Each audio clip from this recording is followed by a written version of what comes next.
to defeat Ad Finem. Shiva and Fogg are joining me first, though. Shiva, if anyone has just joined us, if you've just joined us for the Boston Major, first of all, you are incredibly late. Where the hell have you been? But also, so many team names we were expecting to see in this position, in the grand finals. Who have we lost along the way?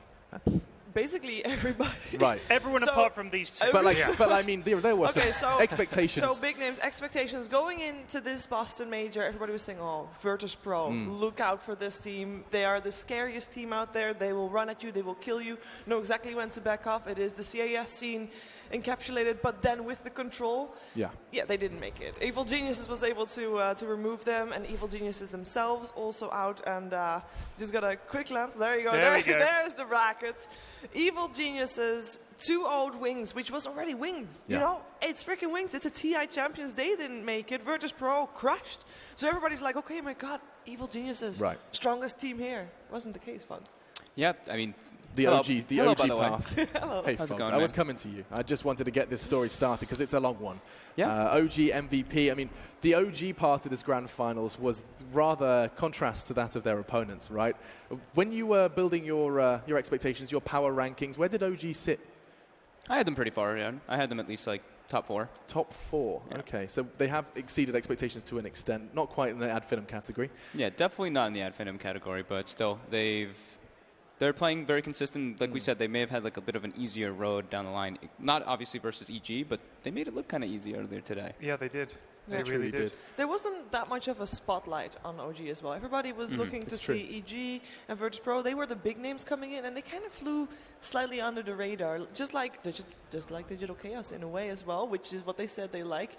But then Digital Chaos, we just saw them going up against Ad Finem, with Ad Finem coming in as the underdog, and underdogs, you know, they are the winner of majors, it seems. Yeah. Well, we are going to be crowning a winner of the major very soon. This grand final is about to be going down, and you can't get a grand final started without grand finalists. So please, the Wang Theatre, I want you on your feet, I want you stamping them, I want you making as much noise as possible to welcome 2 of your favorites. Ad Finem first, followed by OG, your Boston Major grand finalists.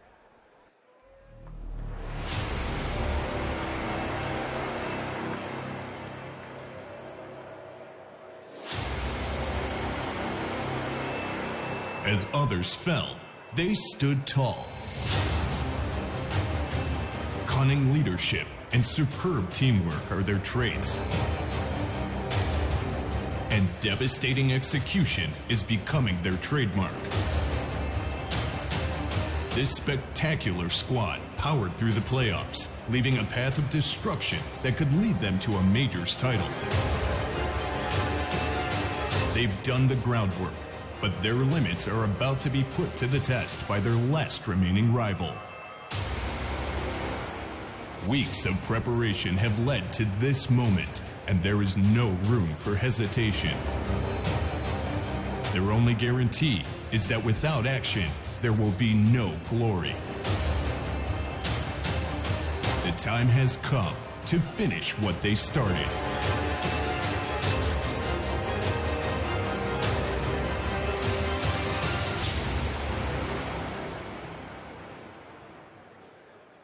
Welcome on stage, Ad Finem.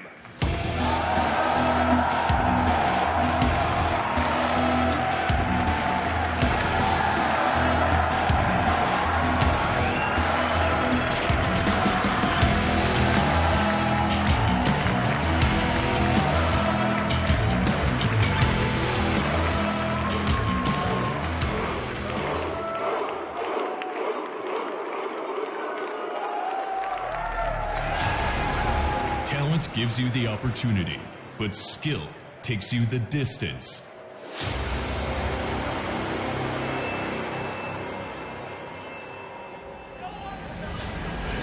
This united team has outlasted and outclassed their competition, with flashes of brilliance worthy of a majors title. Now, they go head-to-head with their final adversary in an unforgiving test of their mental strength. The margin for error is small, but the rewards for success are immense. They must conquer their fear and harness their will. How they will be remembered in the history books is now up to them. Defeat is not in their creed.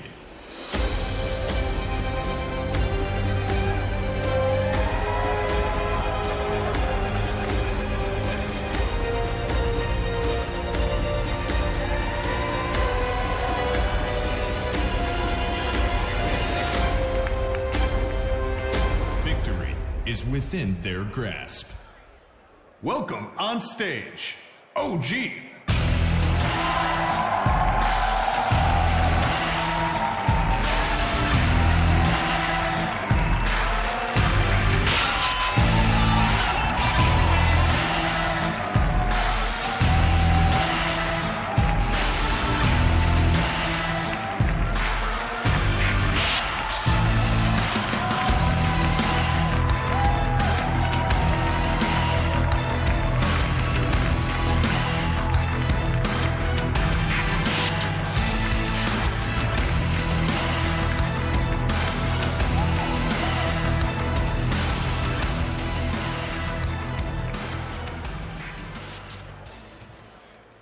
I don't know about anyone else, but there are certainly some nerd chills, some goosebumps, and a whole lot of excitement. Folks, you just looked at me and kind of went, "Oh God."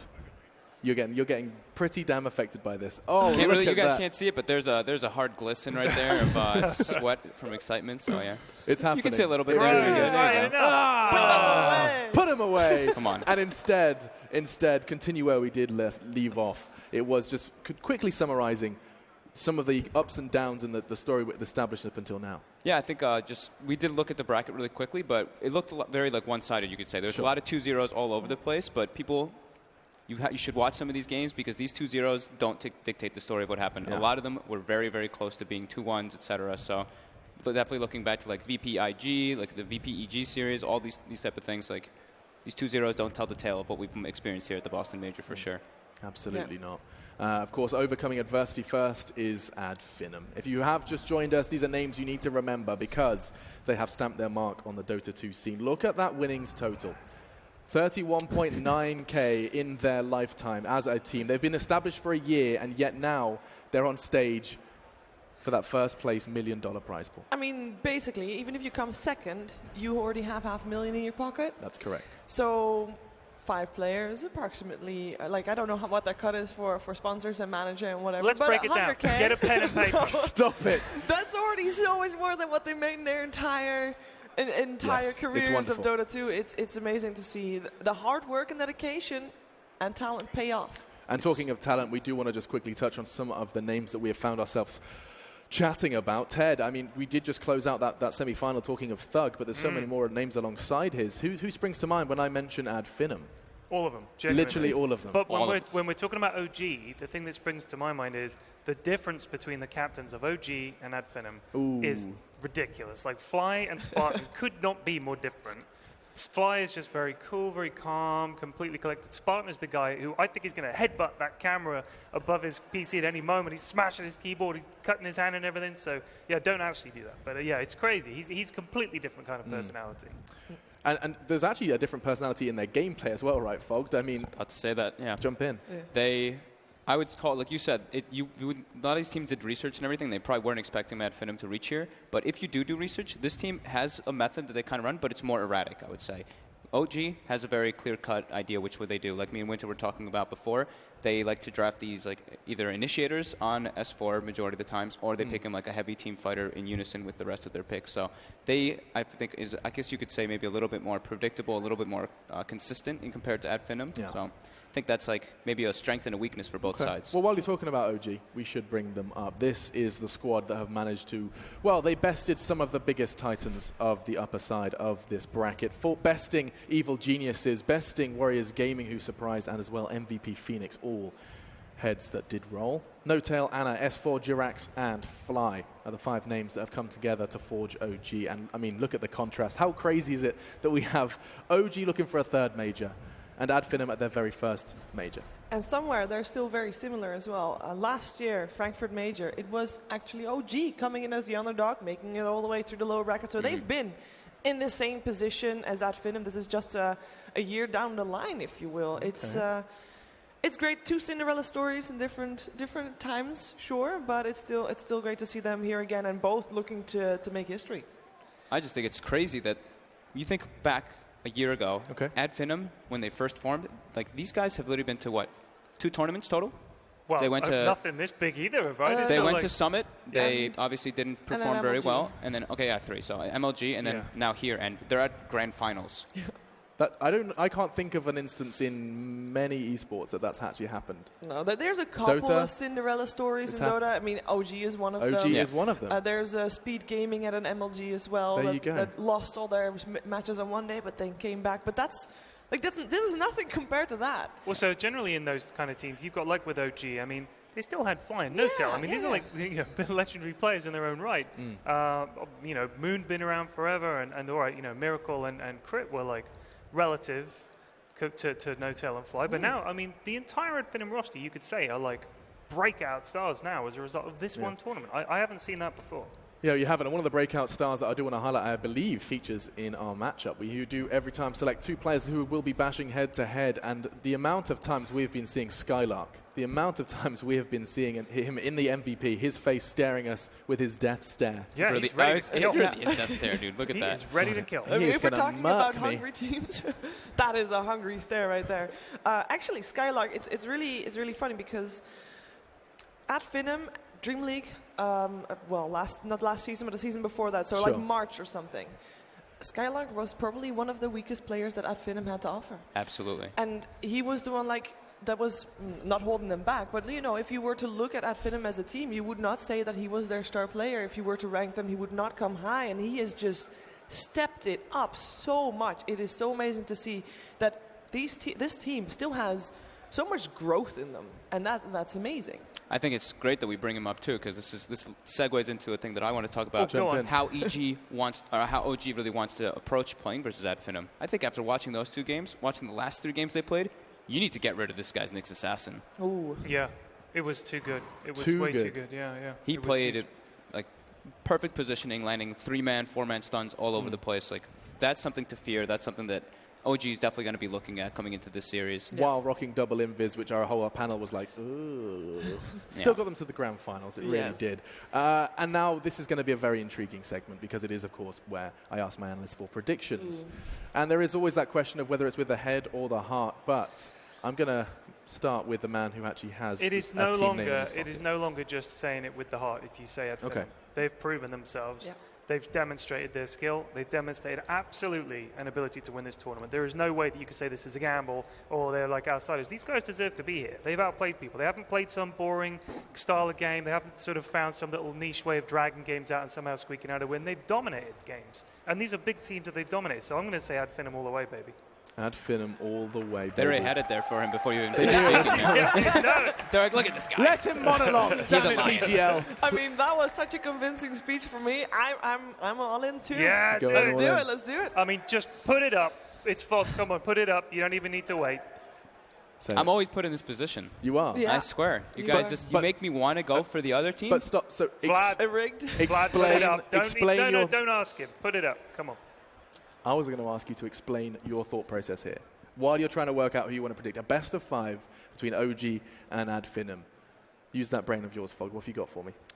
I think I'm out cursed, loud. to be honest. Think out loud for me. I think I'm cursed. Every single time that I've gone with a team, I'm like, I'm gonna go against my heart. I'm gonna go with my head. Like you said, of course, that's gonna be changed up a bit here, but I've gone against my heart, and I've been wrong every single time.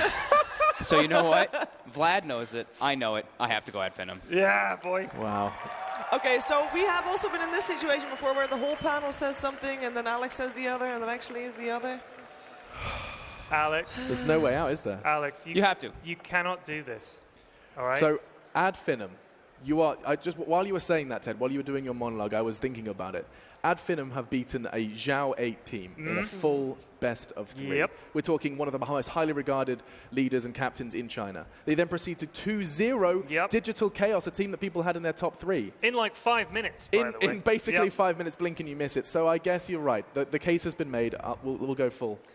We'll go full at Yeah. Finem. So anybody that sees these predictions at Finem, I mean, they got a lot of hype behind them, but we are selling OG a little short. Absolutely. I think that. Yeah, to I be think. fair. I think this might even be like 51, 50. 59. I think maybe 51, 51-49. I actually think maybe OG has like a slight favor, but I'm going. I have to. You have to. Yes. You have OG just understand. very convincingly beat Evil Geniuses. Yep. Don't And forget Evil that. Geniuses looked so good. Yeah. Now, granted, they looked good yesterday, didn't look as good today. So that's there. But I think OG still, they looked solid. They look like they have a plan. And I think that they're not going to come in here with... Okay, so previous game, Digital Chaos, it seemed like they didn't have a plan against that Finem. It's like, let's see what they have, and then it was too late to think about it. I think OG is very well prepared. They just watched the previous series. They got to know what to do. OG beat EG in the series that lasted less than 60 minutes. Yeah, it was bonkers. Like, wasn't it like 47 minutes if you added the 2 game durations? It was I have them in crazy. front of me, 30 and 28, so just under 60. It's crazy. That's I mean, it's just that performance was dominating. And yesterday we were all saying, how did we forget about EG? These guys are amazing. And they are. They are still a great team, but they got taken apart. If OG can continue that form, then obviously they're going to give Ad Finem a hell of a run. But I mean, Jesus, Ad Finem have surprised everybody. I honestly would not bet against it continuing. I think it's like we mentioned, they have very different play styles. I think these scrappy fights, this is the way Ad Finem's going to be wanting to play. The way we saw OG play versus EG was hit your timing around 12, 15 minutes, something along that, group up as a 5-man death ball, go for it. So I think it's going to be really telltale to see what happens right when we see the drafts, how we see the first laning phase come out. That's when we're going to know how this game is really going to be going out. If we see the Skylark Knicks, if we see the pressure from MNT Bounty Hunter. You know, the other thing, a lot of what I think Ad Finem depend on is that there were a lot of moments in the games that they've won where it could have gone either way. There was early moments where he's like, oh, if he lives here, that's huge, or if he just gets away. Quite a few of those went their way, but could easily have gone the other way. Like, sometimes there's a tiny bit of luck. You've got to ride your luck a little bit when you're the underdog, I think. And there were definitely occasions where they kind of got, you think, wow, he escaped, or some moment of brilliance that outplayed them. And then they win that early game, and they don't stop. If they lost that early game really hard, then I think we'd see OG just steamroll. Fair enough. A good summary there. We do also have something quite fun. So you know how the crowd has kind of just fallen in love with Ad Finem to the point of insanity, where we're seeing we have seen people literally make Ad Finem signs out of like duct tape throughout the course of this tournament. We did an audience prediction. I don't know the result of this one, but the audience members, if you're at the Wang Theatre, you could cast your vote. And I think this is going to be rather biased, but we'll bring it up. And it does look like the Wang Theatre has a favourite. That is indeed a fairly biased poll. I don't blame them, though. I mean, even they have a good cheer now, too. I think MNT nailed that one. I loved that. Yeah. I think everybody in the crowd has become Greek today. Just the way MNT was asked, do you have a chant? And I was just expecting Ad Finem. Yeah, that but was straight away, much more immediately, rousing. Have you guys seen 300? Okay. Yes, indeed we have. And maybe, just maybe, it will be that kind of, against all odds story here. I mean, it's got pretty far, got pretty close to it, but the realistic discussion does start now in terms of drafting. We are just almost ready to start the first of our best of 5, and so I want to make sure we can discuss more of the in-depth attitudes towards this draft. I mean, just to start with you, Shiva. Yeah, I think we saw OG win with an Alchemist, with a Naga Siren. Now, sure, the Alchemist that they played, it wasn't the Alchemist reason they won. They just had him as a backup, and there was a Jarek Slardar that was really strong instead to create that space that the Alchemist needed. But at Finem, they're like, that's not the game we're playing. That's not the game we want to have. We ban out Naga Siren and Alchemist first 2, or at least they did against Digital Chaos, and you have to wonder, are they going to do it again? I think they will. Yes. I was literally going to say the same thing. They want to be taking these scrappy fights. They don't want to take it, well, they can take it late, but they don't want to play versus these heroes that just have such a commanding force. They want to take little scrappy engagements, go just plow through the mid game and not have to worry about that super late game. But we did see them at best in Alchemist yesterday, so that is the one part where maybe these guys definitely did their homework. Like we see Spartan, we even see like all their guys having their sheets of paper, just being like, all right, what are we gonna be drafting next? What's going on? What's the other team thinking about? So they definitely have done their homework. It's really up to, has OG done their homework? Will they be able to predict Ad Finem's erratic playstyle like they predicted EG? I think the only thing on the first sheet of paper of their draft strats is literally they've just sharpied on Naga, Alk, and they've just written out, and then just kind of look to the first sheet and go, okay, right, got our bands, let's go, let's get ready for this one. You got to keep those in mind. I think the thing is they know as well that if they are trying to play a chaotic style and you're playing an Alk or a Naga Siren, the other team knows where your focus is going to have to be. It's like putting a big bullseye on part of the map. So the enemy team is like, well, we know that they're going to have to come and deal with this, so we can slightly predict their more chaotic movement. They have to deal with this, so that's where they're going to be. If you spread things out and you can say, we're going to hit anywhere, and we can attack at any time, flank and maneuvers and stuff like that, just like Winter said, they're so good at that. So I think they don't want to give them those Alka Nagasaran heroes so that they can play that more chaotic style. And here we go. Here comes the draft. Okay, I was going to say, is the Wisp going to get banned? We have to make sure the Wisp gets banned versus at Finem as well, because not only do they run the Bounty Hunter incredibly well, when they play these heroes that just benefit their lanes in such an intense manner, they've kind of run away with it. So Wisp banned out for OG. Let's see if they look to ban that Nyx Assassin like we were talking about, since Skylark had such devastating performances on it. IO is their most played hero as a squad. Yeah, it's Spartan that plays that, and he is so aggressive on that. Normally you see, you know, IO helping out here and there, helping out in the lanes. No, he is all around. He is all over the place. It is really interesting to see how the two support duos work in that regard, because on one side you got MNT and Spartan, who basically play their own game and are all across the map on different portions and making their own or applying their own pressure. On the side of OG, it may be a little bit more predictable, where you know that Fly is going to be not roaming around as much as Spartan and MNT is. Sure, Jerix is going to be all over the place. We're going to expect that. And we see an opening with a Luna Warlock. Just as we kind of expected, the way OG's been approaching their games. Heavy team fight, group up, deathball kind of strategy. These two picks indicate that intensely right away. Might we see Rubik here, do you think, from Ad Finem, or does that work, Shadow Demon and Rubik? I think it's a little bit redundant kind of in a way, and I think that they still might be able to, but I don't think that they're going to do it first two. So Clockwork picked up, very good at isolating the Luna. We saw S4's performance earlier against Arteezy's Luna. He pretty much just ran at him the entire game and made it really difficult for him. It also puts a lot of pressure in the laning phase on the supports to stay in the lane. That's just the kind of way the Clockwork works. Who was playing it for Ad Finem when he ran against Zhao 8's Enigma? And that was MNT. That was MNT. They just went in, they just said, you just go in the jungle and just mess with him. And that's what he did. Yeah, Clockwork's a hero that we've been mentioning like multiple times. Like when you're playing with very farm-heavy cores, he's a hero that doesn't really require much farm, and he forces the supports to stay in the enemy lane. So they already know, like, we have to, we're going to keep the Warlock, we're going to keep somebody else just down there. Maybe try to prevent Jerix's roaming, which we have been seeing them excel at. That's pretty much when OG plays the best, is when Jerix is able to run around and make stuff happen on the map. Okay, so we know that OG is going in for the push and going in for the team fight. They've got two heroes that are really that are strong in lane, and that have that team fight combination going. So what is that Finem going to do? Because they don't have any, like, okay, Clockwork is a little bit a team fight, but not as much as them. So what hero do you look forward to seeing from them to kind of make up for that? They like to do this draft style there where they don't give too much away early on. Like we see that quite often. If they pick first, they often take Rubik if they can, and they just try and sort of say, oh, well, we'll leave it up to you guys. You guys pick, and then we'll show you what we're picking late. I mean, like the late Enigma pick and stuff. They don't mind that at all. Interestingly enough, OG's bans are quite genuinely the three most played heroes for the Greek squad. They've literally them. That's 60, seriously, 66 matches on IO, 62 on Darkseer, and 50 on Batrider. Those are the three. In that order. At Finem actually removed the Nyx Assassin themselves. Does that mean that we're going to see Skylark Clockwork? Because otherwise we will be running out of options here. We'll see. It's definitely possible. Yeah. I think it's more than likely going to be a Clockwork core, not a support in this game. But we'll see how they decide to go for that. OG banning out the sniper too. We've been seeing Ad Finem just pick snipers a lot, not even really needing it to be in like a specific matchup versus an OD. Just Thug's been really preferring the hero, and it's a lane dominator. But Ad Finem taking away Nyx. Yeah. That is, I mean, we're complimenting their prowess on it.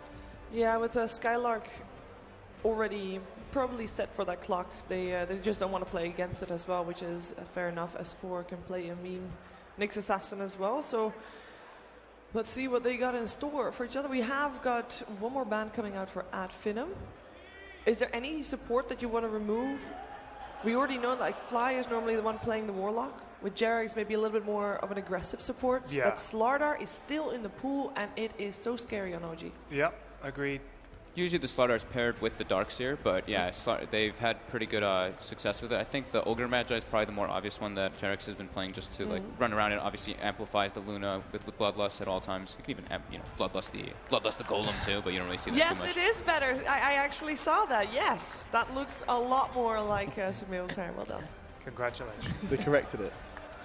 They corrected it indeed. Well, what do you think they're thinking about here? The Ogre Magi ban? If it's just they did the Slardar. Good call. Very good call, Sheeps. Well, it wasn't that obvious apparently. At Finem took that long of a time to think about that. Yeah. Indeed. Yeah, they got plenty of time. Yeah, they can use some of OG's time perhaps if they take the time to think about what they're going for next. I think it's a good band, like we mentioned. Finem wants to do scrappy fights, scrappy engagement. Slardar is like the king of scrappy engagement, scrappy fights with such low cooldown on his stun, as well as amplified damage in the team fights to enhance your Luna. If we've got 2 strong laners already, would you be surprised to see perhaps something like a Chen or even an Enigma coming out of this for OG? I haven't really seen them go for anything along those lines, so I wouldn't really expect it. But it is an enabler for like 5-manning, so it's maybe a possibility. It's not likely based off their recent trends. Okay, what needs to happen for Finem to go for the Enigma? Because we saw that earlier. I think that was just an incredible Enigma game. Like that last pickup was like outstanding. So, okay, OD is a hero that we saw versus the Clockwork before from EG playing the Clockwork, and we saw this OD just kind of standing in the front line. Even if he got hooked, he can just astral himself, buy time for his team to get there before it ends. And yeah, it's just a really good pickup as well versus Shadow Team to clear the illusions. Finem, the only team pretty much to ever pick the puck. He's back. Love this hero. Very good at team fighting, very good at being able to deal with that group up measure that OG does like to do, so if they are in a position during that, and he's able to get into the back lines on top of the Warlock to like mess up the initiations. Yeah, good at surprising the crap out of people too, puck and clock. And as we've also mentioned multiple times, just to reiterate for like people who didn't get to watch too much, like these Lunas and these ODs, they don't build BKB. They wait till like 40 minutes, super late game to build this. Puck is pure magic damage. We also see Thug always go for this Dagon build. He even has Soul Catcher on top of it to be able to just burst heroes down. So it's a very interesting pickup for Finem and something that they do like to run. And it doesn't need a Thug puck yet. Yeah. Just while we're on the topic of puck, let's not forget, they got Xiao 8's team, LFY, to ban puck. Yeah. And I see your face. I'll let you jump in, Ted. Drow, we've got a spirit. This is already setting up to be one heck of a game, Alex. Yeah, Earth Spirit, look at OG's lineup. It's pretty much what we discussed the entire time before the draft team started. Team fight, team fight, team fight. Run at you as soon as they hit level 6. Take buildings, force objectives. Finem, though, reacting with the Drow Ranger. Very good versus the OD because of the silence. You can always prevent him from using Arcane Orb in scrappy fights. And Lane Dominator. This also enables your puck to do better in the matchup versus mid. Helps pretty much everything that they need inside that laning phase. Okay, so last picks. What are the teams lacking right now? Because we already got our mid matchup set.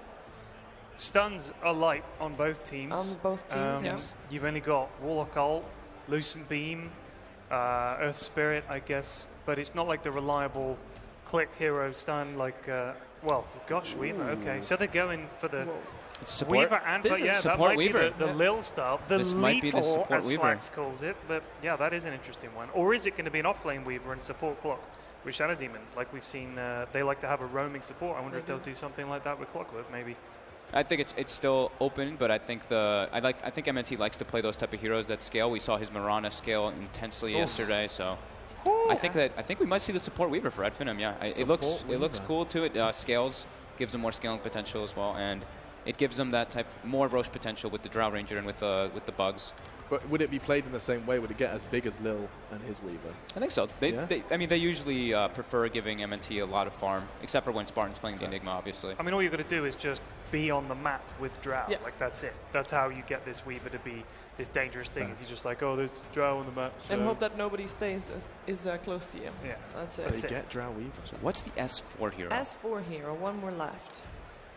We've seen some crazy stuff from S4. They banned Nature's Prophet, by the way, OG. Yeah, they were expecting that clock to be support. Yeah, I was not expecting Nature's Prophet, but obviously maybe they... I mean, if you read Dota Buff, Skylark has made an awful lot of Nature's Prophet. Do you think that's it? I hope is that seriously what OG have done? I hope that's not the case, but he used to play a lot of Nature's Prophet. Teams do use that kind of stuff to go and look, because, I mean, what else can you really do? Well, or perhaps they scrambled, like, wait, who are we playing in the grand finals against? Who were these guys? OG's lacking time. Okay. Legion Commander. More illusion clear.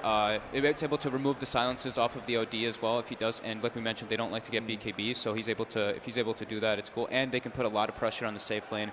And it's very good versus the Drow Ranger just to get on top of him. You always want to be able to cancel the precision aura for him. So Earth Spirit and Legion Commander are very good at being able to do that.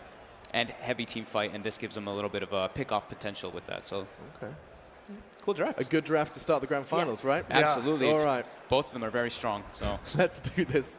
It is my great pleasure to start things off for the grand final of the Boston Major. The voices behind this grand final, there's an OD in game and there's an OD at the desk, and he's joined by a magical presence. It's Merlini.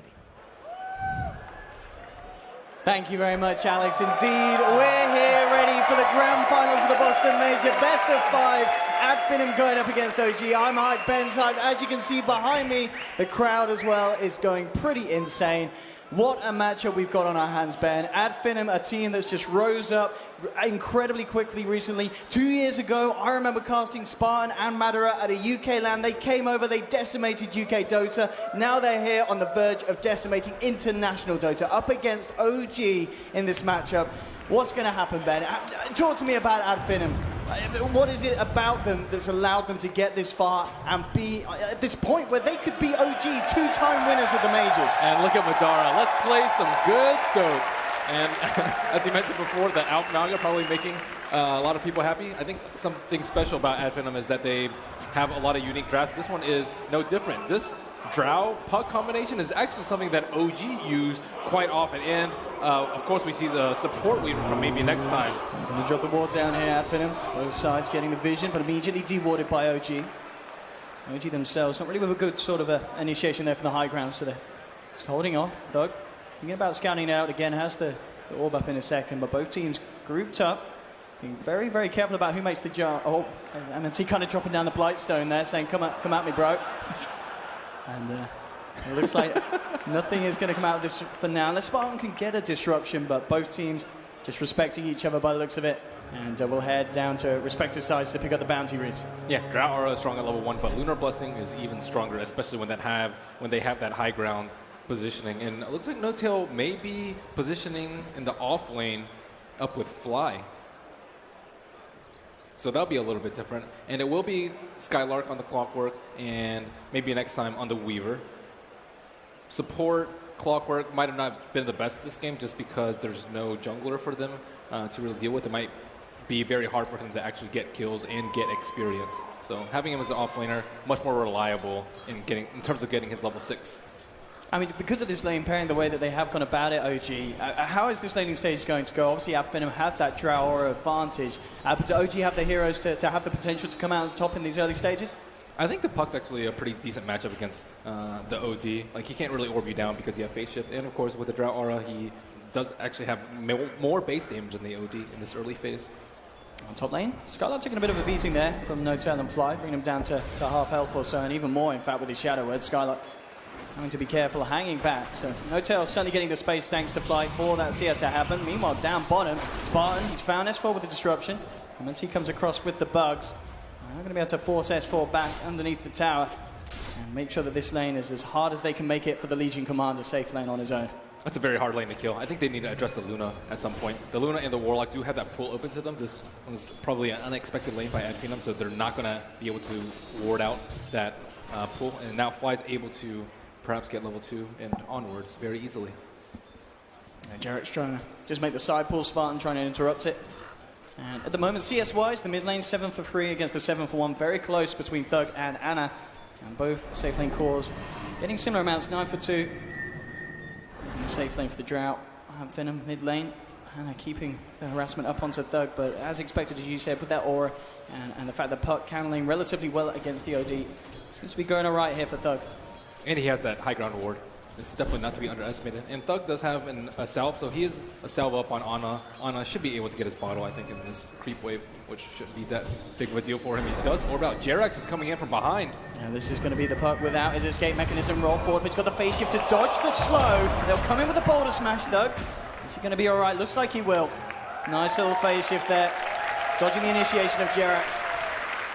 And even without that orb, Thug remaining alive and had that salve ready to go. So back to full health. Jerax is going to continue to hang around though and try and get a bit more space for Ana to catch up and maybe try and get ahead in CS in this mid lane. Yeah, this Luna is still free farming in that top lane though.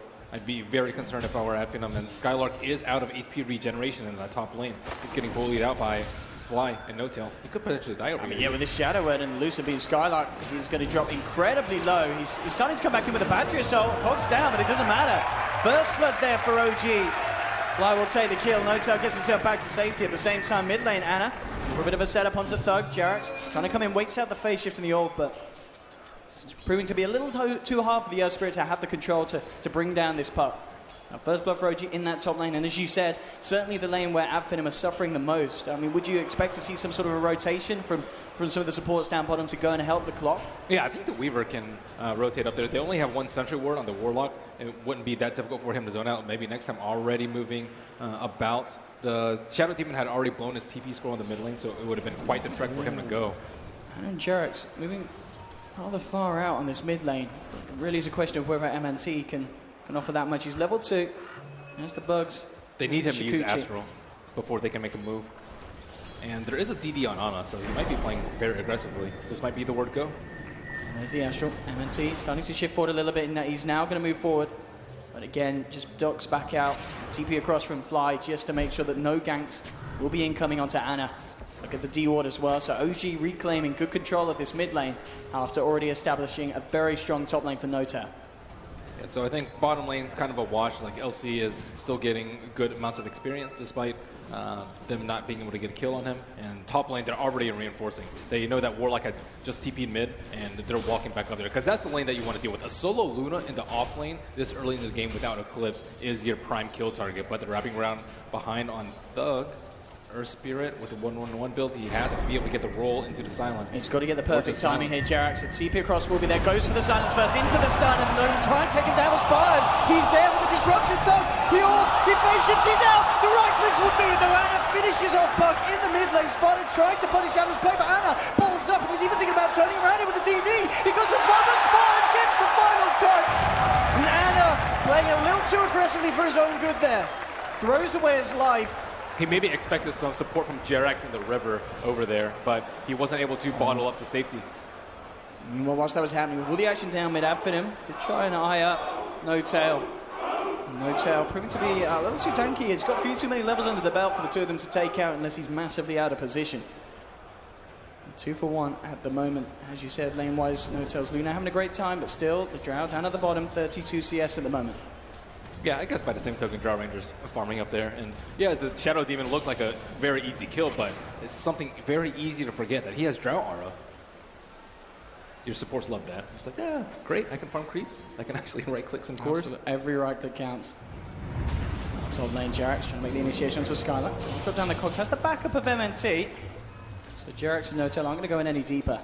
Spartan scouts out Fly in the river, and he knows that they're coming in. It's about to be 6 minutes. Can Spartan get the top? Coming in onto Jerax, but he immediately silences Skylar in return. Madara moving down. He's going to gust up Jerax, and Jerax, he's good enough dead.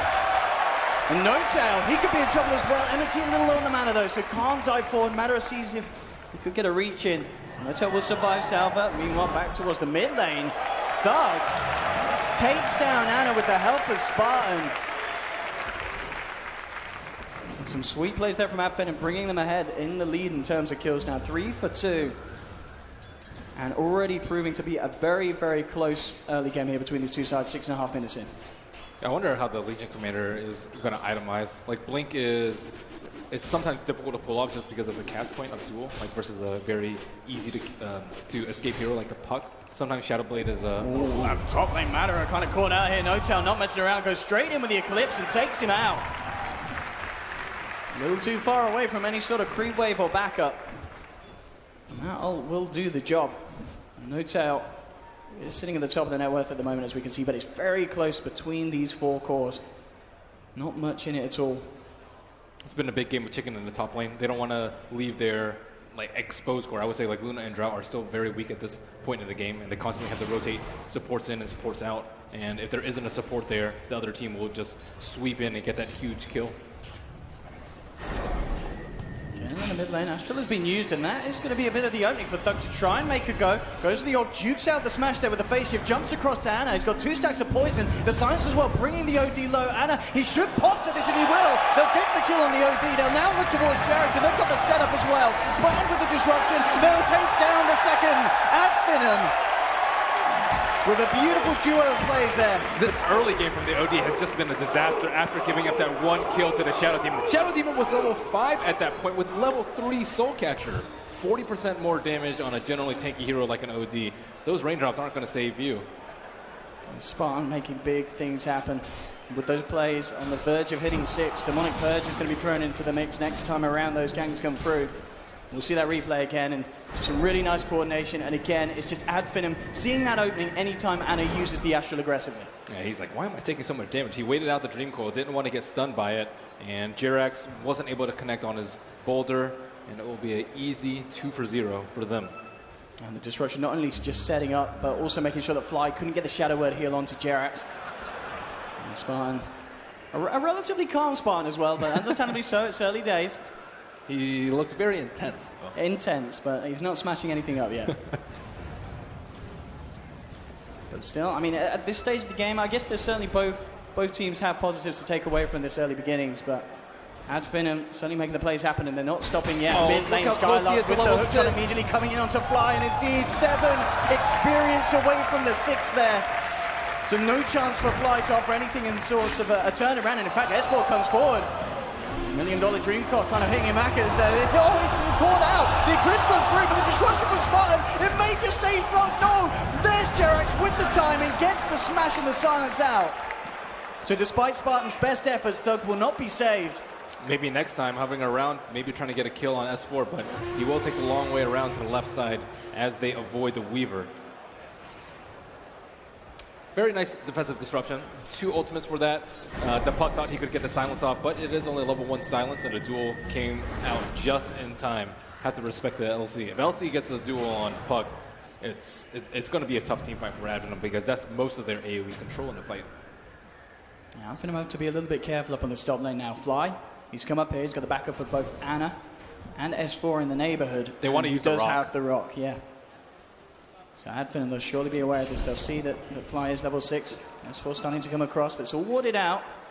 Full vision of this area. Spartan immediately just holding him back. Mass TP's now coming through from Finem. They want to try and fight this Demonic Purge. Drop Joe straight down onto S4. He tries to purge it off, but that ain't going to happen, son. With the Pesty attack, he's out. Fly now in a bit of a sticky situation. Anna will try and save him for the time being with the Astral, but he's surrounded by Finem. They'll take down the Warlock. Anna's trying to TP out. In fact, he stops. He looks towards them. He's trying to turn it around with the help of Notel and Jirax, though. Falling low. Silence, though. Jirax should be able to find the puck, and he will. But at the same time, it's 2 for 1 at the moment. Anna's falling incredibly low. Heads down towards the south on the retreat. OG starting to turn this one around, potentially. MNT still about. Notel and Jirax a little too high for them to finish off. Lucid beam down onto Spartan, but no more further chase down there from OG. So they may have lost 2, but they do manage to take down Thug in return.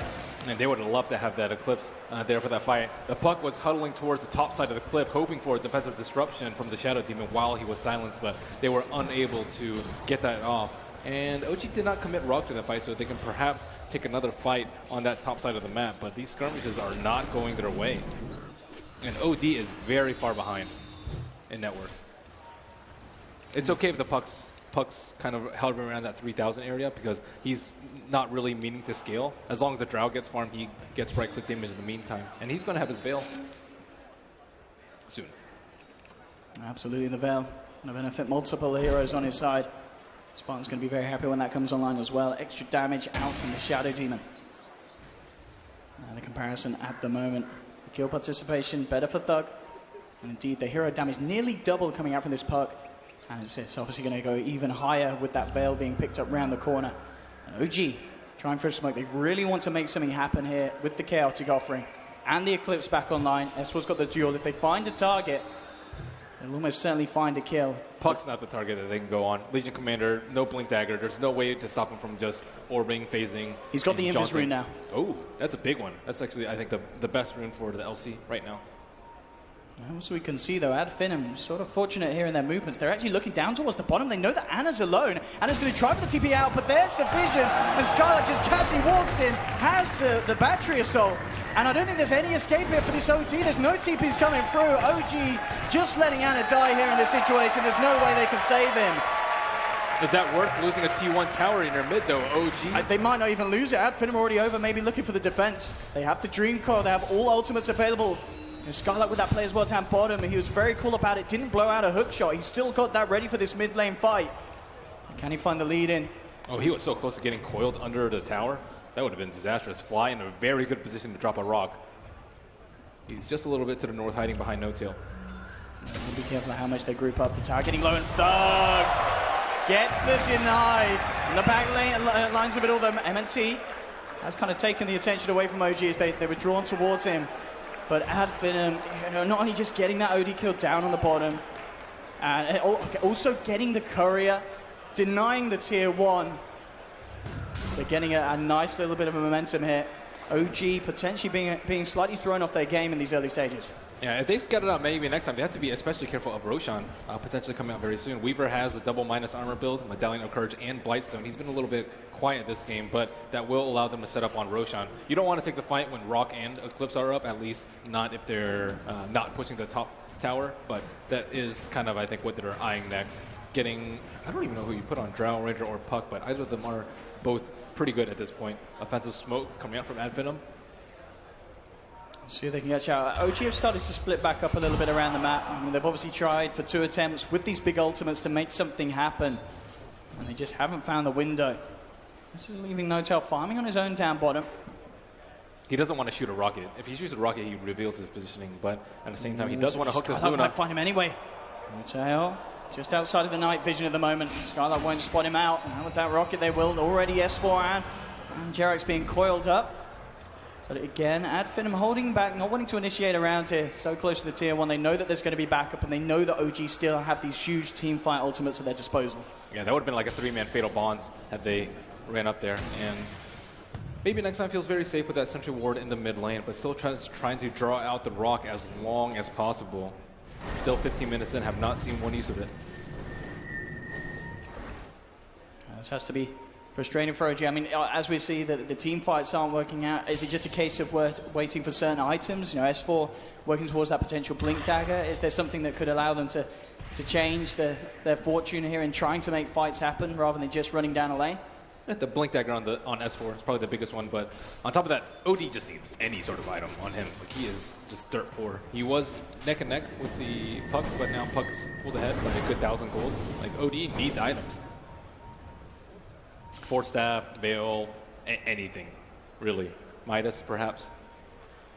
In fact, Finem looking towards Roshan. They've got very good warding around the Radiant Jungle entrance to it all. So Finem are going to feel confident going in for the kill here. It's already falling down to half with the Drow and the Medallion from MNT. They're taking it down at an incredible pace.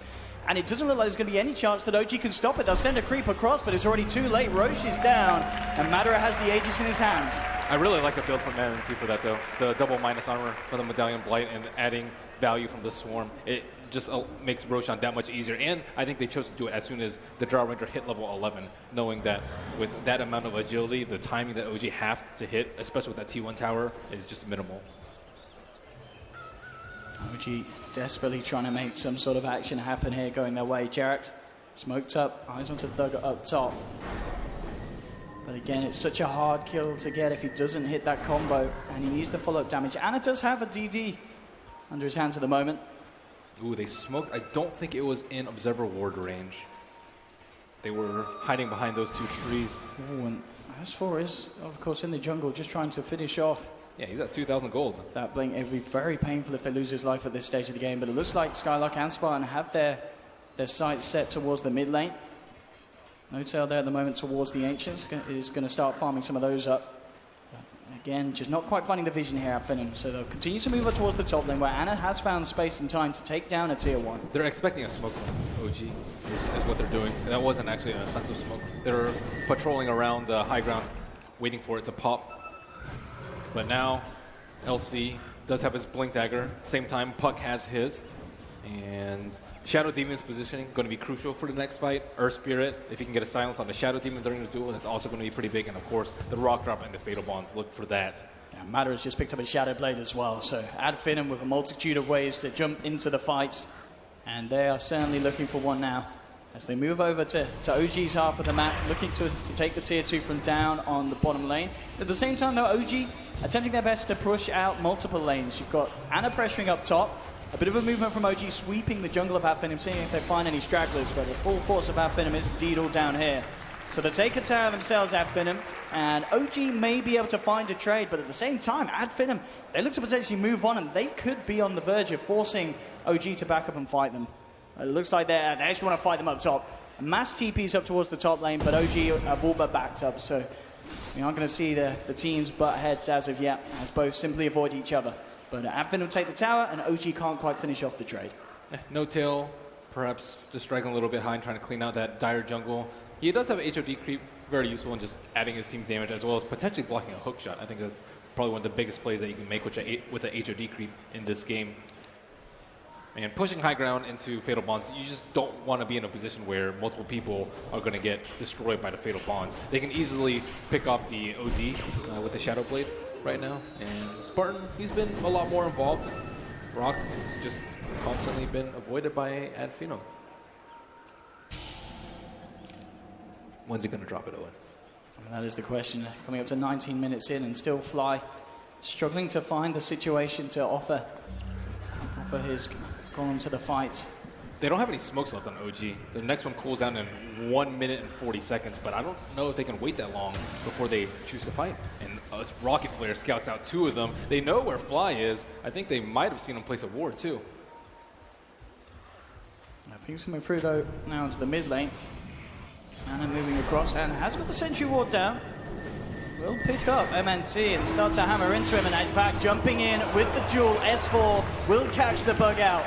And sentry ward certainly paying off there. They get the kill and they also get that tasty bonus damage for S4. Meanwhile up top, fight's not over yet as Jerax hunting for Spartan. The pings will come out. They know he's there, but Spartan's already headed off to the side. Will get silenced up. No-Tail and Jerax surrounding him. Spartan know where he lives out of this one. He will be taken down. So OG not only finding that kill in the mid lane, they get a good kill up top, and that may allow them the momentum to finish off this tier 2 on the top lane. And not having to expend any big ultimates, that's exactly what OG needs to keep this momentum, keep on pushing with the Luna, and keep building up net worth on that Outworld Devour. Puck hasn't really been able to get any pickoffs with his Blink Dagger yet. And nighttime has come, definitely giving OG the edge in this next team fight, unless Puck can get a multiple-man Waning Rift. It's going to be all about Thug's initiations indeed in this team fight, making sure that OG don't have the chance to cast those ultimates. And they're starting to work towards finishing off that Hurricane Pipe. MNT, level 9 at this stage, and Anna himself, he has that Dragon Lance out and complete. 20 minutes in. It's been a bit of a troubling start for OG in terms of trying to make the fights happen, but as we've seen with that last bit of play, they're certainly able to find the pickoffs when Adfin are caught out of position. I don't know if they're going to be able to make the use of the Aegis. It just expired, so the net worth actually has swung the way of OGs in the past few minutes. It's almost at par. That one pickoff on maybe next time actually gave them a lot. As Adfin were not 5 strong to go up into the next team fight. So Luna. What is the build here? Is he going for the Axe? He's going for Axe. He's going for the Aghanim. I mean, talk to me about this, Ben. I guess it could also be a Scotty Rush, but the Axe on Luna is actually very, very strong if they don't have BKBs, and I don't really think any of these heroes are going to build BKBs anytime soon. The thing does so much damage.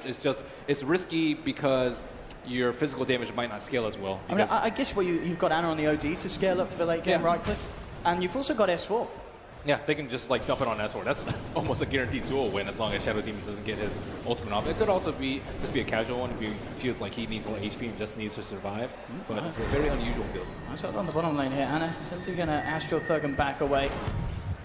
MNT was in the neighborhood as well, but the 2 members of OG deciding to not take that fight. S4 walks into Observer Ward range. No, he's here. Madara closing the gap with the Shadow Blade, but immediately S4 blinks back. Madara jumps forward here with the Hurricane Pipe, trying to finish him off with the Blade Mail and the Shadow Word. Is it going to be enough to save him? The Rock, it will. They keep S4 alive. The question is if OG can find anything in return. The Land Elusive Beam onto Madara. Madara falling over the Dream Call from Thug. Holds back OG, and Madara will be allowed to escape there. Wow, 1 hit away. And Clockwork will get dueled up at the end of the day. He did shoot that rocket uphill just so he could get, hopefully, what would have been that last hit on the Legion Commander, but the Shadow Word coming out just in time from the Warlock.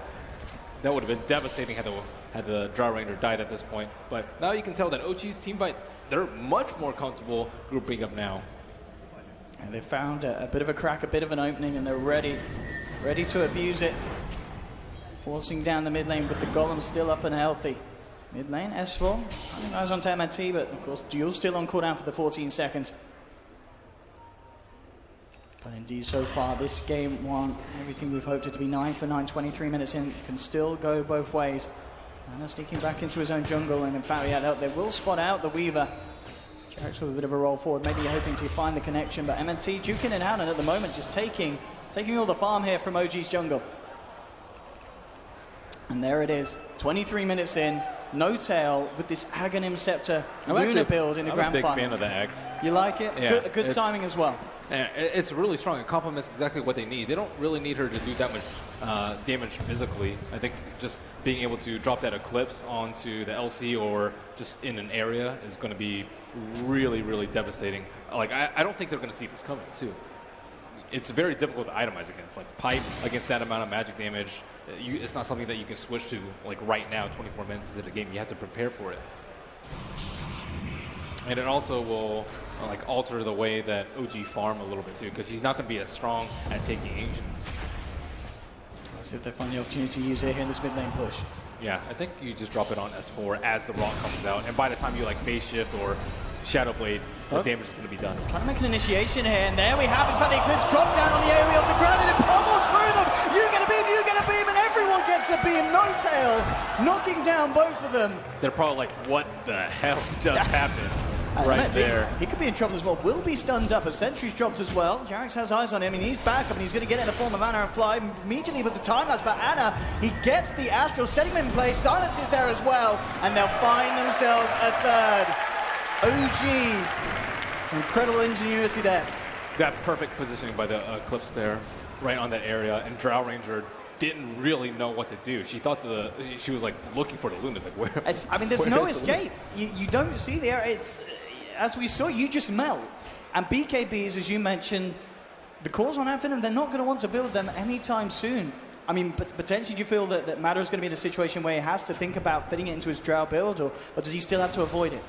I think you just have to split push at this point. So yeah, he drops this like right on top of where the puck is, and then she gets stunned out by the boulder and just dies in one stun. And then Spartan's trying to fog it up too, but he also just gets blown up. So like the Luna beams appearing twice as fast is no joke. It's very difficult to react to, and of course it'll stop your blink daggers. And the one who kind of can save himself is the puck. Yeah, that's Puck about was it. very close to dying there. Yeah, I think you just have to split push at this point though. Their team fight is unrivaled. Even when you get BKBs, it's still risky because they can duel you before you pop your BKB. They can drop the rock and then combo that with Earth Spirit stun.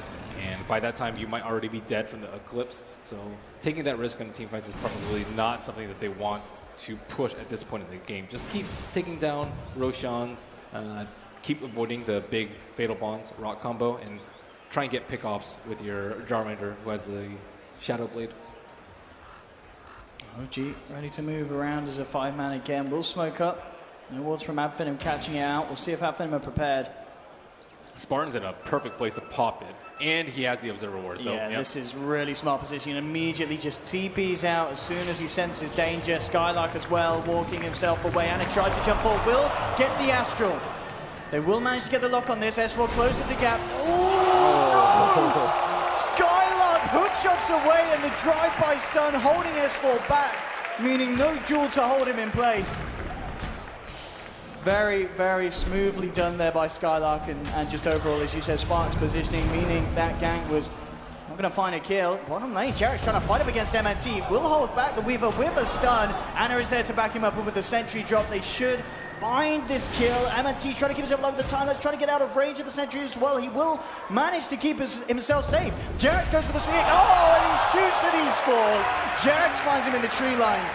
So they will punish the Weaver, despite MNT's best efforts to get outside of the range of that sentry. The original Earth Spirit player showing off his skills right there.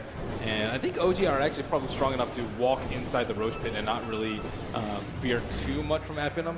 If you're fighting from over there, you're not going to have any creeps. And look at this, Ben. We are going to see the treat here of S4. So, come on. He gets greedy with the press the attack, too. Yeah. He presses the attack a little bit, like right as he comes yeah, out. he goes for both. He tries to lay down the Q as well before the duel.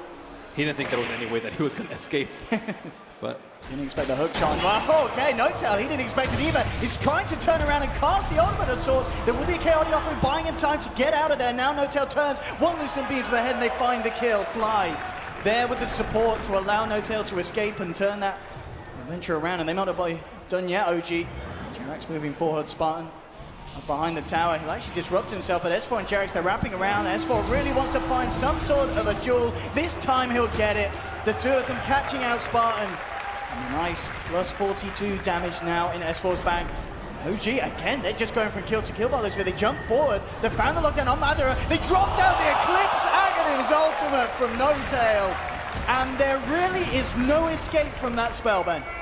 Yeah, I think Ad Finem fans are probably worried about like OG slowing the game down, because that's where Ad Finem kind of tend to make a little bit more mistakes. It's not the sort of game that they're used to. They want more like hectic, just constant brawls, constant skirmishes, constant pushes, and defense. But right now is OG just moving around together, and Ad Finem are like kind of moving in there one at a time, trying to pick up a hero or two. Ad Finem are a hero down. They know there's no chaotic offering, they know there's no Eclipse. They may go for a bit of a play here. Roshan falling low. Tog has the Dream Coil, but the hook shot as well. Lots of forms of initiating. And OG playing fairly timid, in fact. They don't want to finish it off. They know that Ad Finem have the favorable fight around here with the status of the ultimates in mind. It's so low. It's at like 25%. I can't leave it. They really can't. As soon as that Drow's back online, Madara and the boys will head immediately over to the pit. MNT is going to find No-Tail. No vision, of course, on these two cores at the moment, so MNT will be fine, just scouting out the side of OG, giving the information that Ad Finem need. And they'll know that OG, they're out and away from the pit. Deso now picked up by MNT as well, so Ad Finem can make incredibly short work of this. Madara Hurricane Pikes into the pit. Hook jumps towards where Jerax is there. He's trying to look for Madara. He kind of jukes him out there on the vision edge of the pit. They've got the ward down. He shadow plays Madara, gets himself away. The Samus is a glimpse, not enough to finish him off. S4 does find the Bleep Jewel onto the SD. Jerax finishes off Madara. So OG get the 2 kills that are crucial. They'll go back in. Do Ad Finem still want to try and do anything about this? They do have Dream Coil. Hookshot, of course, off on cooldown. Though, will he make an attempt for a big old play? He's going to jump. He goes for the size, but immediately Jerax is there with the reactions to silence of the beatdown. OG, take the kill, take the Aegis, and Jerax, he was ready for that puck play. Yeah, and they were ready for even that force-F in by the Drow Ranger. They had an observer ward on the high ground that I don't think Ad Finem expected them to have, and that was a very high-risk place, force-stepping into there. Like, maybe if you were smoked, it would have been much safer, but OG knew he was inside the pit. They had covered the ground with sentries, and just, once you take down a Drow Ranger, most of their damage is gone. And we're really starting to see OG come into their own now. No-Tail leading by a fair margin on the overall net worth in comparison to Madara. And of course, at the start, as we talked about, Anna did struggle a little bit in the early game, but he's pretty much picked up all that he fell behind, and now very much leading in comparison to the farm on Thug's Pub. As the recent fights have just favored OG each and every time. The shot calling just seeming to be a little bit better here in this game one, as they lead 19-9, 31 minutes in, and have a favorable advantage in terms of money. They're getting much more use out of their gold too. Like, Luna doesn't have to go for a BKB, neither does the OD, and they can both get covered by the Legion Commander. Legion Commander can stop the silence from the Pug. They can just turn around and man up with the press the attack, and they're forced to go defensively versus this massive Eclipse Bomb. No-Tail's level 18 right now. Well, that's four. Coming very close to being found out there by Ad Finem. They need to be able to pick off the Luna, or at least get a disruption on her. I think that's also one huge benefit of the act of this game. If you disrupt a Luna, it's not like she has Manta Style, she doesn't have Butterfly. She's not going to be destroying your own team with the Glaives. It's all about the ultimate for No-Tail, as we've seen, but soon that situation will change with the amount of bang that he has. We'll be able to transition into that more standard kind of build on the Luna, if he wishes to do so.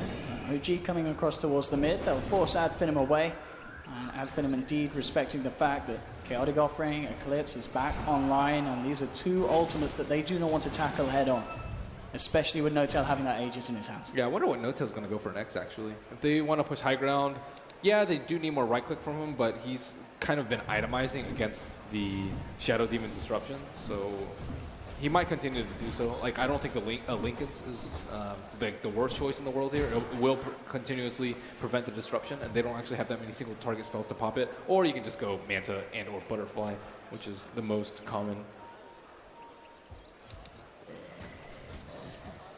No-Tail.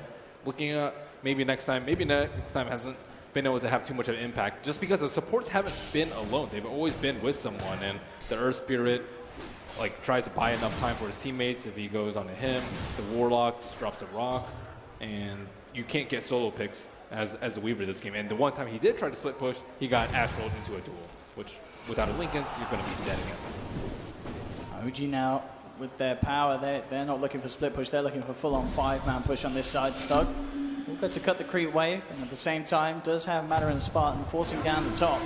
They'll need to do something about this potentially very soon. OG making this push happen with the Aegis in No-Tail's hands, take down the tier 2, and it looks like they may move on for more and try and force Finem back.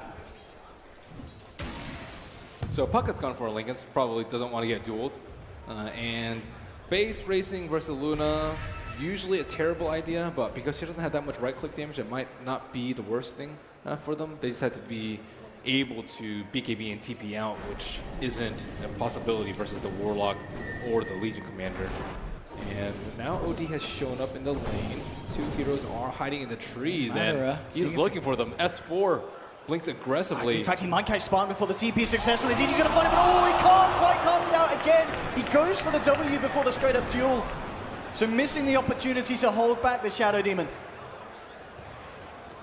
And as looks like they're grouping up for a smoke. The call has been made, especially with the DD on Thug. They are grouped up close to their secret shop. I think it's maybe a good time for them just because a couple of the members TP'd all the way to the left side of the map, but they have to group up around Spartan, maybe wanting to set up some observer wards to make sure that they aren't caught out yet. But now it's too late. OG have already regrouped as 5 as they huddle down the mid, and Luna has gotten a refresher. Axe Refresher is the build for No-Tail this game. He is going all in on it. Yeah, that's really nasty, and SD does not counter this hero at all with this build. Manara, he finds Jarek, but immediately with the Ghost, they're actually going to drop the Dream Coil down here on this Earth Spirit. Time to bounce. Yeah, you're not finding anything there. This Finem indeed will just reset back up. He just has now fallen out. They need to push out the lanes and or use Precision Aura to prevent this push. Luna is incredibly strong. I'm pretty sure she could probably team wipe all 5 of them. And imagine that with Fatal Bonds. That's going to be disgusting. Goodness, and here we go. Anna, he's just picked up the Hex and using it there to help out S4 get yet another successful dual win. 20-9, it's looking incredibly good for OG, and as you said, I mean, they could go high ground, just drop down 2 ults around the racks, and there's not a lot that Finem can do to try and fight underneath it in terms of defending their buildings. Thug might get hexed up here. They do need to use the Force Staff to pop the Linken's. They roll forward, Jackson with initial control, he's got the silence, he's got the stun, dropping everything down, they'll shove him back, in come the Balls of Fury from Anna. Too many pickoffs on the side lane. Finem trying to stall this game out, but they're just giving up way too many kills in the process. No-Tail out alone. This could be a big eclipse from them. If they try and engage, they're trying to wrap around from behind. This is a risky fight for Finem to take S4. Pops the BKB, looks towards Spartan, immediately locking down the Shadow Demon, winning another duel. Now he'll turn towards Federer, chasing down the Drow Ranger, who's trying to turn, trying to fight. He will go for the BKB TP out and will indeed get himself away successfully. But again, Finem to lose 2 and unable to fight into the power that is OG at this stage of the game. Yeah, OG have the perfect mix of team fight and anti-split push to keep this train rolling. And No-Tail, I think this is his peak with Ags and Refresher, or they might as well use it while it's going to be at its strongest. Skylark doing his best to stop it with the power cogs, and maybe next time in the middle lane with a creep skip on the Weaver, but this train is coming. Here's the push in. Finem 5 seconds, and they will have everyone back up. Quick fortification will force them away, and as you can see, MNT did skip the creep wave in that middle lane, making it just that bit harder for OG to find the opening to go up to the high ground. And indeed, as we can see across the map, that's something that Finem have been able to do, just make sure that no creep wave is close enough to bring down that backdoor protection. The problem is OG is not under any timer. They still have a lot of room to grow on the OD who was initially poor, and Luna still has 1, maybe 2 more item slots where she can just get bigger and bigger. And Legion Commander has been able to get a fair amount of pickoffs on the supports, but comparing No-Tail and Madara. Just the hero damage as expected, just being doubled here by No-Tail. With this item build, it's something that Finem will surely have not expected coming into this matchup. S4 invised up. Will he be able to get the jump on Madara? He's sort of alone at the moment. Spartan and MNT around towards the south of him. They will scan him out, so they know that he's there. He does also have Jerax close by. And in fact, Jerax running forward. Spartan maybe looks to try and do something here. In fact, he's just got to disrupt himself and hope for the best as S4 winning again. I mean, 110 stolen damage at 38 minutes. Very impressive indeed here from this Legion commander. Yep, and that has to be the call to push out the underlanes as quickly as possible.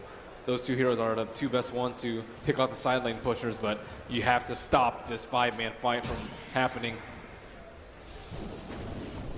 It's looking very, very scary for Finem. OG rising up to this grand finals and already in game one showing us just the power that this team has behind them.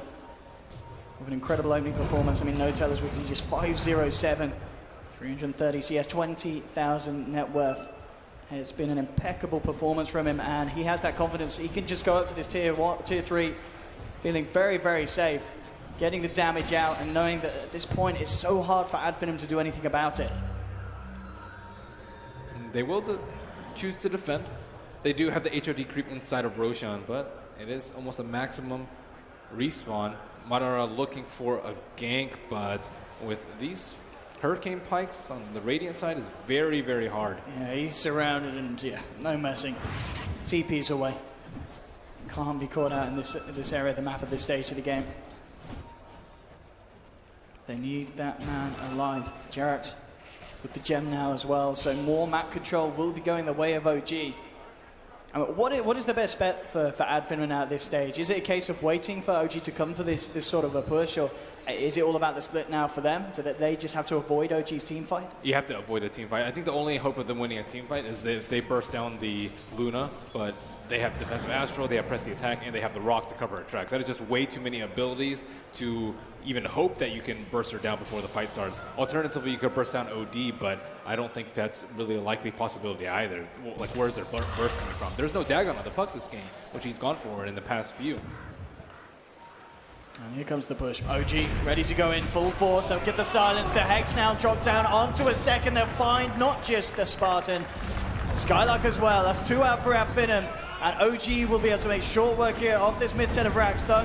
Stroking down the Veil, nothing more as of yet. Notel still has that double ultimate at his disposal. He doesn't even need to use it at this stage. It's just the threat of it that holds Finem back and allows OG to get those racks absolutely smashed in the mid lane.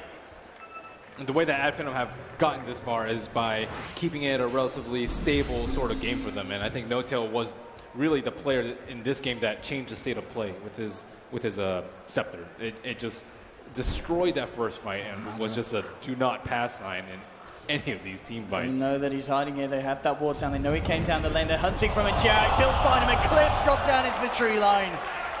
Notel and Jerax making it happen. Shiva's car picked up by Anna as well. S4, is he going to get a pickup over here?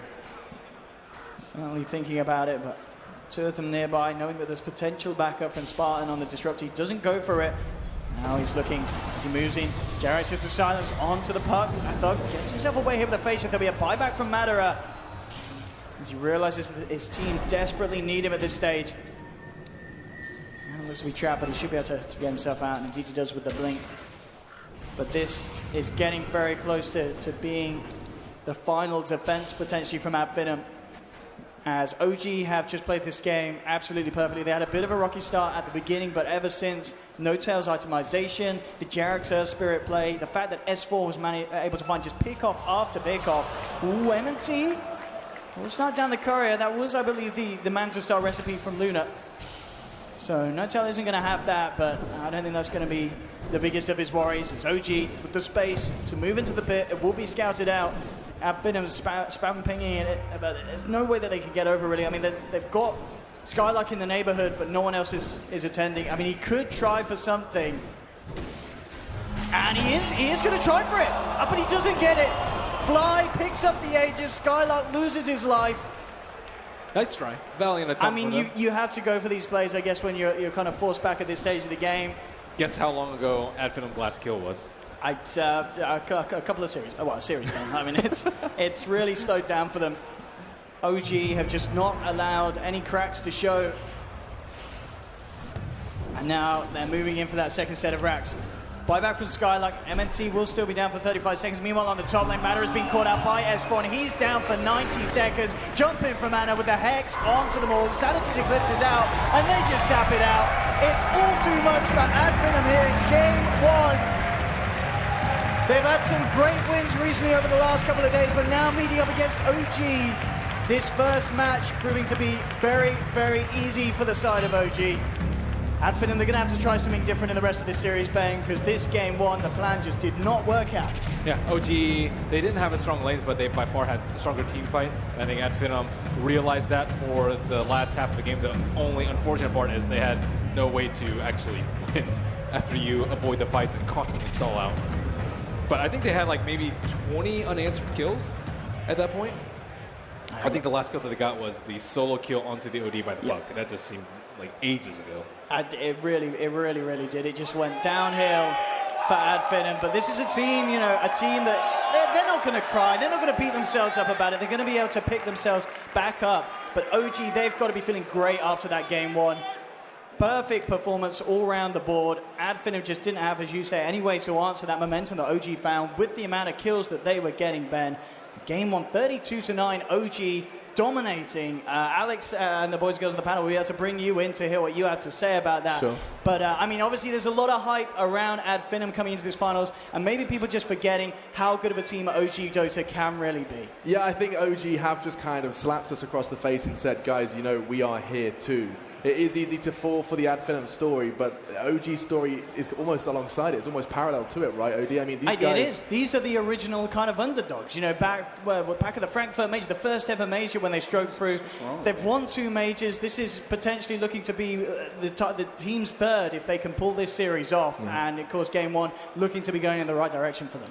Yes, indeed. You've got plenty more casting, though, up your sleeve, so we'll be coming back to you in that second game. Adfinum do fall, and the OG story does begin for the grand finals. They pick up the first and best of 5. And I think we just have to run with that point for a moment, don't we? OG, yeah. It's a very swift reminder that actually they are doing something quite magical here as well. Ted, we'll start with you. This storyline of not only defending their title, of course, from the Manila Major, but also doing so with a severe change in the guard. Yeah, well, not only that, but I mean, they're facing against a team they haven't really played before. To the best of my knowledge, I don't know if they've ever played them before. So, you know, they just came out with this game plan of grouping up, having a great team fight, and get Jerax on Earth Spirit. And he was just godly, and it kind of set a load of stuff up for them. I mean, the dominance that they showed in this game was total, absolutely total. So very, very impressive from OG. And I honestly, Adfinum looked kind of broken at the end there. I think hopefully their morale isn't ruined. But I mean, this is one bad result. I don't think they need to panic too much, but maybe try something differently the next game. Yeah, I think it's really hard to play versus OG. You picked a Drow Ranger, so you want to be able to group up. So even though they won the laning phase in kind of in a small fashion for Adfinum, you eventually want to be able to just group up and fight and take towers, just be able to do that. But versus OG's lineup, it's just actually impossible. Right. Big credit to No Tail's build as well. Like Ben Wu mentioned multiple times, he went for a build that doesn't really get crippled by the Shadow Demon illusions, so he goes for this Aghanim's Refresher build, Hurricane Pike. So the SD's illusions don't really do anything if he is able to get on top of Luna, and it also forces Drow Ranger to get a very early BKB because he can just throw the Eclipse in the back line, and yeah, it was just a really cool approach, and it just seemed to have taken Adfinum off guard a bit with their Drow Ranger lineup. The Earth Spirit pickup was so good for OG. It basically stopped Thug from being able to get out of control on his puck, which we know he can do. And it controlled the team fights, it controlled the pace. At some point, OG was the one to dictate the pace of the game, while normally it's Adfinum to try to pressure. And they did try to pressure. We saw them making a rotation at 10 minutes. But in comes the Earth Spirit, and all of a sudden the fight is not going as well as it should have. And OG just takes control, and with Adfinum having a little bit of a timer on their draft, they just couldn't get it going, and then they're left with delaying the game, but for what, really?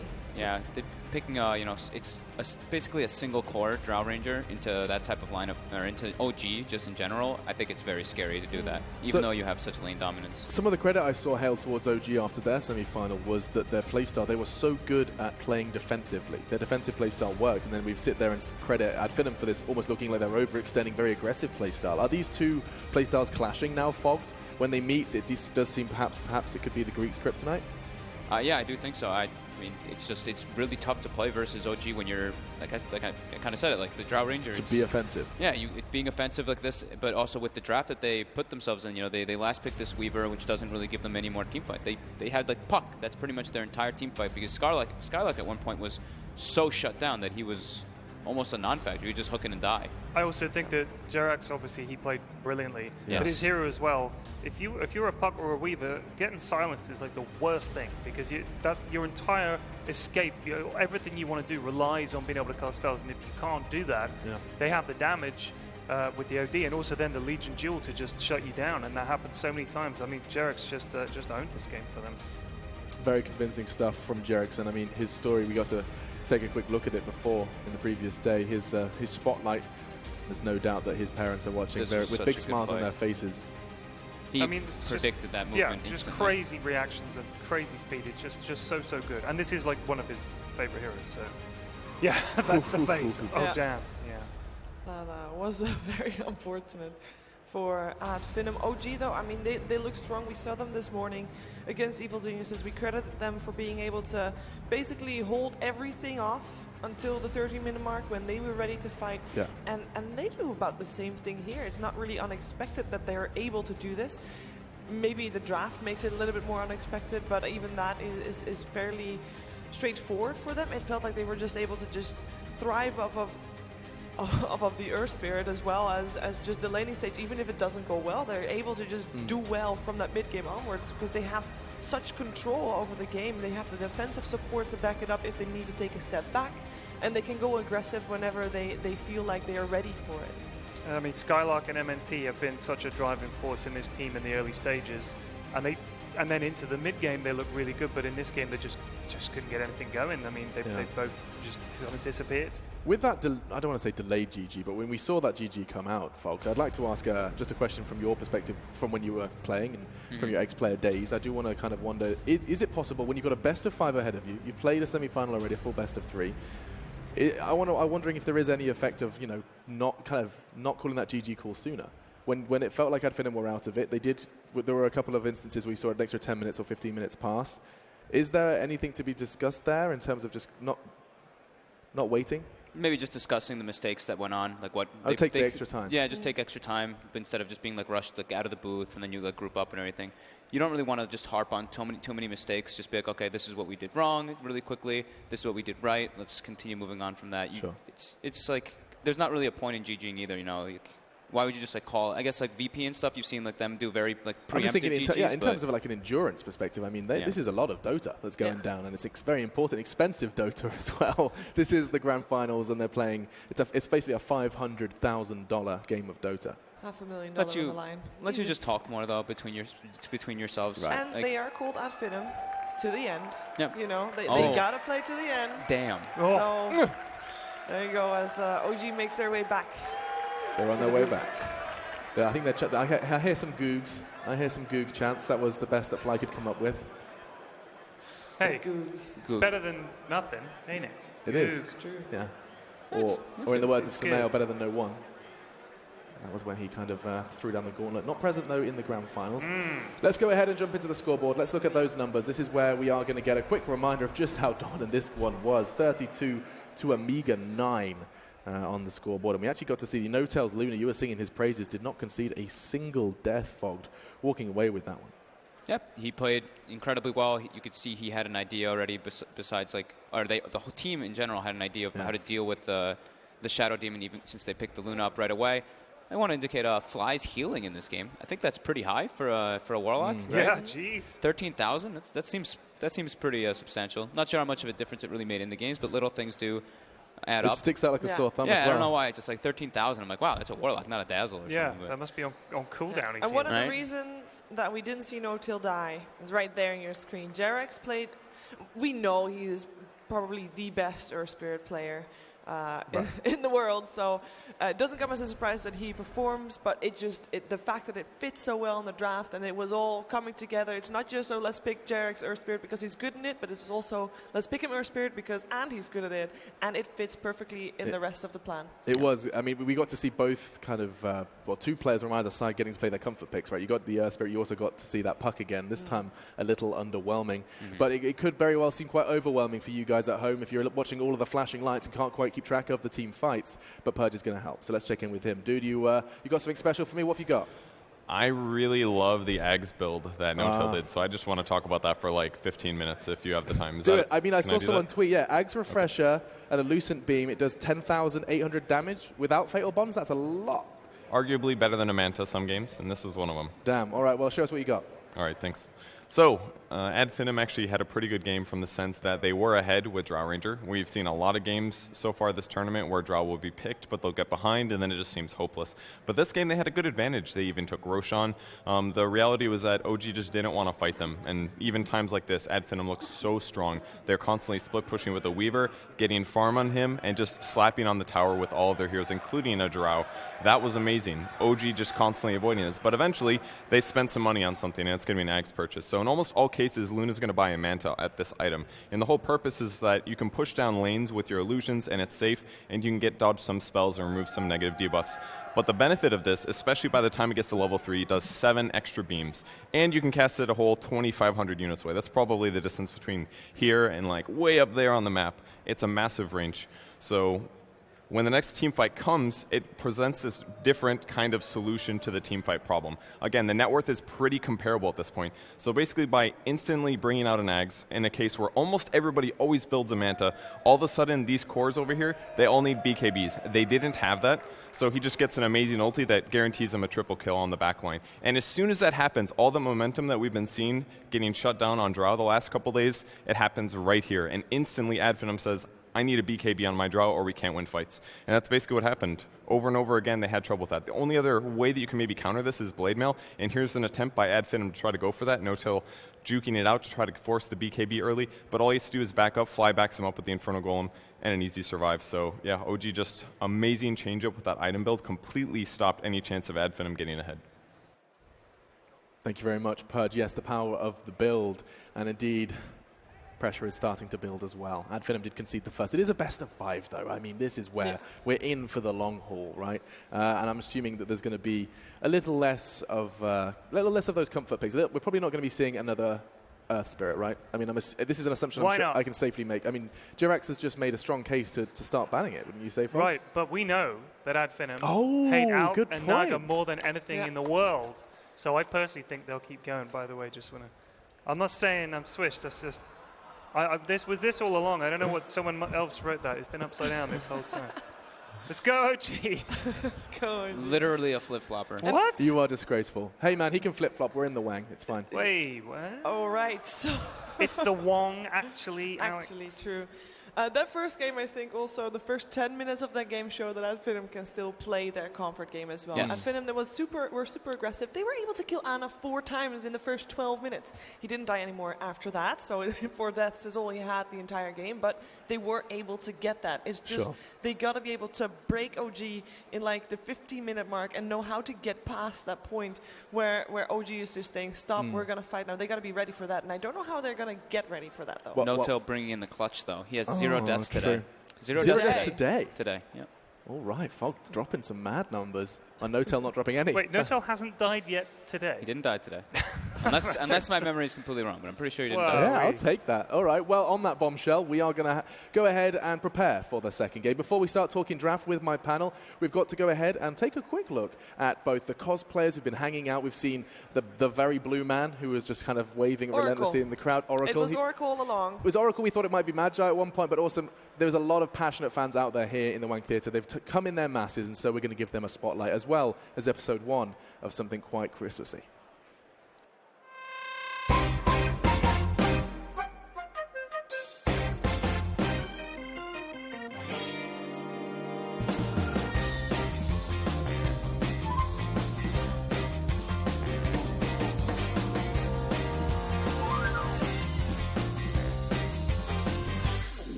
children.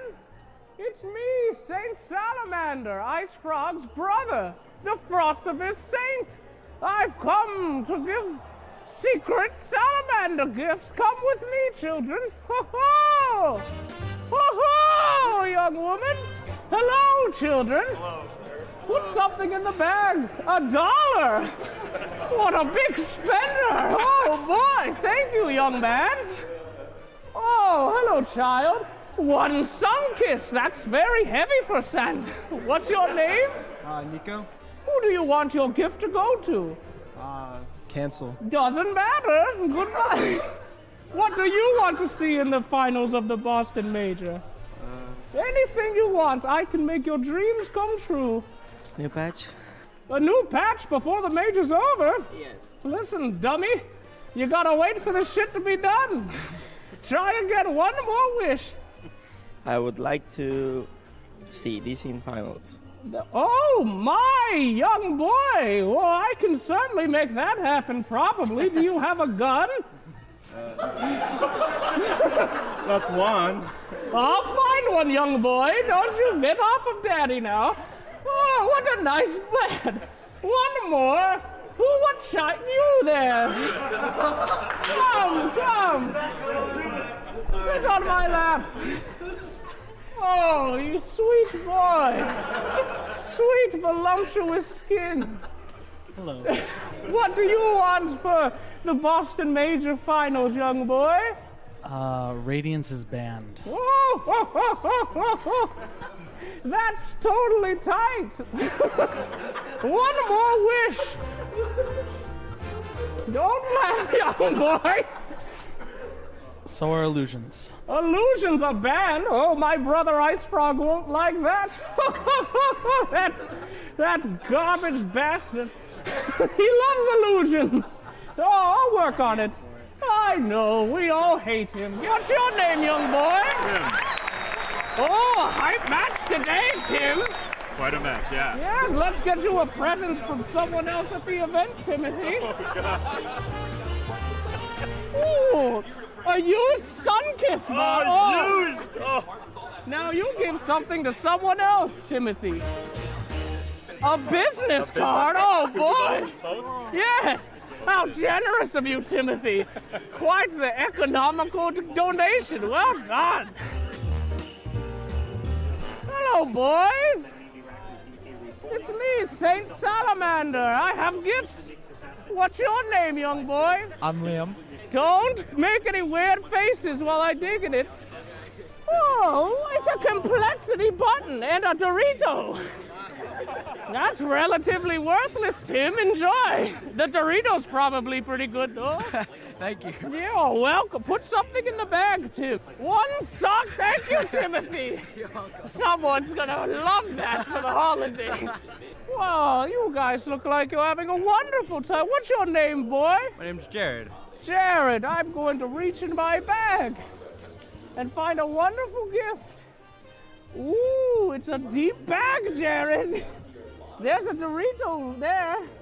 Dorito? Ooh, oh, Jared, I've got a wonder. It's a sock, Jared.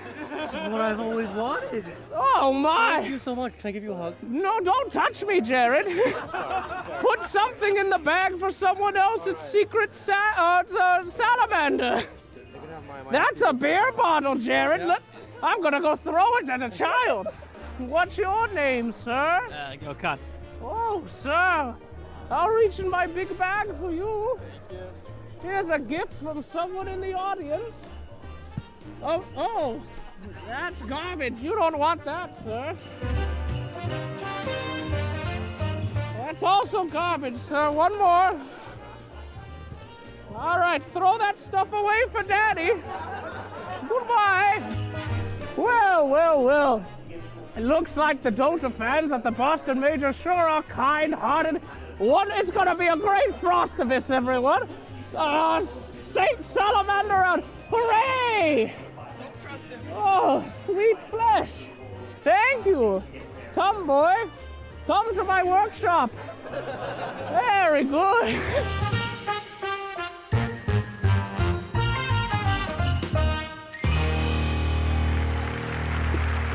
Unbelievable. Unbelievable. What, truly a one-of-a-kind human being. That was Sir Action Slacks there. Or what was it? Sorry, what was it? It was Saint Salamander. Saint Did we do a Salamander. head count to see if that guy came back? I didn't.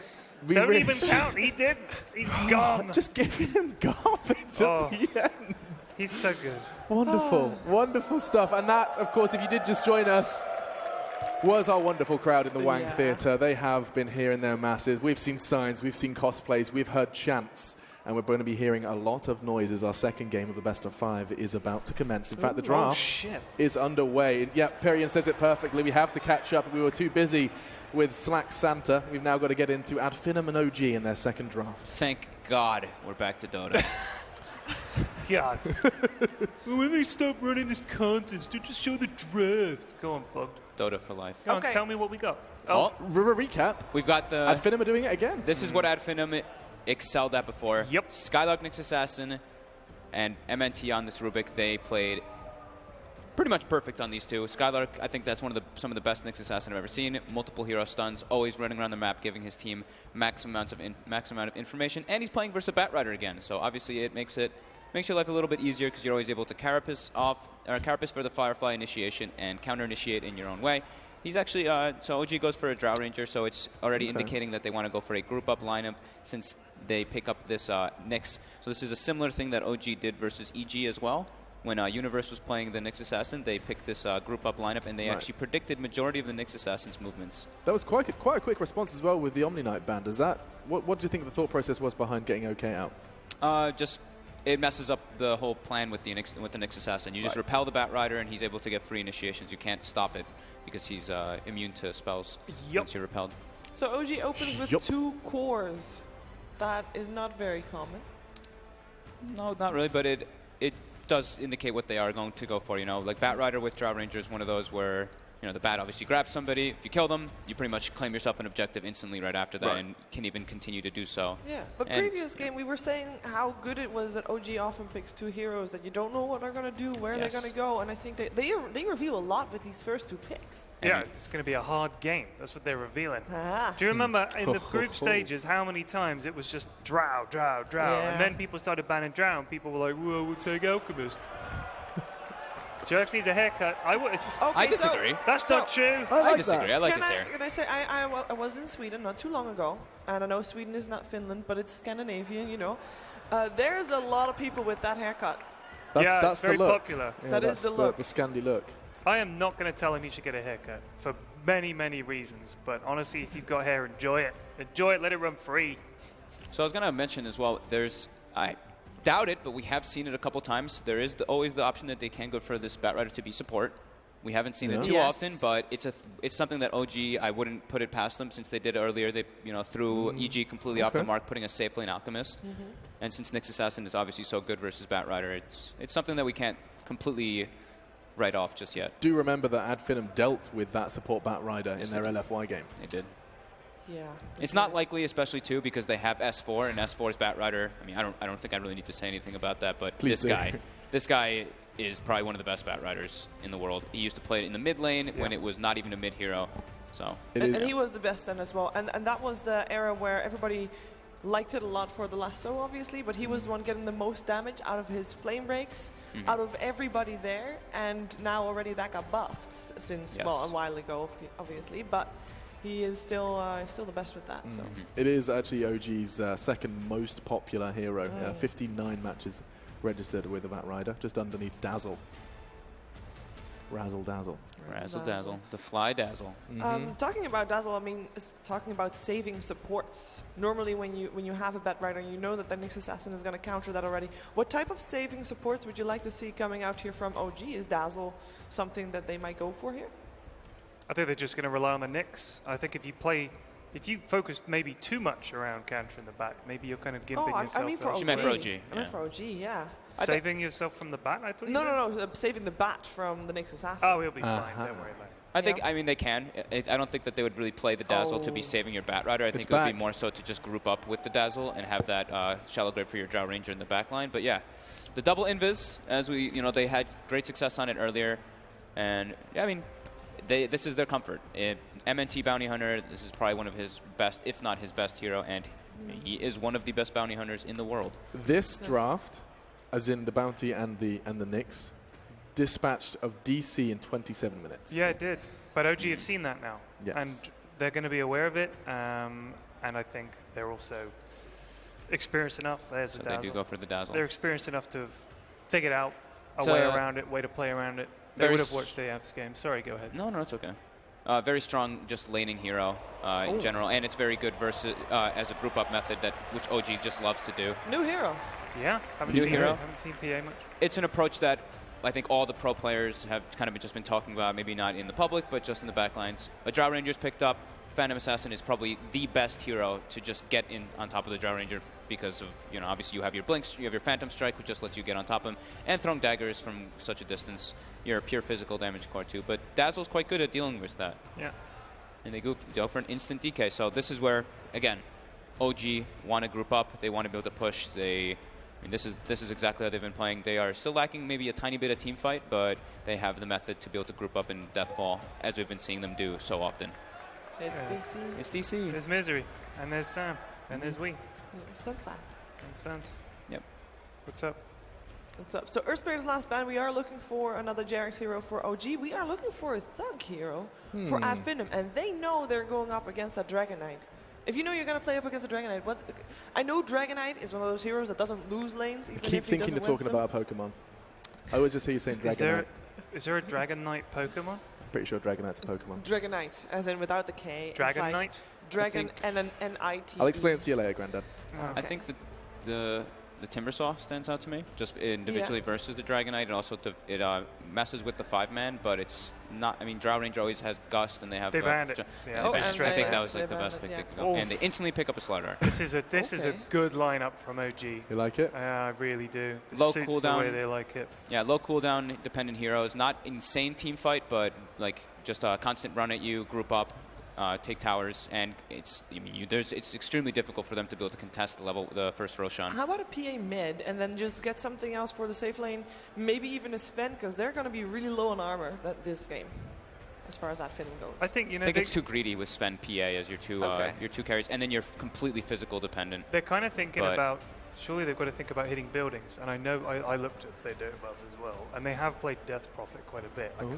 They did used to play Death Prophet, especially with the Bounty Hunter too. Yeah. We haven't seen it, I don't think, at all here. No, not once. But it is a hero that they do specifically run it, but it's not the greatest versus Bat Rider because you can get isolated. It's an OD. Okay, we're going back to I OD. think just the safest pick for them is the OD. They have now more setup, and it's a lane dominating hero. It's pretty good versus the DK. It's a good OG lineup there. And Astral. It does seem.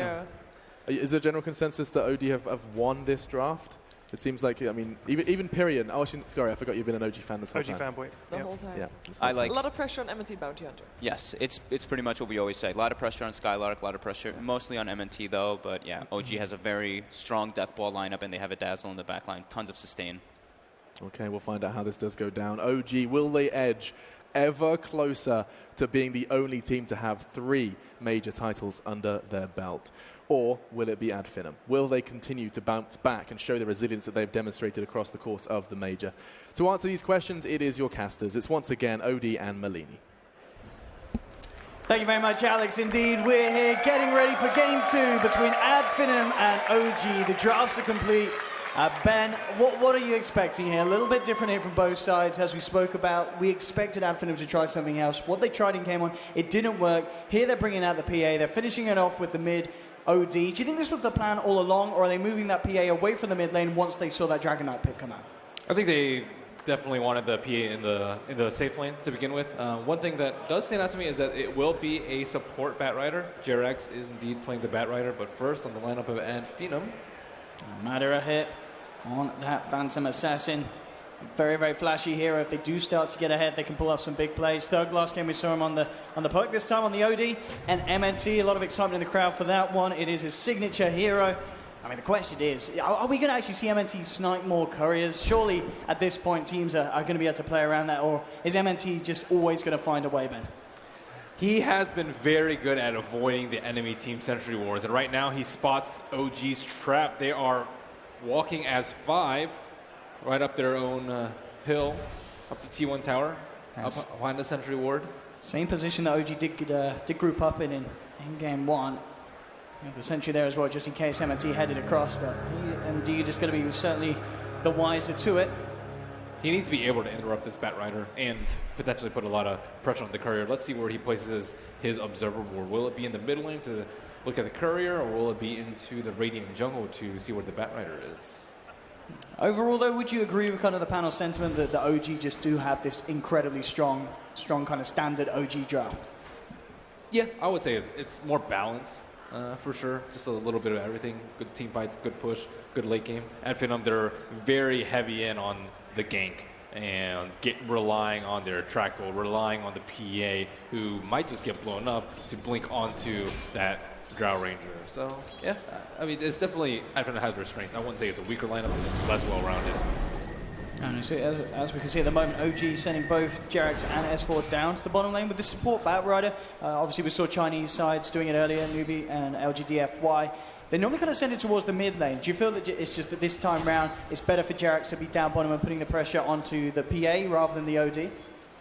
It's just a personal choice. I think that Sword is a little bit weaker in the lane, so he probably needs more help. I think he definitely could have done work in the mid lane. Like, OD is a very strong laner, and TK not particularly strong versus the OD, but strong enough. It just depends on who they prioritize, and getting us for at least level 2, maybe Boots, will go a long way. This is really nice as well here from Spartan, making the side pull off to the left camp. So this kind of warding an attempt from OG to block it as such on the right side isn't going to do much at all. And MNT looks like he's about to walk into a sentry ward vision on the top lane. He's in a tiny bit of danger. Has to be very, very careful in this lane. He's not sure of where their sentries are. Mid lane, though, with this 1v1 matchup that's been left straight up, no support backup as of yet. Thug has been allowed to get the lead, 6 for 3 against Anna's 4 for 1. I imagine is this kind of expected for Thug just to have the overall better time in lane here in this straight 1v1 hero matchup? Yeah, definitely. And Anna can't ferry himself out a Quelling Blade because he's a little bit worried about the Chicken snipe. And Chicken is coming straight down mid lane. I wonder if he's like actually going to move it around a little bit. Like if he moves it to the left, it actually could get sniped by maybe next time. MNT not in the neighborhood to look for Alfred at the moment, but indeed OG themselves wouldn't know that. Getting close there indeed. Back up towards the top. MNT will head up, continue to scout out. Vision here, no tail. Finding good CS at the moment. The pressure from each side's off laner hasn't been really enough to slow down the safe lane. I mean, even on that bottom lane, we're seeing Madara at 13 for 0. So despite the fact that he's had S4 and Jerax in his face, the PA is still finding the farm. Yeah, maybe next time he will lose that central ward battle. Skylark, he's trapped in the creeps. Yeah, it's good spike Carapace actually catching both of them out. MNT and Scarlet trying to turn towards No Tail, but No Tail and Fly should have the kill on Scarlet, but no, Scarlet Mangoes turns around with the stun, and Skylark, he's going to be able to walk it out here for the time being with the salve and the poor man's shield. He'll keep himself alive. MNT will be taken down though as OG claim first blood, but Skylark will stop himself from dying. And Bounty Hunter just cannot wreak that much havoc in lanes because OG's lanes are just much stronger. Dazzle and Drow versus this Nyx Assassin. Nyx Assassin can't really do anything in the lane. He can try and not get harassed. Quite close. They're not quite in tower range, but they do have another dagger here with a slow S4. Trying to get himself away, and with the sprint, he should be fine. He has 10 stick charges, and without a noob, it's very hard to chase that hero down. Middle lane, though, this matchup continuing to go. Get harder and harder for Anna. 19 for 9 on Thug in comparison to the 10 for 3. Bottom lane again, Spartan and Madara making a bit of a play onto S4. Indeed, though, with those stick charges, feeling very confident, will pop them, and now S4's maybe even trying to turn this one around, heading towards Spartan. Madara again there with a dagger to slow him down, hold S4 back, but still S4 coming forward again with the crush, not able to quite catch out the Rubik. So S4 will be fine, but playing this off lane very nicely, keeping the aggression high, and not feeling too scared to go toe-to-toe with Finem's safe lane. They're not scared to go on that Rubik because he doesn't have a stick on the top lane. No Tail getting harassed out by these two melee heroes, but they can only do so much. Yeah, especially with Fly in the neighborhood, they don't want to commit too much onto No Tail. I think that the imminent save will be there from the Dazzle if required. But overall lane-wise, do you feel there's a certain side that is having the better time? Is it at Finem here just because of the way the mid lane and the safe lane and such is going? I think it's OG, just because the Bounty Hunter really doesn't have a place. He's trying to find a home, either by building it from the corpses of dead chickens or getting some kills in the side lanes, but he's just finding nothing. He just narrowly misses out on that in the mid lane. Bottom lane, S4 again. I mean, this stick, of course, being an absolutely huge purchase down here. Allowing him to kind of play himself out of death each and every time. He doesn't have Tranquils, though, so he won't be topped off. It looks like Bounty Hunter could potentially sweep into that lane and get a kill. I believe the Observer Ward dropped in the mid lane, did not see Jerax, so Jerax managed to successfully bypass the Bounty Hunter. Will be able to stack up and farm, unbeknownst to Finem. Already level 3 as well, and of course the Drow is going to help him start to clean out those camps even quicker once he starts to stack them up. Mid lane, Thug looking for the setup, MNT to come around from behind, and they will try and give Anna the right clicks down. He'll hold back the OD here with the Dragon Tail. It's a good job as well, because Thug did have that double damage ready to go. I really like that one stun build from Ana. You'll see a lot of 3-0-2, but in this lane, all they need to do is not feed the Bounty Hunter. Just limit his level 6 time as much as possible. Don't give Finem any kills. This is nice, though. Finem have forced TP reaction to the mid lane, and so they've sent their safe lane up towards the top lane, realizing that N0tail is alone. Skylark with the setup, and Madara and Spartan are there with the jump in. N0tail falling low, tries to play it off with a gust, but they will get the kill. And all in all, just really smart read of the map there from Finem. Yeah, and that's usually a pretty big commitment, TPing your safe lane over to that off lane, as well as the support. You're leaving the Slaughter down there to get free farm. S4 is going to find indeed that great timing with that level 6, and certainly then placed and start to happen in favor of OG. But Finem with this movement up towards the top will look to pressure the tier 1. And OG not looking to send anyone up there to stop this, so they'll be happy with getting the space down on the bottom lane. And mid lane though, MNT again kind of coming around behind the tower, maybe seeing if he can get some action onto this courier, but he's still just level 2, so it could potentially be a hard one to pick off. And he's going to try for it one touch. Can he get the second one? And he can't. The boost is there. Oh, man, nice. They saved the speed burst too. It's very difficult for him to get the kill if they're actually microing, but he will be able to leech a little bit of XP from Jerax. And in the top lane, they had to try and bring that tower down as soon as possible in bottom lane. Thug with that invis rune to set up here, but there is backup from OG. S4 and Fly are in the neighborhood. N0tail trying to hold back the backup, but the gust comes through too early. There'll be a telekinesis onto S4, dragging him back. Madara is trying to focus down. N0tail gets a good crit. Needs one more touch, but there's Fly with the grave, keeping N0tail alive. Thug's trying to move forward, and he's got the Astra. The Astra should finish off the kill, but Thug now in a bit of potential danger as S4 gets the crush off onto the two of them. Skylark is there, and with Madara jumping across onto S4, they look to try and find a second. They do end up losing Thug. It's a 1-for-1 at the moment. Finem surrounding S4, but the stone's there. Fly's there with the heal. Skylark's taken down. Jax getting himself a double kill. Madara 6 stacks on him at the moment. He's in trouble as well. Fly giving Jax the vision. They'll be able to find him as well. OG crushing this attempt from Finem on the bottom lane. They're not done yet. Spartan amplified up. 3 stacks of napalm. He's out as well. S4 still alive, and Finem lose the whole team. Amazing team play there from OG. I can't quite believe what we just saw. It was absolutely remarkable. And S4 survives, man. The Dazzle pick was just so good against this sort of aggressive play. How many heals did he get off on that fight? Not only saving his teammates, but destroying and the a regen rune as well. I mean, the pings come out.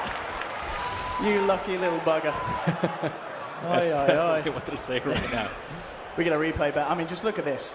Talk me through it, man. Yeah, so many stacks up. There's not even a Blightstone on Fly, but he's just right-clicking people down non-stop. No Drought Aura to help him out, but a heal bomb right there. Just constant right-clicks, and S4, of course, juking through the trees. Finem quick to find some vengeance, though. N0tail on his own up top. He's going to try and play his way around this one. Backup is on the way, but not quite soon enough. N0tail. That's the hero they need to pick on the most. Drow Ranger slows everyone down on the dire side and will stall their pushes for as long as possible. Thug struggling a little bit after that death in the bottom lane. That was a nice Astro, though. He got that Astro after a grave, and Dazzle maybe not very common pick nowadays. I think that's one of the reasons. You just get Astro during the grave and you'll just die immediately after. Jerax. Oh, he's got the dust. MNT, I don't think he was quite prepared for this one, and he's going to be lassoed up. Jerax putting him on the cliff, and he's just going to simply laugh in the face of MNT as he takes him down on an easy solo kill, and I think that was just a situation of not checking the bat for the Dustman. Getting a little bit careless over there. He's desperate to make something happen, though. As a bounty hunter, you don't want to just sit back and stack and defend heroes. That's not your job as a bounty hunter. It's always to interrupt the enemy's plans, disrupt them, get vision. And right now he's maybe getting a little bit of vision, but once they take these towers down, they can maybe hope to make some moves. There's so many observer Look at wards this on from the their back side. line, though. OG could get a potential massive wraparound from the smoke. S4 leading the way, but there is backup from Finem. Skylark in the Vendetta will be dusted up. They'll look to focus down onto MNT. They've got the vision, laid down the Amplify. That'll be the first casualty. Can they give themselves anything more, though? That's the question, OG. Finem already trying to play their way out of it, though. Skylark is surrounded by S4. Anna and Fly, they beat down a second. OG making sure that Finem get nothing out of this push in the mid lane. There'll be an Astral, but Finem surely will think twice before moving forward, and indeed, they aren't going to make an advance. Killing 2 birds with 1 stone with the amplified damage, it just renders Bounty Hunter and Nyx Assassin way more useless than they would be normally. And OG, also, like, the supports don't have to spend as much money on detection because the Batrider can easily, like, kill heroes. Once he pops it does, it's not going to be in vain most of the time. And of course, the starter with the Amplify just makes their lives so much easier. And of course, they can turn their eyes towards Roshan as it's about that time as OG start to pull ahead in this early game. And they really do, and certainly a lot quicker than they did kind of in game 1. There's this period in game 1 where Finem were just finding favorable early game skirmishes and rotations, but this time round, OG have been ahead in each and every one, 9 for 3. The farm is still good, though, for Finem's cause, as we can see respectively. So amongst it all, they're still finding the space to keep on par. Trying to happen, but he's a bit too far. There's a blink on S4 now as well, so these engagements are going to be even more favorable for OG. A quick scan there from No-Tail just to check if MNT was hanging around himself, but MNT just out to the side. It's time to back up. He's looking for the courier, but look at this. It's a bit of a courier bait, and MNT isn't going to fall for it. If he went for a touch there, the entire team of OG would have been ready to jump on him. He knows where all of them are. Yeah, they're going to go for a smoke, so MNT... He knows that they're trying to roast. Yeah, they're picking it out. He knows that they're going for this. So, Finem, can they do anything to stop this? I mean, OG straight into the pit. You've got Fly and Jerax on the outskirts, just scouting out any potential jump in or attempt to challenge it. But Finem are just going to look to split up the map and push down mid. And looks like they do not want to attempt to contest this at all. So OG getting away with this free Roshan and Aegis. And if they want to go for a fight and at a big reveal with that Blink Dagger now in S4, it's going to be very, very hard for Finem to stop. And Finem will have to wait to fight another day. And when I was watching them throughout the qualifiers, one of the things that I admired the most about this team is that they were able to avoid fights for a surprisingly long amount of time. And that's going to be the case for them in this game. They need to be able to avoid fights for as long as they can without the Slaughter picking them off, without the Batrider picking them off, and without losing too many towers that are drowning. The only problem is their anti-push is very, very weak. Like Rubik, if you go up to Fade Bolt a wave, you're just going to die. And aside from that, no real AoE. Top lane, the push will come in from Finem to find the tier 1 middle. They're now looking to the tier 2 top. And OG in response, again, kind of looking for a similar transition and trade as we saw in game 1, just trading off the tier 2s. The real fortified top. We'll see if either side is going to be able to back up in time to hold the defense. It could just be a straight trade here between the sides. As we can see both towers pretty much going down in unison here. Now Finem will start to back. Teeping down towards the bottom, OG with this Aegis and the newly found armlet on Anna, potentially ready to go for some sort of a high ground push. And with the potential jump in here, S4 has the blink, Jerax does as well, along with the drums on the Batrider. A lot of initiation potential. Again, MNT, he's looking for these couriers, he's just not finding them this time round, Ben, in this game. Is that Observer Ward like inside the tower? That is. That's a little bit of an interesting placement there from Matt. Maybe in preparation if the tower did go down, trying to get it out before they pushed in, but at the end of the day, OG didn't go for this push. As they back up, feeling confident with the position that they are in this game, but still on the net worth. Matter and Thug are in good positions. They're finding the items. It's just all going to be about finding the team fight. Yeah, they need tracks. Maybe next time, still trying to work on his level 6. They already have used the tome on their side. But he has 0, 4, and 1, and they need some more in that kill category. The question is when are they going to find it? Because again, OG pushing down mid. Another tier 2 is going to be going their way, and Finem still in a position where they seem unable to to do anything in response to these sort of pushes. They just continue to make sure that they can keep on par with the farm game. Madara and Skylark down towards the bottom. Thug aggressively farming in OG's jungle. They're getting their items. The PA has Dezo, so this way you can maybe just blow them up before the weave starts stacking up and before the Dazzle has time to react. That burst damage is very unpredictable and can one or two shot heroes if you're just a little bit lucky.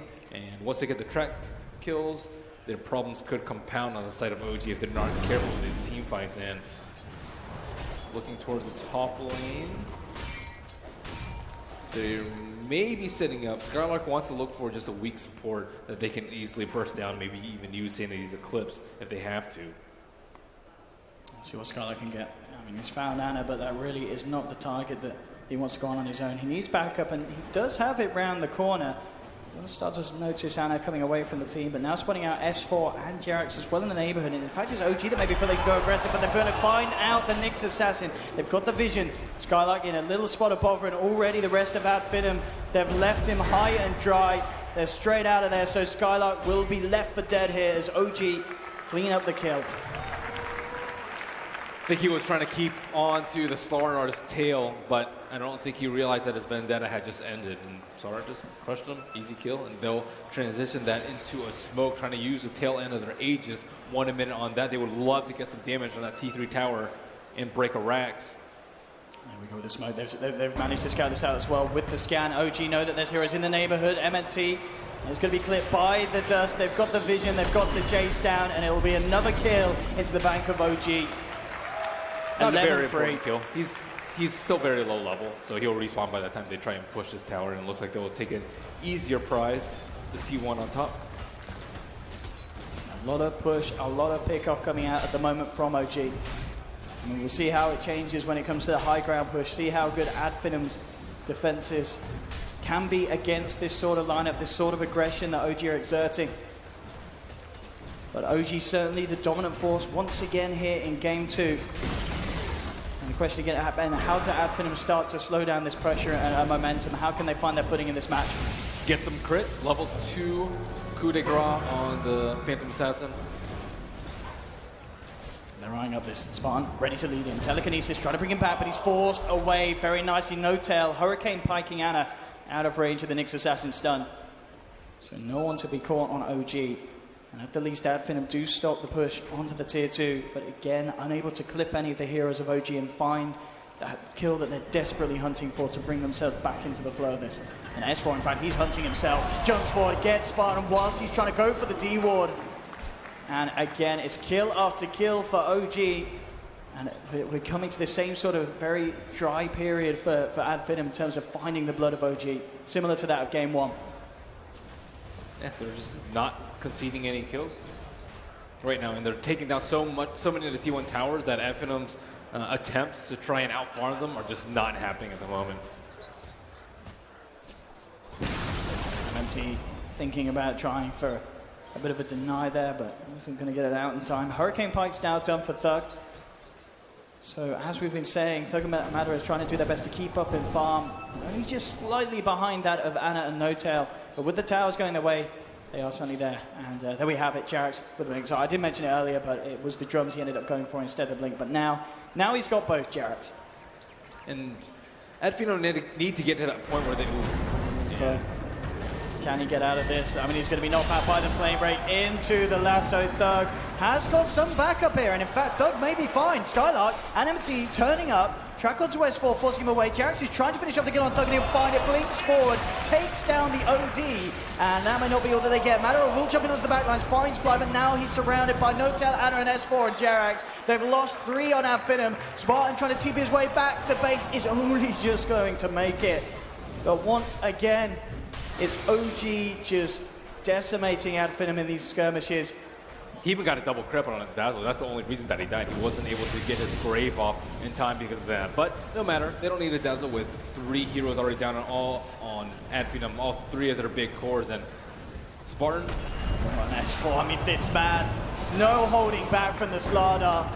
Immediately, as soon as any option is seen, he jumps forward. No Tail trying for the TP out. He's going to make it. Skylark can't quite get the stun in time. Tries to stun from the low ground.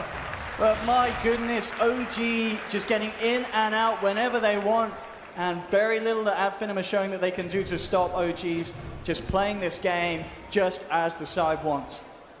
No track gold for you, as OG show a lot of reservation, just bouncing immediately after Adfinem have those super low respawn timers. Roshan number 2 going to respawn fairly shortly. Adfinem, I don't think they can contest it. Ana is very, very big. The OD's relatively big, but he is countered pretty hard by the Batrider Sar, who can easily jump him, and OD just going to be turning around in circles, trying to hit people with the Arcane Orb. It's been fantastic just to see this combination of S4, Slardar, and Jarek's Batrider. Just insanely good at finding pickoffs, outplaying the opponents, and making it very hard for Adfinem to do anything in return to these fights, being incredibly disruptive with a combination of crushes, flame breaks, fireflies. It's almost been impossible for Adfinem to head straight into a fight against OG without Adfinem getting the favorable jump, and OG just are not letting that happen. Adfinem consistently forced back into their base. Now they'll go for the sort of place that they need to. They need to make big things happen. With smokes like this, they have to find a pick-off man. Yeah, they have to kill, I would say, Dazzle first and then the Drow Ranger. Those are your main 2 targets if you can isolate them out. DK is just far too tanky at this point, and he has a haste room bottle. They might run into him first, though, if they run up towards the secret shop. Let's see. There's going to be a scan from OG. It's going to miss the smoke movement from Adfinem. They're heading up to the north, but because it didn't hit anyone down south, Jarek's actually spamping it around the Ancients, indicating that perhaps Adfinem are coming for this route. So I think OG, they kind of realize what's going on here. They know that Adfinem are going for this sort of a play, and they do reckon that they're in this area of the map. Adfinem kind of waiting to see if anyone of OG steps back, but I think because of this read, OG aren't going to slip up like that and head that direction, unless they intentionally look to fight themselves. Yeah, now the smoke has popped in, and Adfinem have to play the waiting game, but they don't want to walk into that south area. They have wards on that high ground. And this is the thing, the vision for Adfinem around this area is very, very poor indeed. Jarek's is going to TP back up to top to clear out this big wave that's coming through. OG looking to head back, and has kind of been left alone though, but he's got the silver edge. And with that, he feels confident enough to head out, actually nab himself the regen rune, and into the pit. He has got a TP, he's going to come back across. Silver edge falling low, they don't have any detection down at this moment at Finem, so Ana able to just run underneath the noses of Adfinem, get himself away, and again, as we said, Adfinem desperately trying to find some positive play with that smoke, but it just wasn't happening, Ben. Yeah, they saw the ultimate orb out on the Dragon Knight earlier, but perhaps not expecting the Shadow Blade to come out so soon in the subsequent Silver Edge. And going back to the first 2 bans that Adfinem had, they banned out the Naga and the Alchemist, as they have been a lot, but this sort of game is actually where you would really want one of those 2 heroes, where you want to be able to stall out this 5-man and prevent them from grouping up. And what better way to make them TP back and defend through massive use of split pushing than Naga and Alchemist. Again, now that OG knows that Adfinem will almost certainly have headed back as a full 5-man away from that aggressive maneuver. The map is open back up around the pit. OG straight into the Roshan. And again, Adfinem just not in any sort of position to head over themselves, so it's going to be more money and experience into the pocket of OG. And to secure that Aegis for no tail. And it really has just been OG playing an incredibly clean series of Dota so far here in Game 2, leading 16-4. Adfinem still missing that crucial fight that they need to swing themselves back in, and it's OG themselves that are looking to go immediately aggressive with that Aegis pickup. Yeah, and they decided to even put it on the Drow Ranger instead of normally the Tower Seizure. I would say the DK. He has a lot of armor, and he's just a lot safer to put in the front line. But doesn't matter too much for them as they smoke around. Do they suspect this? Back. Do they expect this wraparound from OG Adfinem? At the moment, still pushing out that lane. Madara could be in trouble. Jarek has the eyes, immediately jumps across. S4 there for the backup for this Batrider, making sure that they've got a good chance to kill. They're being a little bit scarce about it. Madara's just going to go for the TPH, the bash there. They don't even need it. The damage is more than enough from OG. Madara down for a good minute or so. OG with incredibly superior pushing power as well once they start to get this lane shoved down towards the base of Adfinem. They've already taken all the tier 2s. You know, next on the menu will be these tier 3s, the high ground pushes. Now Finem just trying to push out as many lanes as they can, but they've got a gem on Fly. MNT did not expect this, tries for the straight TP out, but the damage again is too much. They're just squeezing out all possibilities of a late game win from Finem. We have the Slardar, he has the Midas, and then they have the gem on the Dazzle. So either like they need to try and get some split pick off so the Nyx Assassin that's kind of shut down by the gem, or they need to take it late, which is somewhat countered by the hand of Midas to Slardar. They're okay with the pace of the way the game is going, and even if they don't take any T3s or Raxes, they're still in a pretty good position. But this next push, what can Finem do to stop this Drow Ranger strat from taking out their entire base? I mean, that really is the thing. One bad fight from Finem, and it could all be over. A bit of a messy attempt to jump in there, maybe showing the nerves and just the tension that Finem have now at this stage because of how well OG have been playing against them. They can't afford to make these sort of mess-ups. They need to find good jump-ins. Get a fair bit of damage out to Ana. Of course, that track and Hurricane Pike combo is going to be very handy when it comes to this high ground pushback. OG very much ready to just shove themselves down this bottom lane. Incredibly tanky cores and are ready to hit the front lines, and Alpha 2's get about Finem taking it down again, just shoving it back with the Hurricane Pike, stealing the intel set though. It's starting to stack up a nice bit of solid intel, but there's the jump in. Charax immediately with the lasso, dragging it back, goes for No-Tail, holds up. The Sanities will be dropped though, doing huge amounts of damage. No-Tail's out, but he's got the Aegis ready for round 2. Ana kept alive by Fly's Grave. There'll be an Astro holding him back as well, but Finem, they're already one down. MNT trying to focus No-Tail here with the Shuriken Burst, but Ana surviving again. Just this play here from the side. Fly on that Dazzle pick, ensuring that no one of OG is left behind. They don't manage to get the successful high ground siege, but again, they're not losing heroes, Ben. Yeah, the OD building up a lot in that fight actually made a pretty big difference. They were almost able to burst down the Dragon Knight, but what really saved them is the Slardar coming in. He was looking for the Astral on the DK as he was shallow graved up, but then Slardar came in and stunned the OD, and then DK got his armlet toggle off before the Astral was able to come out. So the good news, obviously, for OG, they don't lose anyone. I guess in return, the good news for Finem is the fact that that was an Aegis push, and you didn't lose the fight in terms of losing the base. You were able to push OG back for the time being. Yeah, the PA was trying to farm our BKB on the top lane when she got picked off, and they're just not making any item progression. Yeah, the pushes are failing, but at Finem, they aren't getting the items that they need. But at the same token, OG, they are 5-manning a lot, so they can't maximize the farm about the map. So, at Finem, not perhaps too worried. Only 13,000 gold lead, I would say that's actually not terrible considering the circumstances where they are, 6 towers down versus the 4 on the opposite side. This is where Drow Ranger strats hit their peak. And No-Tails also had to go for a BKB this game, maybe not necessarily wanting to, but it is the safe play versus the OD. Can't always rely on the Dazzle. You really can't at this stage of the game. You have to be very aware of how Finem still, even though they are behind, have ways to fight around that the OG is bringing to these fights. And all it takes is one bad fight with 3, 4 track kills, and that's just going to be a disaster. Jerax doesn't have BKB yet, so he can get counterplayed by the Nyx very easily. Even a defensive Astral on a Crush target or a Dragon Tail target could ruin OG's plans. So they can't just rush up headlong into the Radiant base and expect to win out a fight. They have to play very methodically. Now we have OG getting ready for another push as they bring this top lane round in towards the base of Finem. Obviously not with the Aegis in hand this time.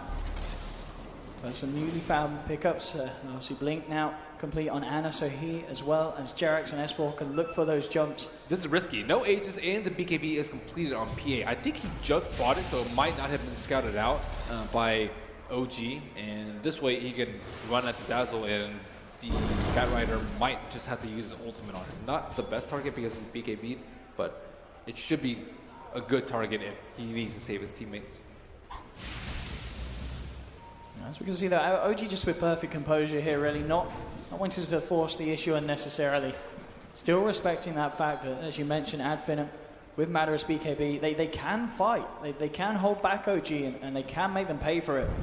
So OG just keeping all lanes pushed in, continuing to make sure that they are getting more out of the map than Finem. And we just have to wait and see when they do decide to turn that again into another attempt at breaking that high ground.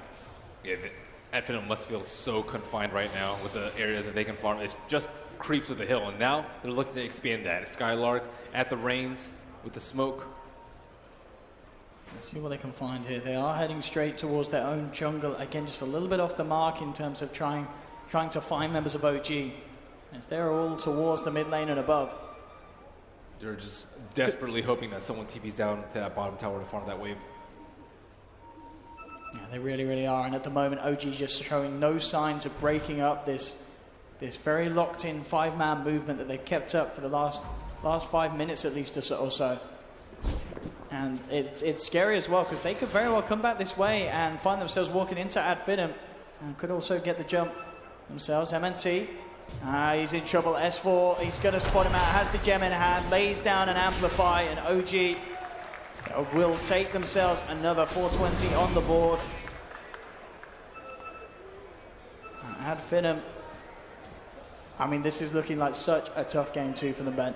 Yeah, they might need a gem too to get rid of these observer wards on the immediate outside of their base. Jax, he's just looking to continue the momentum. Will jump in, will be countered immediately though. Violent Assassin falling low. Esmo's going to come in as well. Telekinesis holding them back. Spartan has the stolen crush to hold him underneath the tower. Esmo falling low, but again flies there with the heals. Madara, he's tried to jump in with the BKB, but they turn. They've got enough damage to bring down the PA. And Madara's out for a minute. Does not have buyback. A Silver Edge just ruined him. Draw Ranger was able to win that BKB war easily with no evasion. No trying to come forward, no tail. She kind of very aggressively postured, but he's forced out. He's going to be fine, but you can expect to see OG just trying to push in as much as they can with that PA off the map. They're having a hard time breaking these buildings, though. I don't know. Could be in trouble there. Ooh, Thug will shove him away, so I guess the intention wasn't quite there to fight. Still just trying to keep OG away from being able to finish up any of these tier 3s and have the chance of getting a look in onto the base of Finem. But as we're seeing, Ben, it's just been, this Dazzle pick has been absolutely perfect for the way that the OG want to play. Every time a core jumps in, Fly, he's always there with so much sustain, making it so hard for Finem to punish any sort of aggressive play from OG. And OG, they're like, usually you might like go in as Finem like 2 for 1, but that's not going to happen with Dazzle. Normally you'd be okay with that because of track, but they're just not allowing any quarter to be given.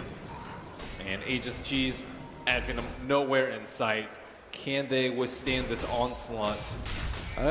I don't think so, but PA was actually very close to killing the Batrider at the start of the fight. All they need is like one quick decapitation like that early on in the fight with track, and they can stall another few minutes and wait for the PA to get a lot bigger. But DK getting his Silver Edge onto the PA is going to be a big factor in these fights.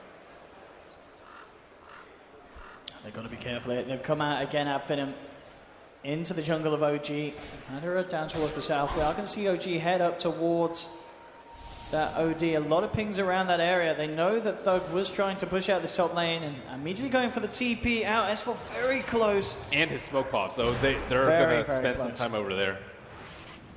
Yeah, they will be hunting for a bit. Jarax should give the clear though, and they'll realize that he's out of there. OG getting very close to finding these big heroes. Finem have to be so careful of how they come out on the map at this stage, but at the same time, it's that they kind of have to. They can't allow themselves to be suffocated in the base. Headed over towards the side shop. Will MNT finally be able to find that courier sniper this game? No, it's just over the tree line. MNT will TP out. Yeah, he uses Windwalker to try and kill those neutral creepers. That's how desperate he is as a bounty hunter. No tail with the completed E-Blade as well. Extra bit of a defensive mechanism. Very nice to use against any sort of target that Madara jumps in upon. He might be able to blow up the PA with that. He's sitting at like almost 200 agility. Yeah, Madara's got to be careful. Especially with how he utilizes the BKB, as you said. Trying to work it around that Silver Edge break hit. OG ready for another attempt on the high ground. Finem needs something absolutely huge. We need to see Thug start to rack up that stolen intelligence. Go for a big sanity. Then we have it jumping forward. trying to build it up, and Anna actually comes in return, and in fact with the stun, the crush, the amplify, they just smell Thug. He's out. Jerex comes in with the lasso onto Madara, blocks the BKB, PA trying to fight for it all, jumps to Fly, but Fly's graved himself. Madara can't quite finish off the Fly kill. Multiple buybacks coming out from Adfinem. They're trying their best to hold Skylark, ripped to pieces by No-Tail. They need to find a kill on this, but at the moment OG just aren't dying. It's a dieback from Madara. OG just dominating so far in this series. It's going to be GG, 27-4, game 2. Going the way of OG once again. At Ben, it really just seems so far that OG proving that they're on another level. I mean, it is a best of 5. Adfinem could still look for that miracle run and get that 3-game win streak after this, but so far, all of the momentum is in OG's hands, surely, Ben. Yeah, and Adfinem need to find a way to stop OG from just grouping up and pushing. They are so good at that. That's how they got all the way to the grand finals. And Adfinem looking for a more scrappy kind of game where there's 2 heroes there, 3 heroes there, but when they have the Drow and the Luna, it's just so conducive to OG grouping up. But at the same time, if they ban one of those, they might let the Alchemist or the Naga slip through. I mean, that's the thing, Ben. Do you think that might happen? Are we going to see a different attempt, a different approach on the draft in game 3 from Adfinem? Do they just not ban out Alchanaga and take something out totally different entirely? I think it might be better for them to actually take one of their cores early on instead of like the Nyx and the Rubik, like one of their farming cores. Like take one of the, probably take the Luna and don't take the Drama. At the same time, that there's also Terror Blade, which OG can use. So I don't know. They need a good hero to split them up. Well, we certainly saw that game 2. Adfinem tried something a little bit different. Again, incredibly unsuccessful as OG looking absolutely insane with the plays this final. 2 games in, 2 wins under their belt, and 2 stomps pretty much as well. Alex in the panel will be able to bring you in, but so far it's just been the OG show all around. It really has, OD. I mean, at this point in time, it is just this kind of constant reminder of don't sleep on OG, right? Coming into this grand finals, even in semi-finals, we were not expecting to see OG do what they did to EG in the semis, and they're just bringing that into the grand finals. It's mad. I mean, absolutely. I mean, kind of before the tournament, there wasn't a lot of kind of attention drawn the way of OG. A lot of people looking towards your EGs, VPs. OG kind of going under the radar. How did this happen, Malini? I don't get it, bro. I mean, I guess it kind of goes down to, would you say, when Anna, the whole kind of shift in terms of roster. A lot of people had their doubts on the newer players, but Anna, he stepped up to the mark. Yeah, I mean, in the recent tournament, a lot of eyes weren't on OG because VP just crushed everyone, including OG, on their path to the finals, and OG's doing the same thing that VP did in the last tournament. I mean, I could try and phrase it by saying that Adfinem have often shown that they can go down 1 and come back, but they've gone down 2 in a best of 5. It's going to be a real uphill struggle. I look forward to seeing you guys back on that casted desk for the 3rd of the series. Thank you very much. So, I feel like Elvis Presley when I do that. Thank you very much. Let's get into it. It is time to break down our 2nd of the series. Fogged, Shiva, and none other than Piri and Flax joining me. Okay. I feel like we jinxed them. Shut up. We probably did. It's not just yet. Not just yet. It is nothing to do with jinx. It is simply to do with an OG that have surpassed what we expected from them. I think absolutely. I mean, like, this game against EG was just a little, like, a kind of reminder about, hey, guys, we are here and we're going to stamp our logo all over the stage. Yeah, did we just forget that OG is legit one of the best teams? Like, I don't think we forgot. Silly. I don't think we forgot. I think we got caught up.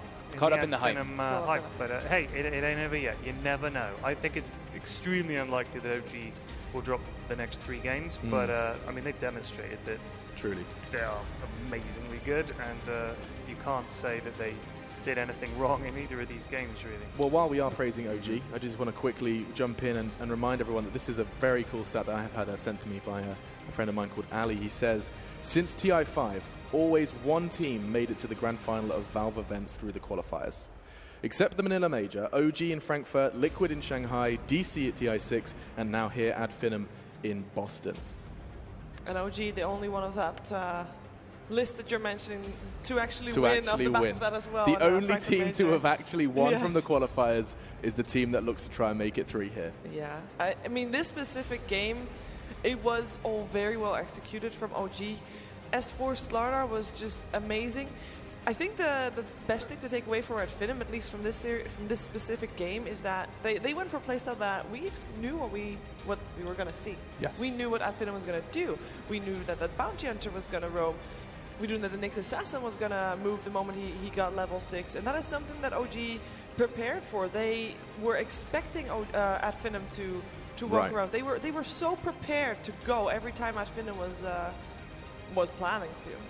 Yeah, it just seems like they kind of had their number in a way. Yeah. I think it's kind of a lame way to say it, but like it's a pretty hard matchup just individually for Finem versus OG. Like Finem is a team that likes to take scrappy little fights. Yeah. OG is a team that group up death ball. They use all 5 people. Everybody kind of comes together in unison and pressures in that such a way. And I think it was very clever of them to actually put the Bat Rider on support. We saw how well he did and how well S4 did just because of him switching to be that starter. So very cool approach. We kind of thought that they might do it, but they actually did, and it worked out in a massive fashion. Yeah. Another Bat Rider support and a success as well.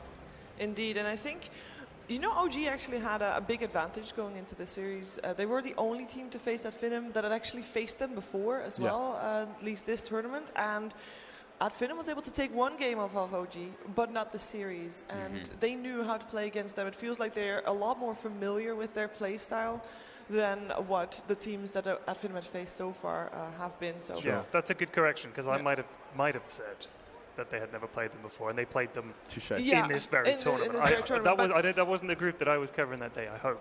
But No, yeah, we didn't cover that group at all. Fortunately, These are that's long not the days, case. you all. These are Yeah, long days. they are long days. Yeah, the Dota sometimes does blur into one. The scoreboard, however, will help make things clear.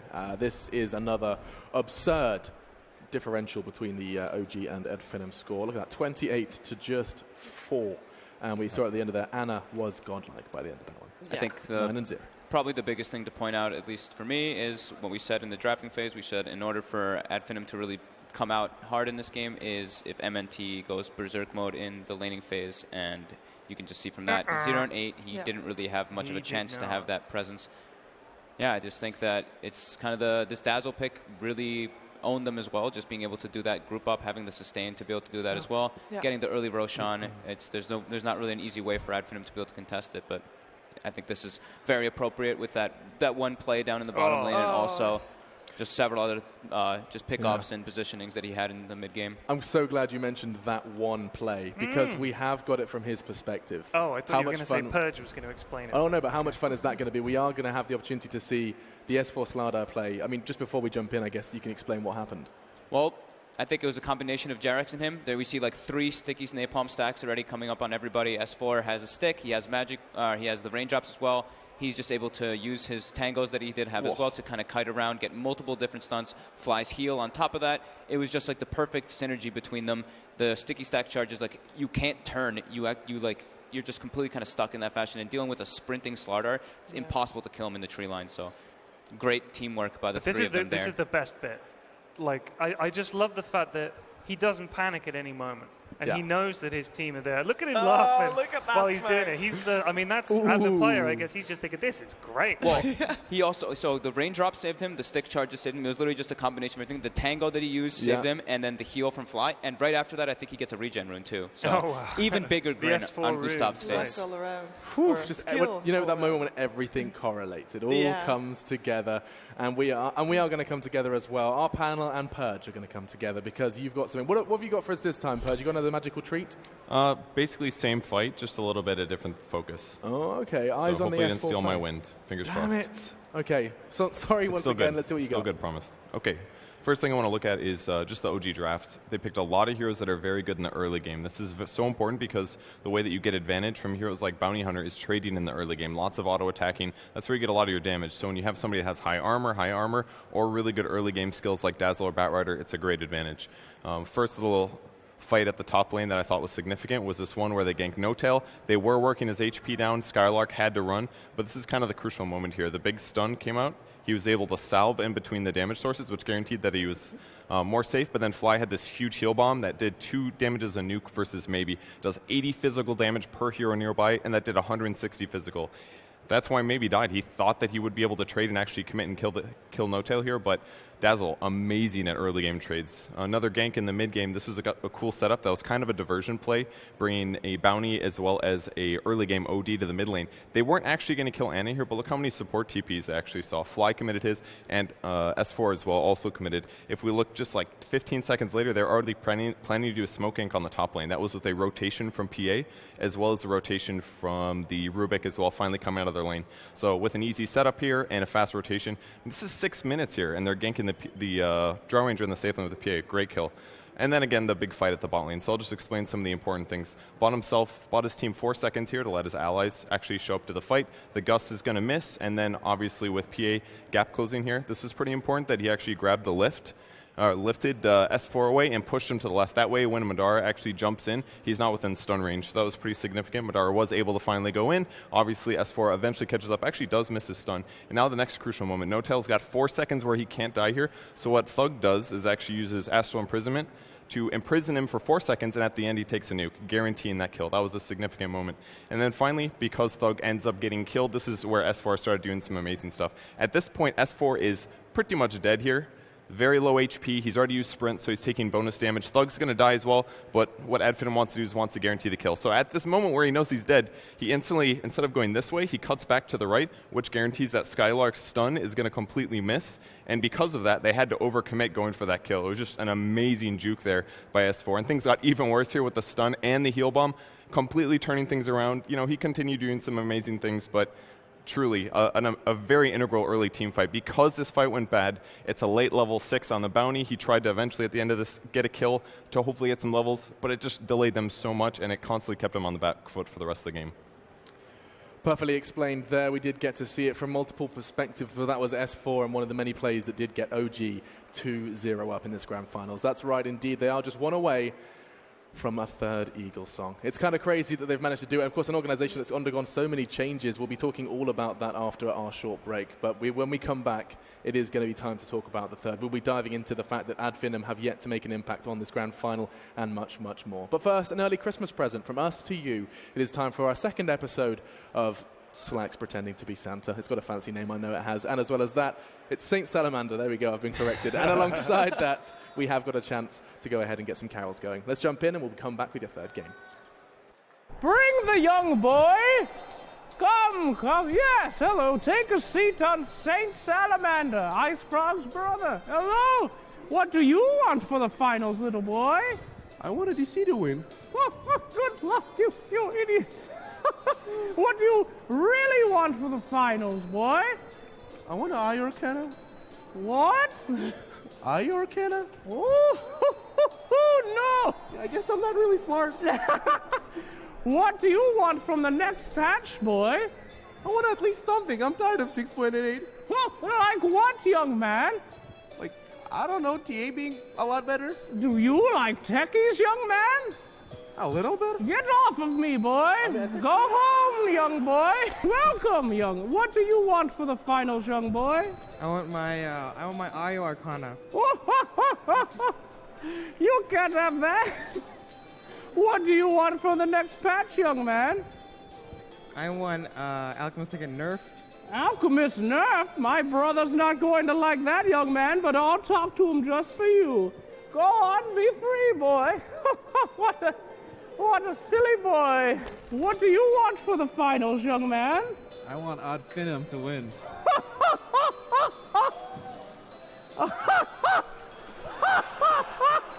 Get the hell off me. Oh, come, young boy. Oh, you're a sweet boy. Oh, yes. What do you want in the finals, young boy? I want a new patch. A new patch? Oh, I have a lot of children asking for that. What do you want to see? No more techies. Oh, you don't know what you want, boy. You're just a child. Remove yourself from me. Oh, another child. Any young boys? Oh, yes, you look like a nice lad. Take a seat. Oh! Am I that fat? No, you're light as a punch, young lad.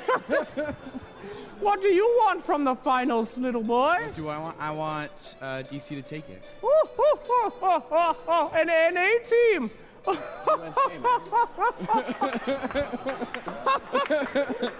luck with that one, boy. Okay, what do you want from the new patch, young man? Fuck illusions. Oh, that's quite graphic. Gracious me, my brother Ice Frog won't like that. But seriously, though, fuck illusions. Off you go, boy. How about any young lady? You get away from me.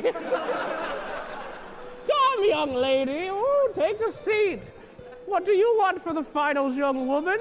I don't know. Well, get off of me then. What are you here? What the hell? What do you want for the finals? I want only the dankest memes. Oh, you smell like alcohol, young boy. What have you been doing all day? Maybe drinking. Maybe a little bit. Me too. Of course. What do you want to see in the patch, young man? In the patch, I want Monkey King to be the worst hero ever made. Well, my brother will take care of that, don't you worry. We're all going to hate him. Your wish is granted. Get the hell off of me. One more, boy. Come here. Oh, no, you sit right in the middle. Oh, that's a good boy. What do you want, boy? Oh, you're Ice Frog's brother, right? Oh, that's right. Can you tell him to balance Alchemist? Oh, don't get up, boy. What do you want in the next finals for the major, young boy? I want OG to win. Tell him to make that happen for me. Oh, the third major. Don't you think that's greedy, young man? I think No Tail will understand my want to see him. He's Big Daddy. You need to be punished. You're a greedy boy. I curse you with teammates that don't speak your language in your next rank game. Get off of me, boy. What the hell is this? I didn't ask for you. Get away from me, you freak. Oh, everyone's so nice at the Boston Major. I hope all their dreams come true. This is Saint Salamander. Happy Frostivus, everyone. What a fun major it's been. And to thank you for watching, here's a little song. We got one new host. But you can't lose twice. These guys crashed. Off the bat, if you was tried. The Boston Major was wicked this time. Hey! OG's SD, he won every fight. You should probably know what your sponsor tastes like. The Boston Major was super hype. We know when you are sleeping. Slax's voice keeps you awake. We'll pose for you in fashion shows. Wear pants for goodness sake. Ad Finem won. Despite our doubts, I punched the desk and blood came out. Boston Major was pretty dang. Goal looked great. Until they died. Wings got clipped. and newbie said bye. The Boston Major touched me just right. VP was supposed to win it. They went home with unity. This wasn't a plan for the Chinese fans. Shed an anime tear for NP. We had a great time, but this is the end. Don't worry, cause we'll see you again. The Boston Major, GG, easy. Yeah, Kiev.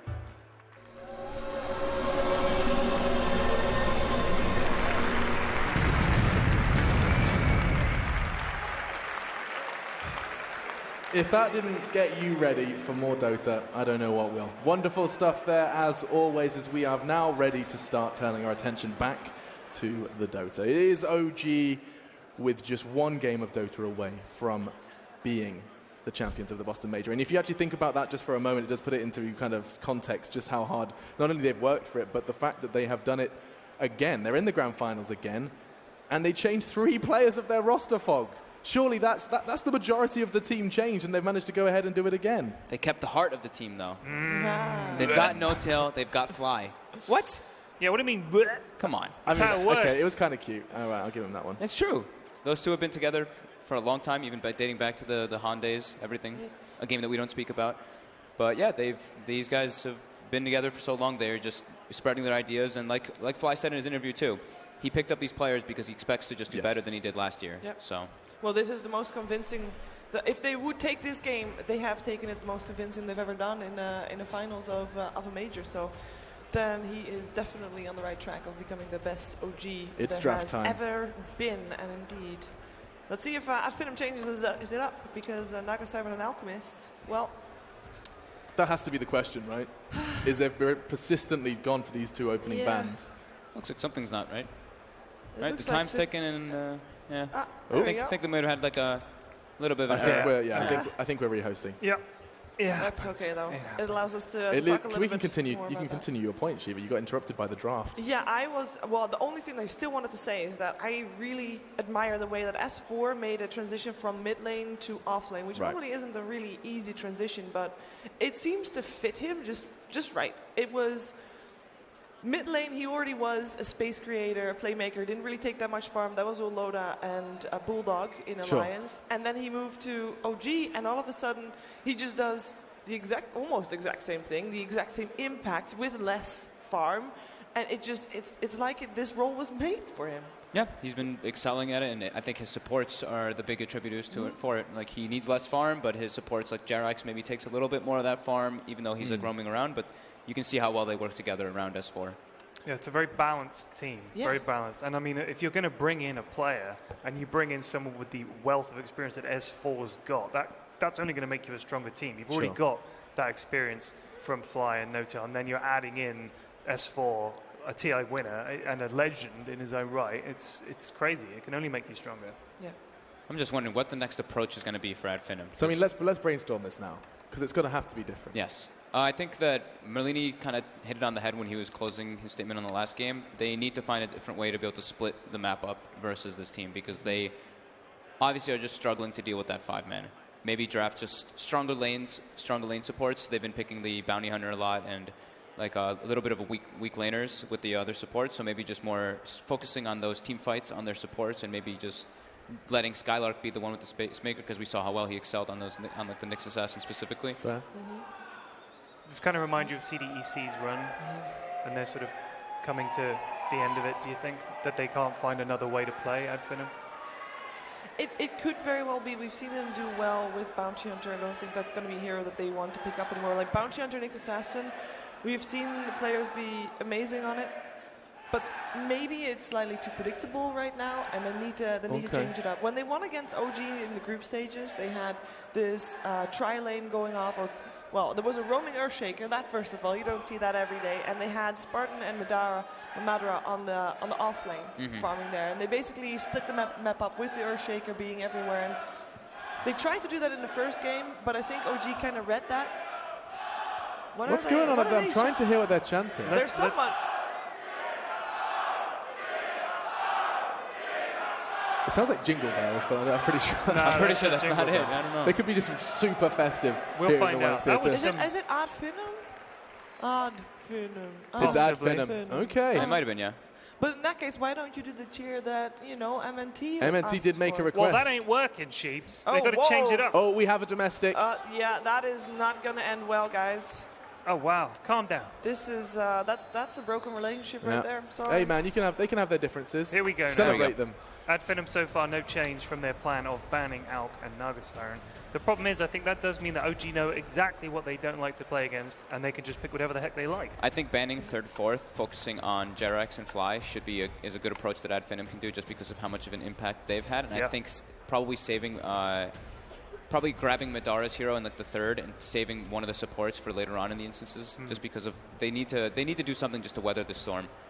Okay, previous games, this is a tiny change. At Finem, oh, never mind. I was going to say they banned out Naga first over Alchemist, but they still banned out both. They just hate them, and that's it. They're happy with that. I mean, I don't blame them. They're so it's persistent. It's very difficult to face against. I mean, OG has been also so successful with those two heroes.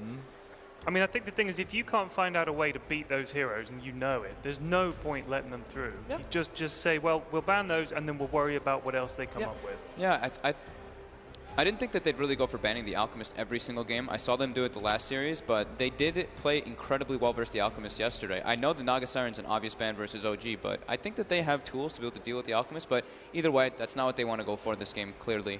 They have a plan coming into mind. So they give up OG, the Shadow Demon, and they take the Rubik Luna themselves. Very strong lane already coming off the bat. So it seems like that's a little bit of the change-up that they're doing. Grabbing Madara's hero early, as I mentioned, and this gives them a bit of team fight, and the Rubik lets you be able to obviously have deep push into like later stages and illusion clear.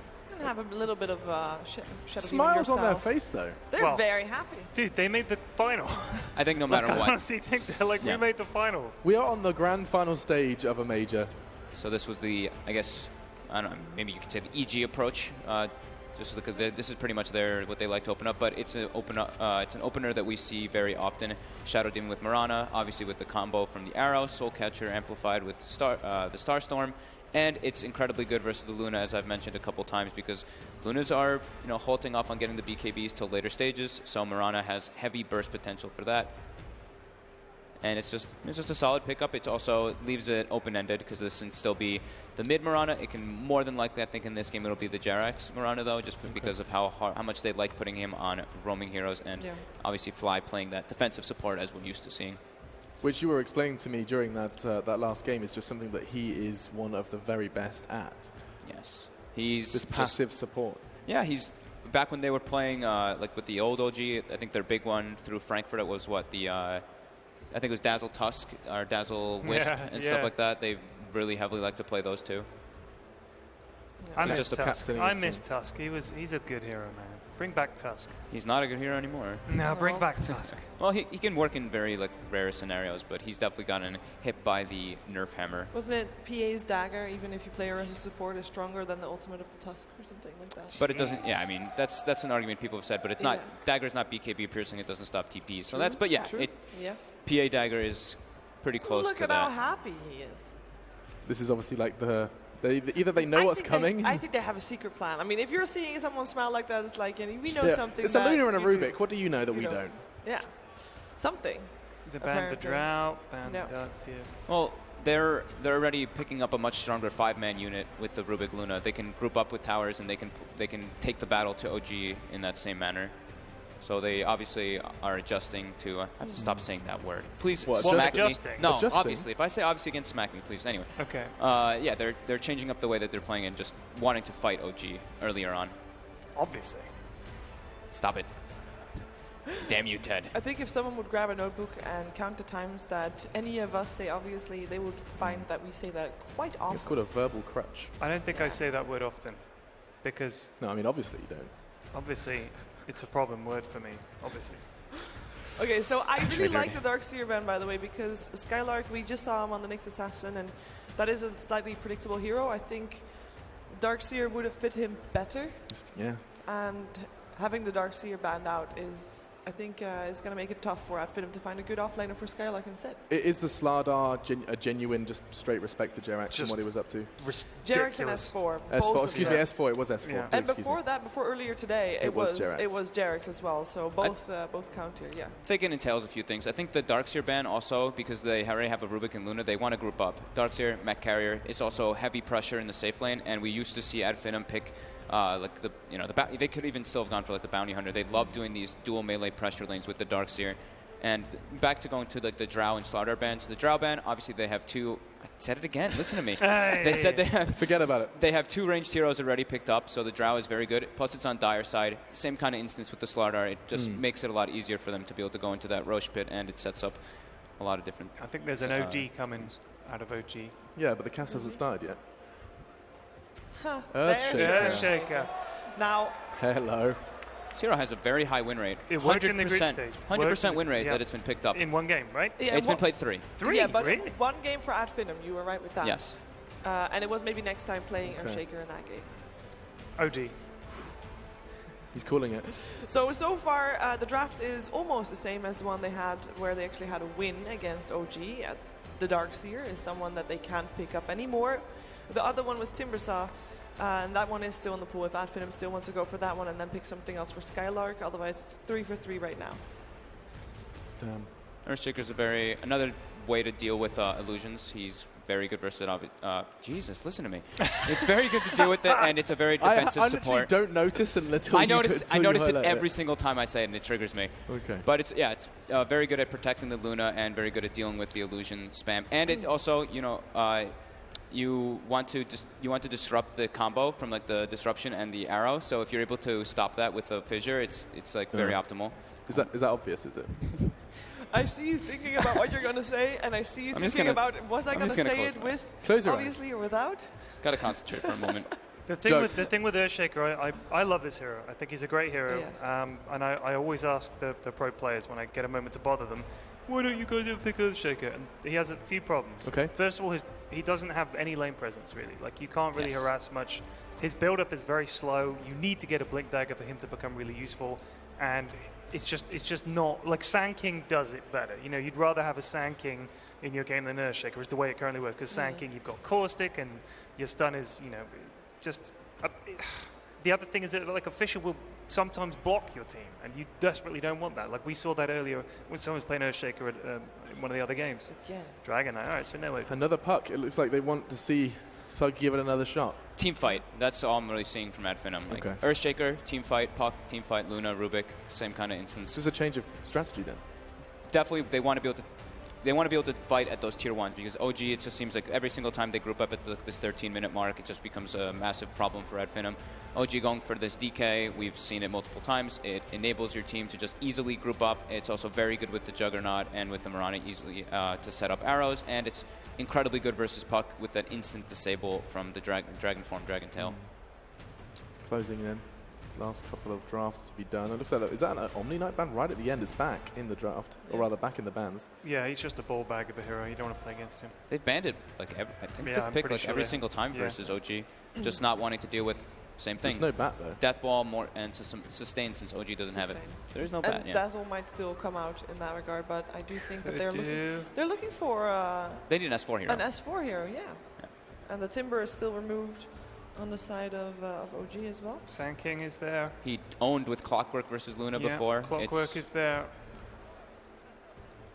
There's still a lot of heroes in the pool that S4 can properly play. I do like that Rubik also can lift and put something on the other side of the Fissure to come back to what you said earlier. Being on the wrong side, they can fix it if they want to in that way. Yep, true. Nyx Assassin. They're pulling it back. Mm-hmm.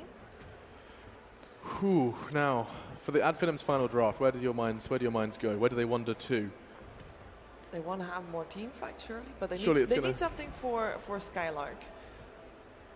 Legion Commander versus the Illusions. That's something that people have been picking up. It's a scaling offlaner as well, since they are pretty much depending on this Luna to solo carry them. I think that they do need something else to scale, since they're versus a DK and a Juggernaut and a Mirana who can potentially scale. Isn't LC seen as a bit of a risk though? It can be, but I've seen an LC Earthshaker dual lanes. There it is. Yeah, they pick it right away. Good call. Good Very call. nice call. It puts a lot of pressure too, because you can spam your spells a lot, and you can like force the Juggernaut to like use Healing Ward and just force a lot of regen from the safe lane. So will history be written today? Will OG and there's multiple reasons why history could be written in this game. Not only could OG be the first ever organization to hold 3 major titles should they win this game of Dota, but also in the history of this game, in the history of Dota 2, not a single Valve event has seen a grand final end 3-0. True. Could this be it? Could OG write multiple pages of the Dota 2 history book in one game of Dota? It is a $500,000 game of Dota 2, so strap yourselves in and let's get into the cast. Thank you very much, Alex. Indeed, we're here ready to go for the third game of this best of 5 series. I think the crowd would love to see more than just 3 games, but nonetheless, Ben, if OG are able to do this 3-0, it really is going to be an incredible feat from the boys. They have pretty much their cookie cutter draft. DK as backbone, Juggernaut for the sustain and defensive support. Ooh, wow. Arrow came out already in the mid lane. That was weird. But overall, I mean, obviously we've seen 2 games where Ad Finem have struggled against OG. Is there anything about this draft in particular that kind of raises your hopes for them a little bit more here in Game 3? They took a Luna this time. I think that's a huge difference. Game 1 was Luna. Game 2 was Drow Ranger. Game 3 is Juggernaut. Juggernaut just doesn't have that aura that can really be the spine of your team. The hero that everyone revolves around, and he doesn't buck everyone up. The Healing Ward is all right, but nothing like the Lunar Blessing or the Precision Aura. Oh, I mean, look at this. This could get messy for Ad Finem. OG smoked up in a very good position to find something they're going to find, and maybe next time the 5 of them surround him. Arrow timing on point from OG, and they will claim first blood for Anna as well on that Dragon Knight. So maybe next time was approaching from that side because he was dropping an Observer Ward in the top lane, perhaps trying to scout out the movements of the Shadow Demon and the Mirana. This is a very difficult combo to deal with, and I think it's also another reason why they picked the Legion Commander. The press the attack is not only good versus the Juggernaut in the lane, but it's also very good to dispel the arrows and the long duration Dragon Knight to make sure that the Puck and other heroes survive. Absolutely. As we saw then, some good smiles coming out in-game, but not only in-game, also in the real world, inside the booth. Both teams, smiles on their faces, whatever happens here, both enjoying the moment. And indeed, a lot of people here and at home would enjoy it just a little bit more to see a closer game between these two sides. But so far, OG haven't given it. On the left, this is a way underrated part of the Earthshaker. He creep blocked the wave, and they're aggro trying. And aggro trying generally puts you in a slight positional disadvantage, but with that creep block, maybe they can get a kill in this lane, or at least pressure the jug a lot. So do you like this decision from Finem to run this lane aggressively, rather than kind of taking it down to the bottom?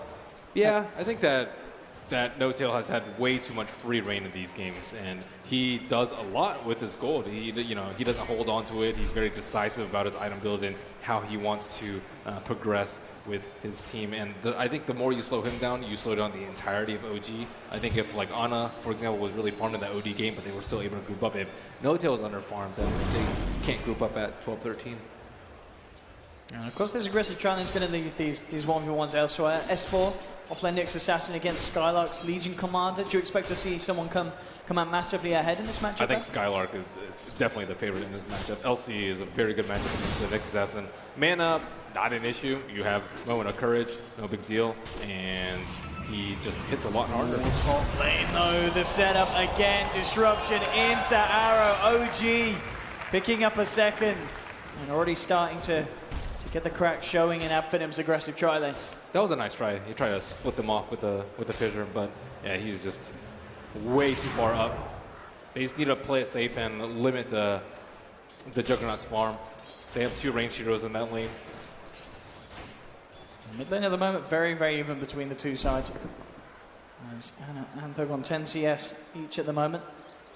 MNT checking out any sort of movements. It's going to be Jarrett's coming in from the river.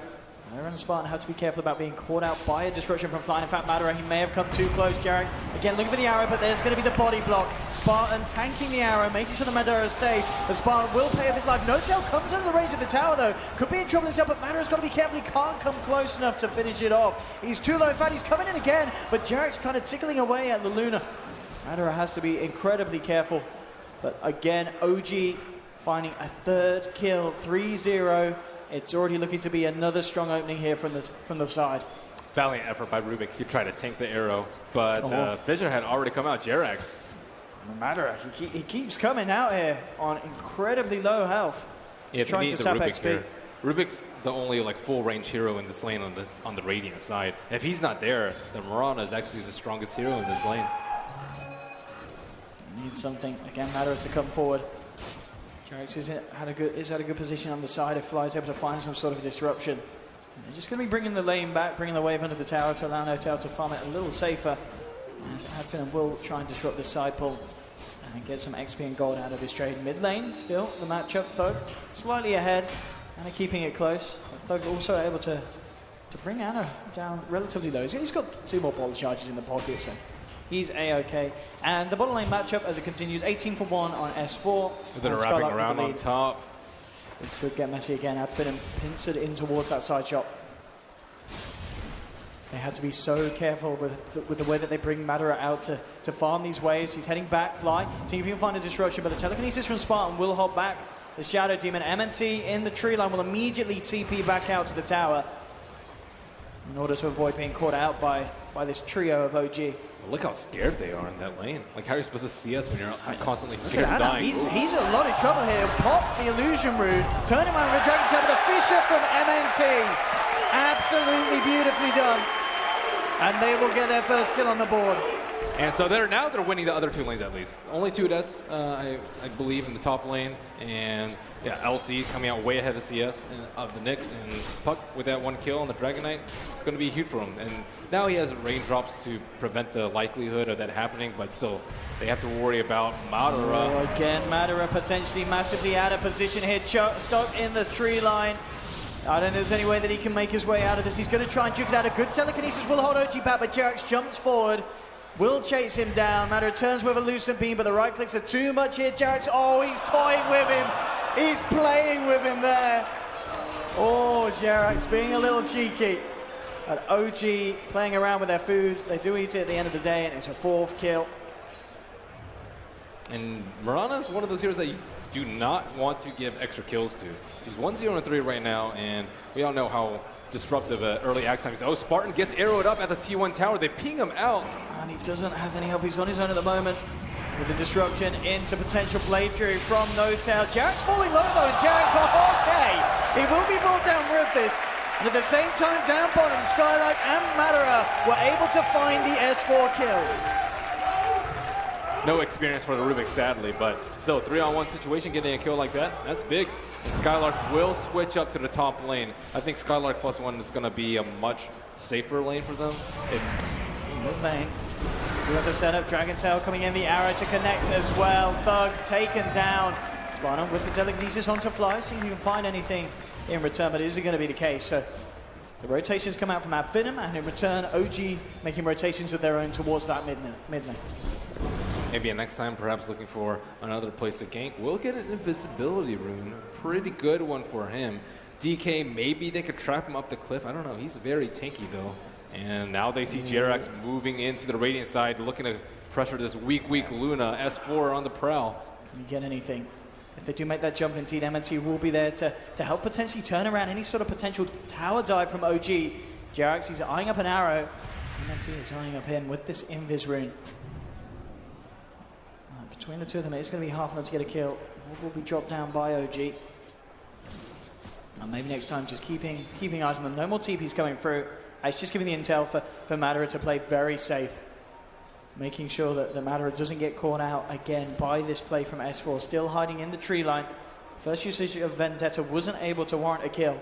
Now they're bringing more backup. Rubik's going to be heading down to make this a trio. And they could attempt a turnaround onto any sort of play that comes out from OG. S4 to reveal himself, and this could be the target. MNC leading in. Here we go with the Fisher. Catches out both of them. Telekinesis onto the Nyx Assassin, dragging him back. But with the Spike Carapace, he keeps himself alive. Skylark, seeing if he can chase down, has got the duel if he gets in range, but S4, Vendetta back online, and will get himself away.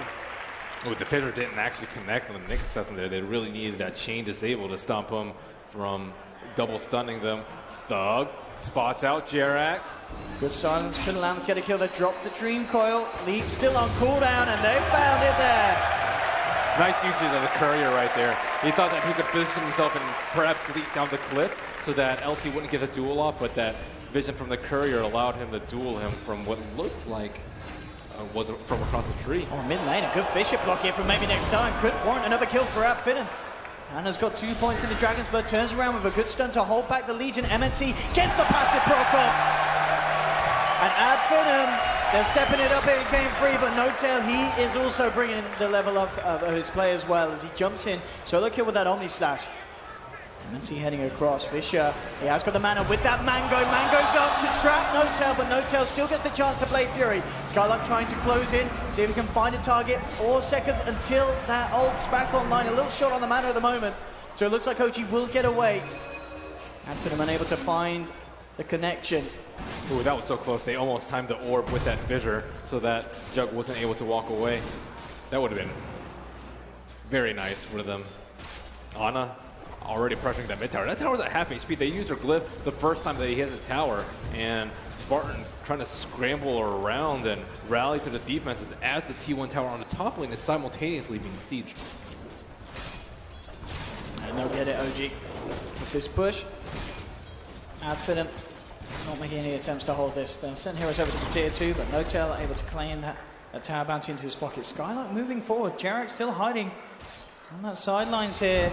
And with that ward, they'll know that Skylark relatively alone, but won't look to make that move in. They did scan behind him as well, just seeing if it was going to be open for a potential kill. Still, Skylark playing around in this area. They're smoking from behind. 3 of them at the secret shop. There is a reserve reward on the high ground if Mirana were to pop it, but because they're venturing so deep into the dire jungle, I don't think they're going to get wind of this. And Nyx Assassin, is he going to be able to to be around this. Can he get this MNT? Looking to set up with a Fisher from smoke. No-Tail immediately Blade Fury backing up underneath the tower, falling low, tries for a Fisher block, but No-Tail finds his way for the trees, but they do get the duel, bringing No-Tail back in and down. MNT holding back the Nyx Assassin. Mass TP's coming through from OG. They'll look towards MNT. Skylark purging off the stun with the press the attack, but they'll lose the Earthshaker nonetheless. Puck's coming in from the side. Good dream call onto 2 as well. Thug jumping across. They're brought down low. Good Q here. Drop from Skylark. He moves back in, focusing the DK. You get DK stunning up Thug, holding him back, but Skylark's not done. Moving in for more, bringing them down low. But the Star Soul for Jax nearly pulls Skylark. Jax jumps forward, finishes off one, turns towards Thug, trying to find another kill, but Spartan takes him out. They're lost to on OG, and Adfinem aren't done yet. They're looking to dive deep. Mana pops the Eclipse, trying to move in range. He can't quite get himself there, but Thug can. Jumps forward with the silence, and Finem.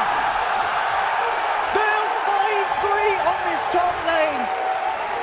Huge plays for the puck there, and I really like that he gets shreds most of the games. A lot of times you'll see greedy pucks go for just Veil first or Blink first, but he really needed that extra bit of HP and the raindrop. That just made him incredibly tanky there. Also, nice purge from the Legion Commander. This level 4 overwhelming odds is actually destroying them in these early fights. Oh, really is, but No-Tail as well. He's trying to play for the kill here. He needs backup Skylark. Is he going to get it? There's going to be a TP coming across, but No-Tail trapping Skylark in the tree line. Skylark trying to juke it out, but Skylark's taken out. No-Tail sort of trapped it, though. Maybe next time the only one at the moment. He'll Fisher block him up, but there's no further backup coming in for Adfinem. So No-Tail will get away with that kill. Thug in the mid. Oh, Jerax hitting arrows like this. Fly holds back Spartan, making sure that there's no save for MNT, but MNT, he may just ignore. He's not going to get himself out. Spartan stole the Moonlight Shadow, used it himself. A sentry's going to drop.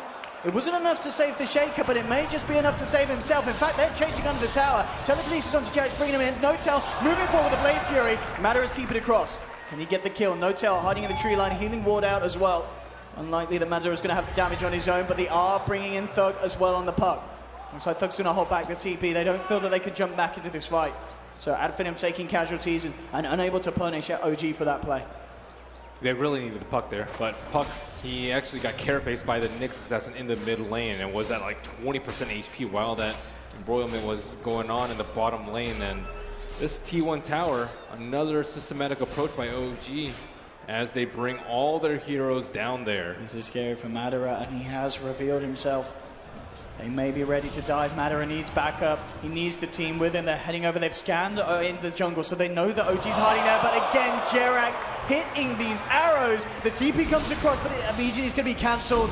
I think they realize that Madara is pretty much good as dead. They will get the heal. No Skylark trying to save him, but it's a good start coming through. MNT hits the 2-man Fisher, holding the back. Echo Slam and Jewel onto the Shadow Demon, bringing him down. They'll get the kill. More solid damage for Skylark. He'll survive, backing up. S4 held back by the Dream Coil of Thug. OG, they're not done yet. They're trying to find Thug. Thug falling low. Silences still stunned up. Can't play his way out of this one. OG crushing the fight yet again, and they're not done yet. Jerax jumping forward. Arrow still on cooldown, won't be able to punish Spartan. Adfinem were just too slow at saving their Luna. Luna, she needs to stay alive, get her clips off in the fog, but OG just chased her down like hounds in that bottom tree side. And they tried the best with the press the attack, but Luna is just struggling to get some more HP. Still no Ogre Club from that Lance, and she's going full defensive too. Treads Lance with the raindrops, but they need her alive. They really, really do. They need to pull off these team fights. We saw, obviously with the use of the Echo Slam and such, the ability to find at least kills in return. The Legion Commander, you know, Skylark, he's doing all right for himself. He has managed to get 30 damage up from the ultimate so far. But overall, again, OG just, or the way that they pull together as 5 and just seem to outclass their opponents. It's happening each and every time in these 3 games so far. Yeah, they don't really know who to put on the front line to tank all these stuns in the Omni Slash.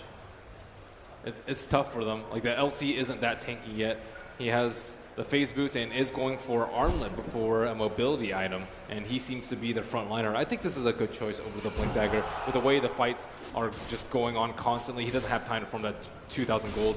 He just needs the constant minor improvements from the Armlet components. As we've seen as well, Anna with the build that he has done before, picking up that hood. I mean, obviously with 3 points in Dragon's Blood, the Hood of Defiance, No-Tail's Healing Ward, Anna is your perfect frontliner for these sieges from OG. And Mirana is getting very close to her scepter, 2 of the 3 components with 1,400 gold in her inventory. This is a result of the safe lane for OG going so well and picking up so many kills. She only has 35 CS, but she's just picking up a ton of assist gold. Push potentially going to be coming out on this one lane. Matter with the Eclipse back online, Finem themselves would love to utilize this team fight. At least, at the least, try and find some of these tier 1s that are still all standing on the side of OG. Give themselves a bit more money in the bank. There's the armlet done on Skylark as well. And immediately Spartan to TP up towards the top. Still just going to try and find that XP, letting the rest of his team push in on this bottom lane. But already Jerax and Notail ready to formulate defense if required. There's a smoke movement from OG as well around that mid lane. Anna, S4, seeing if they can set up for a kill. Rubik and they may also just find it. M&T up to the high ground. S4's got eyes on him. Initial stun, beautifully catching him out. That'll be the heal from Skylark. Good turn around with the Fisher to hold them back. And they go for the duel onto the Shadow Demon. They find themselves a kill. They've lost maybe next time, but a great dream for Thug. Catches one. They've got the telekinesis on Anna. Anna has been left behind. There's the 3-men movement there from OG. 2 are dead. All 3 of them are now dead.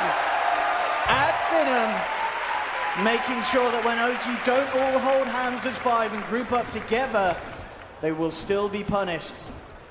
They don't have any damage on the TK. With the Hood build, he doesn't right-click for that much. There's no other way to augment his damage. And this is just really good play by Skylark. I think Skylark is in the right place at the right time for this pressed attack so he can get that 2-man stun. And it connects on the Shadow Demon with the Eclipse follow-up. Easy kills for them. And the entire of the team rotates in for this, but those were 3 desperately needed kills. Very, very nicely done indeed. And exactly what Finem needed at this stage of the game. See a little bit of a celebration there from Spartan, maybe some relief as well here in game 3. They've been waiting for fights like that to happen, and now here, so far 16.5 minutes, certainly seeming to be the closest game of the series so far, Ben. Definitely so. And OG, they don't have a great Roshan lineup like they did in the other games. There's no Slaughter on their side. So if they want to take down Roshan, continue to take down objectives, they're going to have to commit a lot more time than they would normally. And they don't really want to give any more time to Finem. The Luna has finally caught up in terms of her item build. She is number 3 and not that far behind the Juggernaut because of all of these T1s knocked down for OG. They take down all the T1s, and then what? They want to group up and they want to fight, but if they go for these T2s, it's just going to give way too much space to Finem.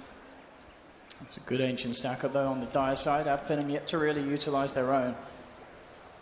And with this smoke starting to run out here, it's unlikely that Finem find a kill unless Jerax does reveal up on the top lane. This could be the potential target. Thug's got the blink. They do have Dream Coil. Look to try and potentially catch him out, but Jerax immediately leaping away. Skylark just revealing themselves and won't transition this into a kill, but they should be able to find this tier 1. That's the downside of not having a Blink Dagger on LC. But he's pretty close. After farming his armlet, he's already picked up 1,000 gold since then. And with their first T1 of the game, Finem have brought the 7,500 gold lead to just probably around 4,000, I'd say, after this. Suddenly managed to spin it around a little bit. Normally, this is where OG would do Roche. Look at their position right now. They're around Roche, and if they do it right now, it's going to take them much longer than normal. And Finem, yeah, they're all the way on the top side of the map, but can they actually react to this? Where is their physical damage?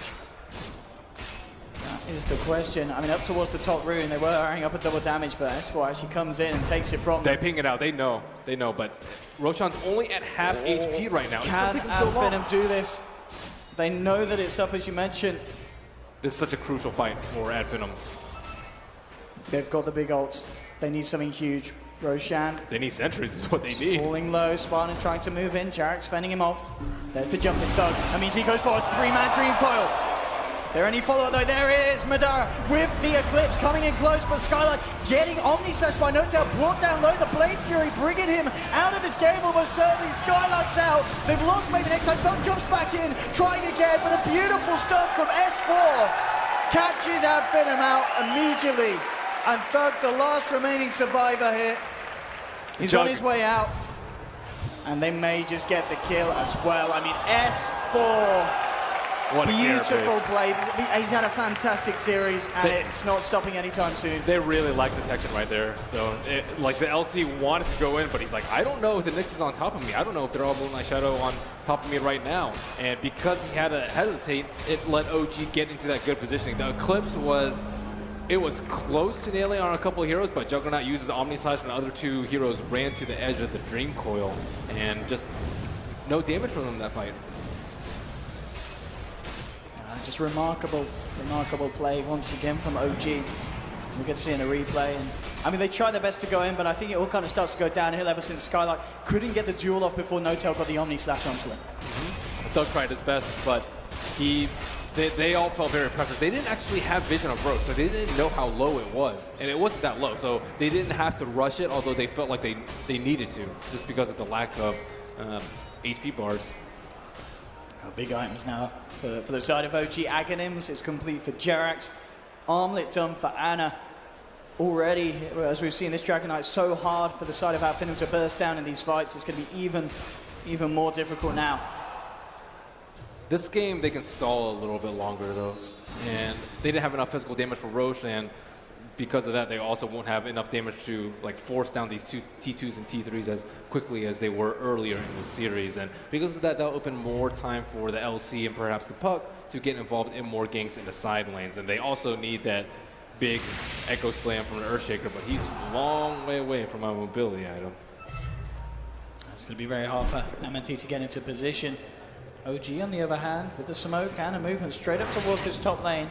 Looks like it was red here by Adfin. It was already TPing back to base, back out of this top lane.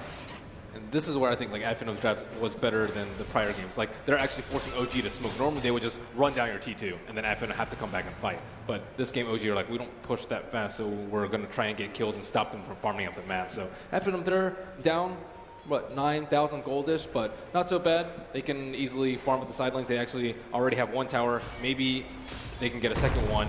And they see Notel TP back, so this is actually pretty good for them. That's a lot of time wasted for the Aegis, and there's a brief moment where three of them are split on the mid lane. They do have vision of them, and they will catch light of the Moonlight Shadow. Can they set up a trap for him as he runs into this area? Maybe next time drops a sentry. I see the route the S4 is going to take. Madara could be in potential danger. The rest of OG are coming across. They want to make something happen here. Jump forward from S4. The arrow to follow through. And again, it's beautifully on shot. Jerax he's not missing them this game, I'll tell you what. It's been beautiful usage of the Mirana. He has been having a fantastic time. So has S4. S4 has really played well this game. They expected the game to go south into the Radiant jungle, but he caught a glimpse of the Luna farming that camp and just went for the blink stun. No hesitation on there. A lot of the other Nexus, you'll see, okay, I really want to get this Vendetta damage, but if he just lands a stun, easy arrow follow-up, Luna, no way out of it. And with Legion Commander nowhere close, there's no chance of her survival. But because of that, Skylark does have his Blink Dagger. They can look for a pick. Need to find it as well. Down in the jungle flight. Notel. Actually have eyes on going aggressive, potentially themselves. They look towards Skylark and maybe next time. Already the wraparound from behind. S4 under the cover of Vendetta. But again, Adfinem just playing it safe, hugging the south side of the map, making sure that they don't come out, get caught out by this huge potential of jump that OG has on their cores. Skylark coming forward on the mid lane, has to be incredibly careful. S4 in the sidelines, jumping forward, trying to outplay the Puck there potentially with a spike carapace onto the orb. Martin's going to get to the telekinesis. He's going to drag him back underneath the tower, Notel. With that Aegis and such, not really the target that they can afford to throw a lot down upon. And it looks like Adfinem may just have to let this tier 2 go. Yeah, that might not have been that bad of a time for them to go for the duel because they used a disruption during the fissure. So there's no way to stop him from dueling at that point. But he did have the Aegis, so it probably would have been too risky. S4 jumping in, catching out Spartan. Skylark will be there with the heal and the Percy get him out. Move forward here, and they get the duel. Anna stuck underneath the tower. That's the DK down. 54 seconds. Adfinem couldn't get anything more. Thug moves forward, gets the Dream Core. In comes the orb. They manage to take the Aegis out of the hands of the Skylark. Jumps in, and MNT with the Echo Slam. Then found 4. Omnislash comes out from Notel. He'll take down maybe next time in return. Can they catch out the Jug? Thug's hunting for him. Jukes out the arrow. Going to continue to try and chase Jerax and Notel on the retreat. It looks like Notel will find a haste route and get out of there, but Adfinem, with that fight that they needed, they force OG back. Skylark again with the big Presty attack, saving that Rubik and drawing the Dragon Knight so close to their T3 tower. And he died pretty fast as 5 heroes were right-clicking him down, and S4's been going for the similar play a lot of the games with my goodness! Skylark! He jumps in! They've only found one. They're going to find a second spot with the stolen arrow! Duel is up again. My goodness! That was so fast. It must have just cooled down there. No Tail did not expect that. That's the only way they could stop BKB. Or Not spin. at all. I mean, pretty much over those last two fights, that was almost a 5K gold swing overall for Adfinem. No Tail still at the top of the net worth board, but Adfinem with 3 cores close behind. Blade Mail nearly complete for Skylark. A lot of positives on the horizon for this side. Can they keep that momentum happening, though? That is the question. And Rubik is very close to his Blink Dagger, so they don't have to initiate with a Legion Commander anymore. And maybe they can like split the initiation, like one person lifts a Rubik into your team to get silenced, and then one of the other people, or LC I suppose, like duels the Shadow Demon. They need to control as many heroes as possible, and with a secondary Blink on the Rubik, actually that's a third Blink coming up, they can control many heroes at once if their team fight execution is going to be perfect. And S4, it's been hard for him to get the jumps. Ben, look how much money. He's doing it as well. Thug.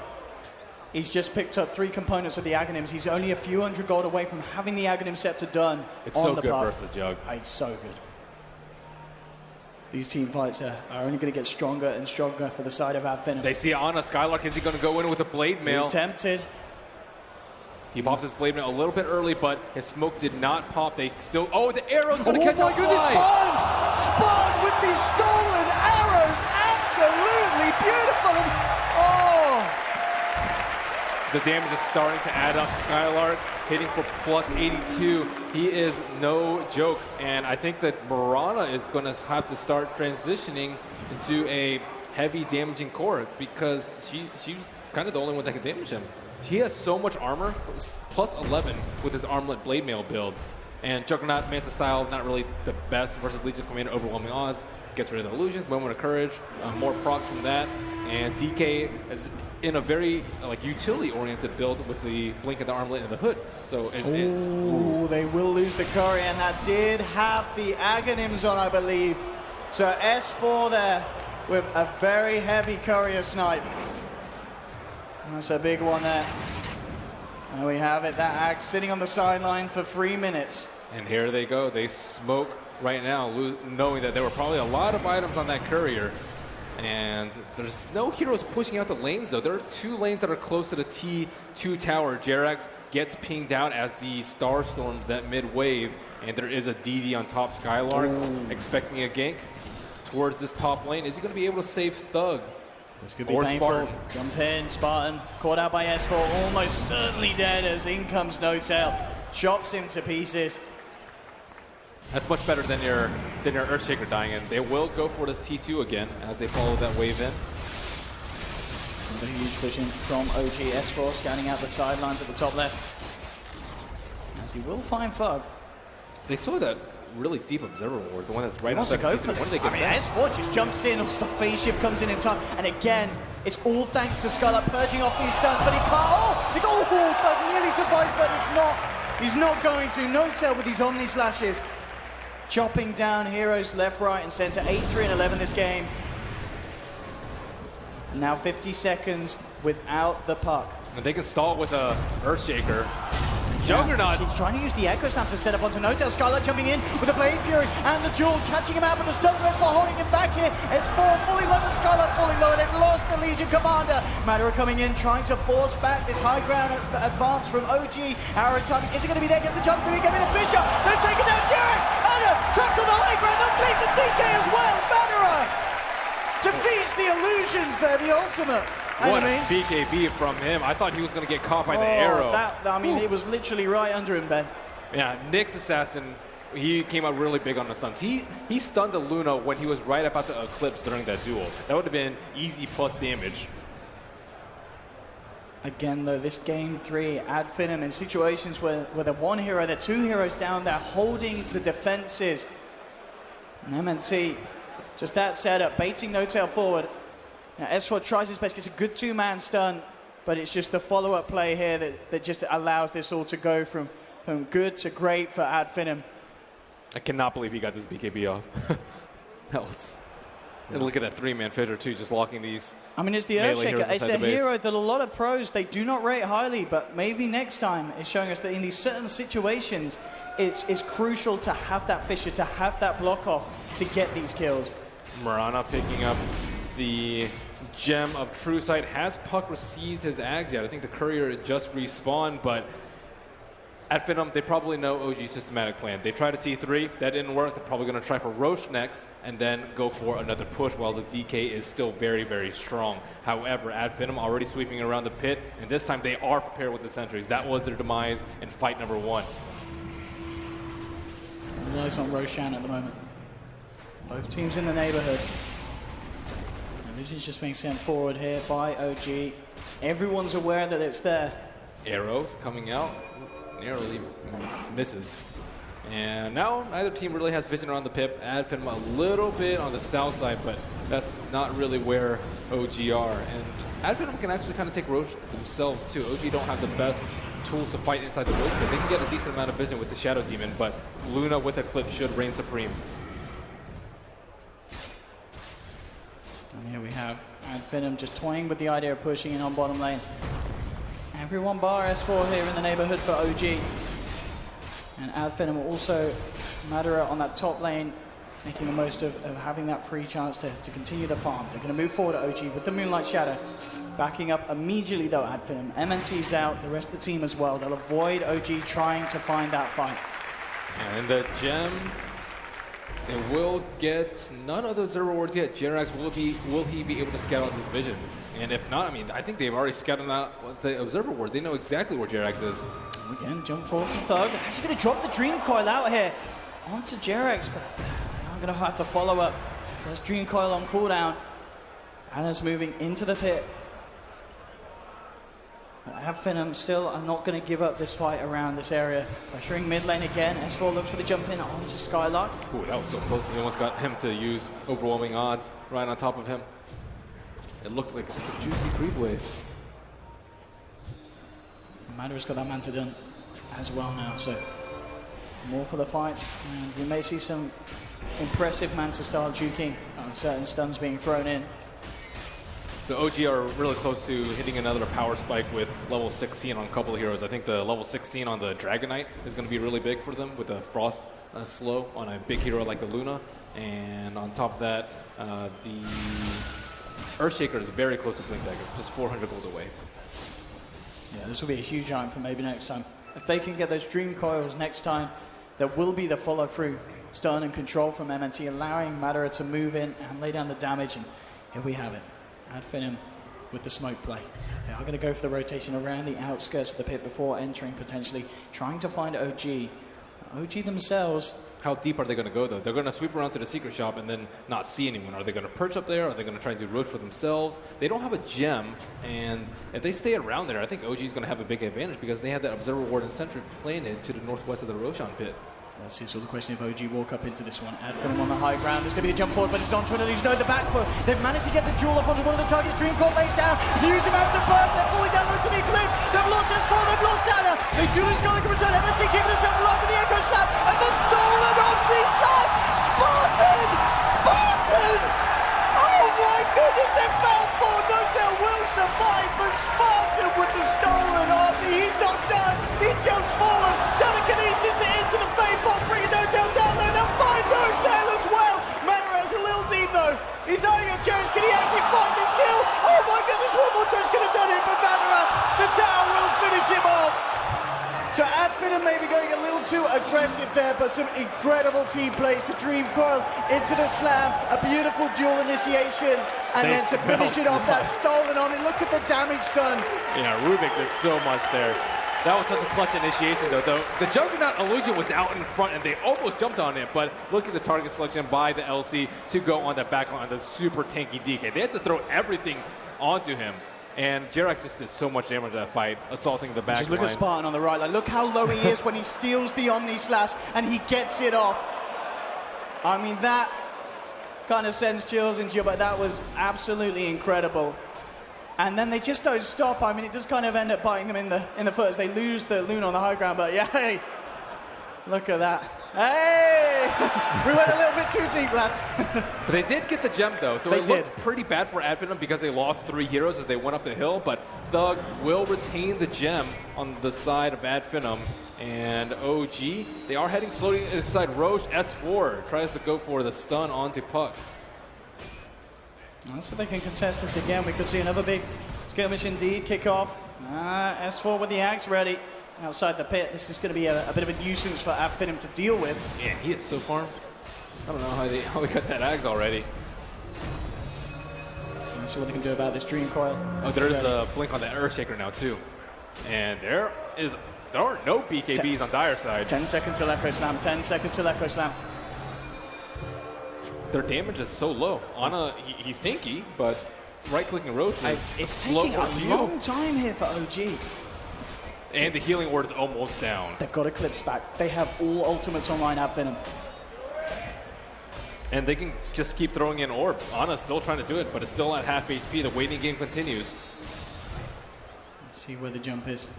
There we have it, potentially Spartan comes forward, telekinesis immediately followed through, beautiful Fissure onto 2, they go for the duel onto Ana, BKB pop by Madara into the Eclipse, Ana's bursting down, he's out, the DK's down, Notel comes forward with the Blade Fury, trying to force the back, but he's been caught in the Dream Coil as well, Fight comes forward with the Disruption, MNT jumps forward up the high ground with a 3-man Echo Sound, the Fissure as well, they found 2, they're going to find 3, Notel dropped as well, Skylark with the triple kill, and they may not be done yet, S4 trying to burrow up, but they surround him, they silence him just in time, before he can dig his own grave, and 4 are down on OG at Finem, opening up the game, opening up the Roshan pit, and it now sits 36 minutes into this game 3. Jerax can still make big plays. All these heroes are very low on HP. You've got to watch Jerax. Oh, he's back. He doesn't want to try for the risky play. He doesn't have buyback. He's the only one that bought back for that last engagement, and that's such a big fight for Skylark to take. I really like the initiation from Spartan. He's not scared. He goes in. He's like the weakest hero on the Radiant side, Absolutely. but he goes in and sets it up for his entire team. We've seen some incredible gameplay here from both sides. Aghanim's being worked on by Spartan. And let's just watch this fight again, Ben. I mean, it's just perfectly executed, really, from Advent. And the BKB Eclipse is so devastating inside the Roshan. S4 is in a really good position, too. He's like in that area where you have to stand right on top of him in order to damage him. But here's the big Echo Slam onto No-Tail. And again, it was just these huge team fight ultimates, not only the Echo Slam, but the Dream Coil as well. You saw it getting laid down onto No-Tail. He then went for the Omni, but of course, when you're Omniing, if you're still in range, the Dream Coil, it doesn't break, so he comes out of it, and just that long duration meant that he was absolutely stuck in the midst of it all. And now the net worth lead is just at 0, and has finally become an even game in terms of net worth. And Skylark. Yeah, Skylark's been playing he's very, getting very well. an applause, and absolutely understandable. Look at that swing, they're singing on the board at the moment. Now they need the Murata to be an assassin too, along with the Nyx. They need to just be able to blow people up with the F-Blade and the double Starfall and the Nyx assassin. The Nyx assassin is still very, very strong. Pushing up high ground is just too premature. Skylark jumps forward, he has the duel, he needs some backup damage. S4's going to come forward with the Spike Carapace, trying to save Ana. Ana, he's getting caught out though. Telekinesis is there. They may not get the damage bonus, but they will get the kill, and Ana out for a full minute. And their builds are just so tanky. Like the DK's items, he went very strength heavy, magic resist. And look at the Juggernaut's items too. He went for a Scotty after the Manta style. That's a very unusual build. Usually you'll see Scotty like 4th or 5th item, but he respects the duel. He knows that like spin isn't going to save me in this game. I have to be able to tank up, and of course they're all relying on the healing ward. So more HP, more healing ward, HP, but they can't kill people. Ooh, and this push could be painful here for OG. S4 already setting up. They CS4 though. They ping him out. But he's very far back. They'd have to like force that men to really do damage.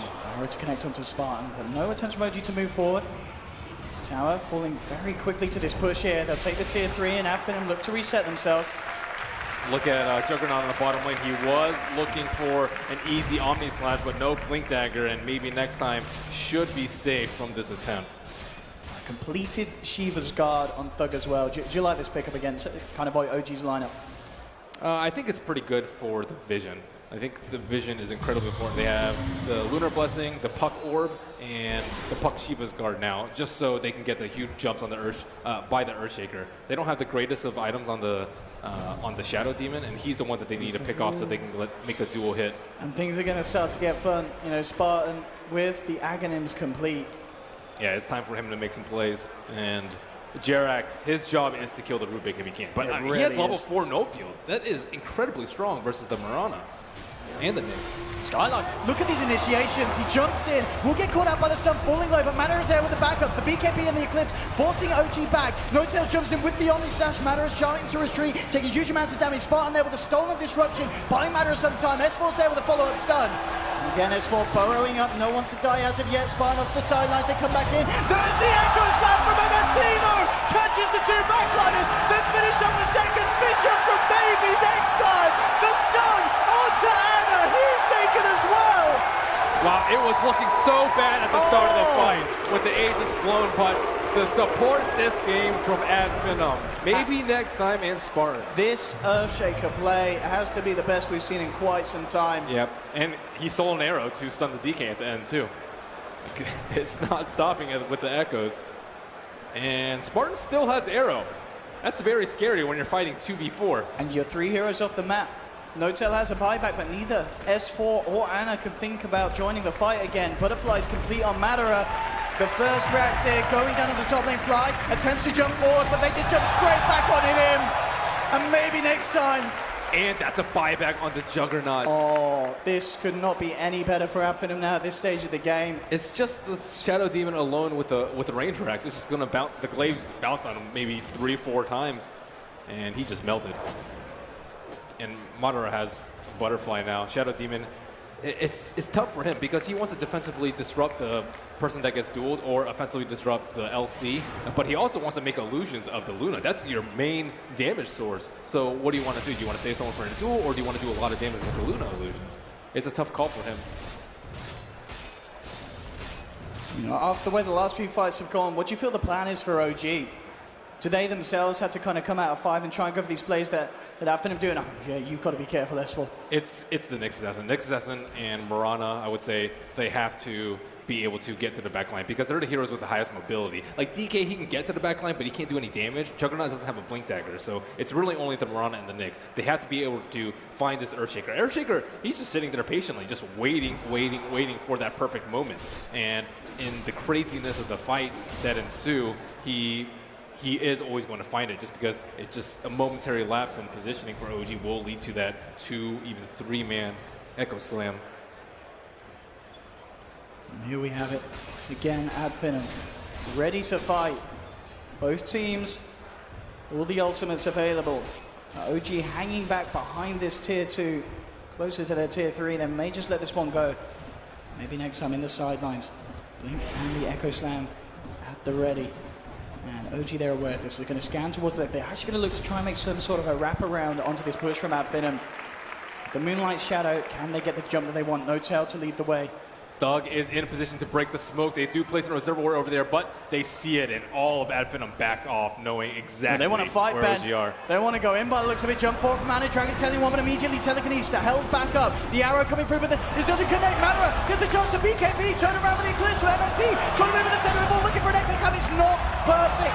They've lost 2 here at Finem. Dragon Tail to Thug. This time it's OG coming up on top. They've got the stun control. Thug getting taken down as well. And it looks like they're not going to just find 3. They're going to get 4. Spartan. Oh, okay. Oh my goodness. JK, Spartan's out of there. But nonetheless, OG with the favorable fight, a very good wraparound. Finem with that taste for blood. They wanted to fight, but it ended up getting the better of them, Ben. But Fly knows how to win the fights. This fight, he blinked onto the Luna, he disrupted him, and he got the Soul Catcher on him. That's 50% extra damage that he's taking during the Omni Slash. It's a Spartan. Should be fine. Soaks in the arrow there with the Blade Fury. They need to buy time here, these two. Oh, he has Dragon Tail. That's, I think, much better than Breathe Fire in this scenario. But no buybacks on the side of Finem and Roshan. going to be turned towards very, very soon. And so OG finding a good fight, getting a good about 4K swing off the back of it, but unable to pressure the base too much from Finem. They don't find racks. They do get the tier 3. Nothing more. E-Blade now done for Jerax as well. Yeah, so now they have like multiple tools. The Nyx and the Mirana can go in the back lane, the Shadow Demon can take care of the Luna. And I think now it's up to the Puck. Puck needs to be able to stop all this crazy things that are go down on the side of OG, because there are still no BKBs. So like this Dream Coil, the Shivas, the Silence, that are all supposed to be able to control OG to the point where the Luna can actually do damage, and a big Echo Slam from Earthshaker. But at the same time, they're all very tanky on the side of OG. Dragon Knight, with his heart complete, is not easy to take down. And the longer he stays in the fight, the worse it is. Breathe Fires come out, and of course, multiple Dragon Tails. It does look to be the longer respawn time on Roshan. But still, both teams, by the looks of it, wanting to take a fight beforehand. Finem showing matter on this bottom lane, and OG are starting to make movements towards him. But Finem a little bit more respectful of the fight potential of OG after what happened last time around this position. Yeah, they know that Luna's actually vulnerable. It seems like she's super farm, and she is. She is 21,000 net worth, like well above anyone else in this game, but Soulcatcher just leaves her so vulnerable. And they have a lot of chain stun in between the Nyx Assassin with the Ags and the Mirana and the Dragon Knight. Like you're not confident in your ability to pop BKB off before you die. And she doesn't have a Satanic to heal up if she gets low from that. Nor did they have defensive disruption on their side. If Rubik had defensive disruption, sure, the fight would go a lot better for him, but he's not been able to steal it. 1 minute until Roche. And I think until that time we can expect to see this sort of play just continue, where both sides are just very set in controlling this half of the map and making sure that neither team gets the edge up and manages to claim that Aegis. There's a DD on the top side. That's pretty big deal. I don't know if either team's going to be able to scout that out, but double damage this late into the game with these hard of hitters is going to be devastating if it actually plays into the Roshan pit. I mean, next big item pickups, is there anything that you feel could really turn the tide for either side? I mean, it looks like Skylark going towards the Assault Cuirass, Thug starting to save on the money. I imagine potential Hex or whatnot for the Puck this game. I don't think it's more so on the Puck. I think it's more on the Luna. If Luna can get Satanic, I think there will be in a much better spot. But if she doesn't, she can just die like she did in that last fight. Maybe BKB too for the Legion Commander. I think that's very useful versus all this stun lock, so you can go on the Nyx and not get stunned. So Roshan, it's almost maximum respawn, and it's been about 11 minutes since the last spawn. So both teams know it's about time to fight, time to get out your smokes, time to get your entire mana and prepare for the ensuing showdown. Now, this is good news for Finem. They do have the Assault Cuirass completed now on the Skylark for this next team fight. And Ana's gonna peek inside the Roshan pit. It looked like he was about to start himself, but he blinked up. And both teams have okay vision, but only on their side of the river. So if they want to approach the other side, they have to de-ward first, or they have to smoke and Finem pop the first one. So how are they going to approach this? They want to go in the backline. Killing the Shadow Demon, I think, is the most important thing in this. If they can get the Juggernaut, maybe, but the Shadow Demon is like a guaranteed kill if they can go on him. Smoke pops. Did you No-Tail go for the rune? They're trying to lead in. Skylark jumps forward, gets off the duel. No-Tail needs backup, he needs it fast. MNT coming in for the backlines with the Fisher to try and block off any sort of help out. There'll be a disruption from Fly. Behind No-Tail sometime. S4 falling low to the Eclipse. No-Tail gets the Omni Slash out of this one, and he's trying to get himself away with the Blade Fury. They've lost MNT. Spartan jumping forward with the stolen Blade Fury, trying to finish off S4, but S4 survives here. OG are getting themselves out of this. Anna as well, by the looks of it, able to walk it off. They'll be able to jump back in. It looks like they want to go back in for this OG. They want to try and fight Fly, will lose his life. They turn towards the Luna, surrounded here by OG. Matter needs help, and he needs it fast. He's been stunned up, controlled by S4. OG, find 3. They're going to find 4 this time for sure. Spartan, no way that he can play his way out of this one. Jerax finds a triple kill. Oh my goodness, the Juggernaut did not die during that entire engagement. He was so close to dropping, but Shadow Demon again with the defensive saves, and they have to reconsider whether or not the Juggernaut is the right hero for them to go on. Maybe they didn't see the butterfly that was picked up before that fight, but Luna, she committed all her gold to the Satanic. and she does not have enough gold for buyback. She's It out will for a have to be minute. Puck first. This could be scary for Adfinem. 10 seconds till Shaker's back up. And maybe next time does have the Echo Slam available. Buyback can be used by Spartan as well, but they will be fighting without the Luna. They'll have to do this defense 4 versus 5. Technically 4 versus 4 at the moment. Fly's still got to make his way over.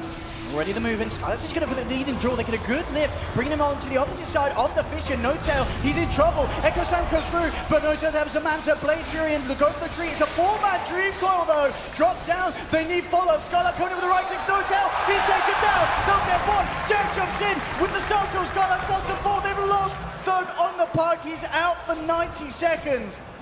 And OG may have lost No Tail, but they'll move in and attempt to finish off the mid-racks. They get the range rack. They're actually not going to stick around for the melee rack, so that fortification enough to hold OG back. Wow, that Dream Coil from Puck just saved that entire fight. Jug thought he was safe. He tried to spin out while under effects of Dream Coil and got that Ags break onto him, and he just got right-clicked down by the LLC. Nice heads-up play by Skylark, running in and finishing off the Juggernaut while he still had Omni Slash up. If he survived that and then got his Omni Slash up, I think that would have been very close to a good game or 2 sets of racks. Still, even with that, OG, they have S4 around the pit, but they themselves not going for it. No gem on the side of Adfinem. Makes things a lot tougher when trying to kill a Nyx Assassin. And Skylark just seeing if he catches anyone going out to farm. He may actually spot Jerax out if he moves forward, but Jerax playing it safe, actually using the arrow to make sure that no one's watching from the sidelines like a potential Legion commander. 20 seconds until Thug's back, and he looks like he will be back in time, so will No Tail, before either side has had the chance to look back in at Roshan. As that still stands, neither team yet to head in and try and claim that Aegis once more. And I know that Madara was saying, get this damn Shadow Demon off of me, and Fly's just sacrificing his life every time to make sure that the Luna's life is just absolutely miserable. And like the Disruption just sets up the chain stun lock after her BKB, so like they need to be able to kill the Shadow Demon during the BKB. It's only a 5-second BKB on the Luna at this point, and I think Shadow Demon is going to do like a lot more damage to the Luna than vice versa if he's left alive. And Finem looking to gain more control around the pit. Things out. Both teams aware of their presence. Spartan just casually right-clicking Roche. I don't know. So vision advantage, I think, goes to Adfinem right now. Did they manage to pick up a gem? No, so they're going to have to rely on Sentry Wards, which they are currently out of. There's a DD rune as well, so... That's definitely for Madara. I mean, they keep stunning the Roche outside of the pit, so there's no way that Adfinem can even start to hit. But they want to fight with this double damage. Yeah. Oh, yeah, absolutely. If they can get a wrap around, the line's already been drawn here. Adfinem wanting to meet them head on. There'll be a smoke up. This is the time. Moonlight from OG. OG looking for the jump in. Yeah, S4. How many heroes can he stun? And are they going to be able to burst people down with the Soul Catcher? Madara is actually inside of Roche right now. They've gone back in the pit with this DD. They're trying to do it. The arrow will fly forward, and here comes the movement. Anna jumps forward. Madara with the BKB. The Eclipse Titan on the back. Thug comes forward, looking to control S4 in the midst of the pit. He yields his up, but the only slash from No Tail chops down Spartan. They've already lost one. S4 burrowing up. They're looking to control this Luna. Madara dropping low. The Dream Coil will be there, but they've already lost 2 on the side of Adfinem. Maybe next time has to blink away. They've got to get themselves the hell out of here. Thug, Skylark, and maybe next time just on the retreat now. Fly's searching, but he won't quite find the puck. So Adfinem lose the team fight. They lose 2, and OG themselves will head into the pit and look to finish it off themselves. You asked earlier if I thought any items would change. I think also a Lotus Orb onto the Luna would make a big difference. Reflecting the Omni Slash would be huge.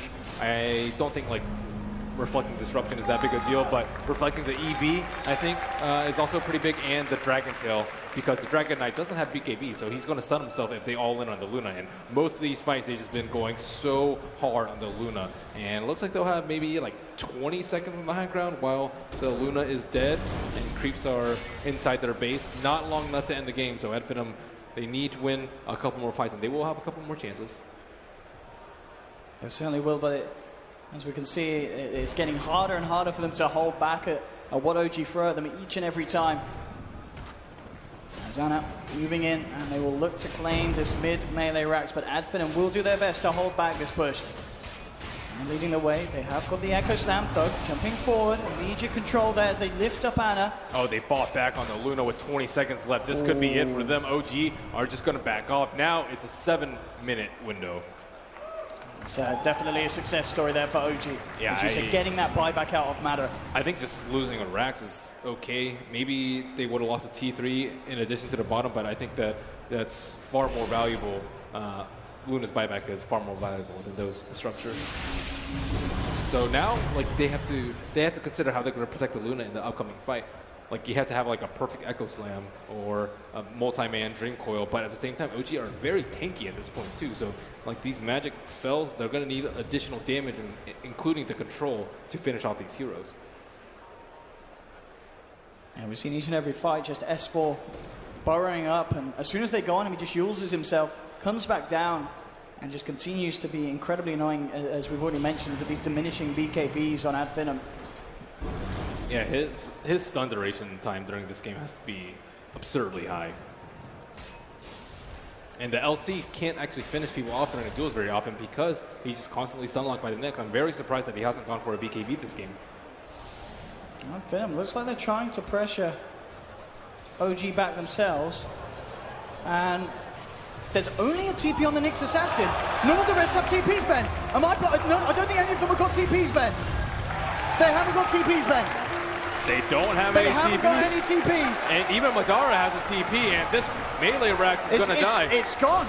They're having to walk all the way back. OG, they don't have any TPs now. They're finally turning back up.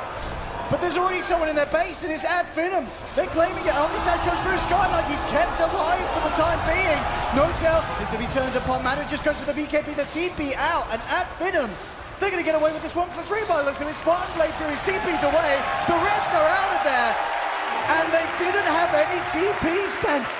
Didn't have any TPs. You're exactly right.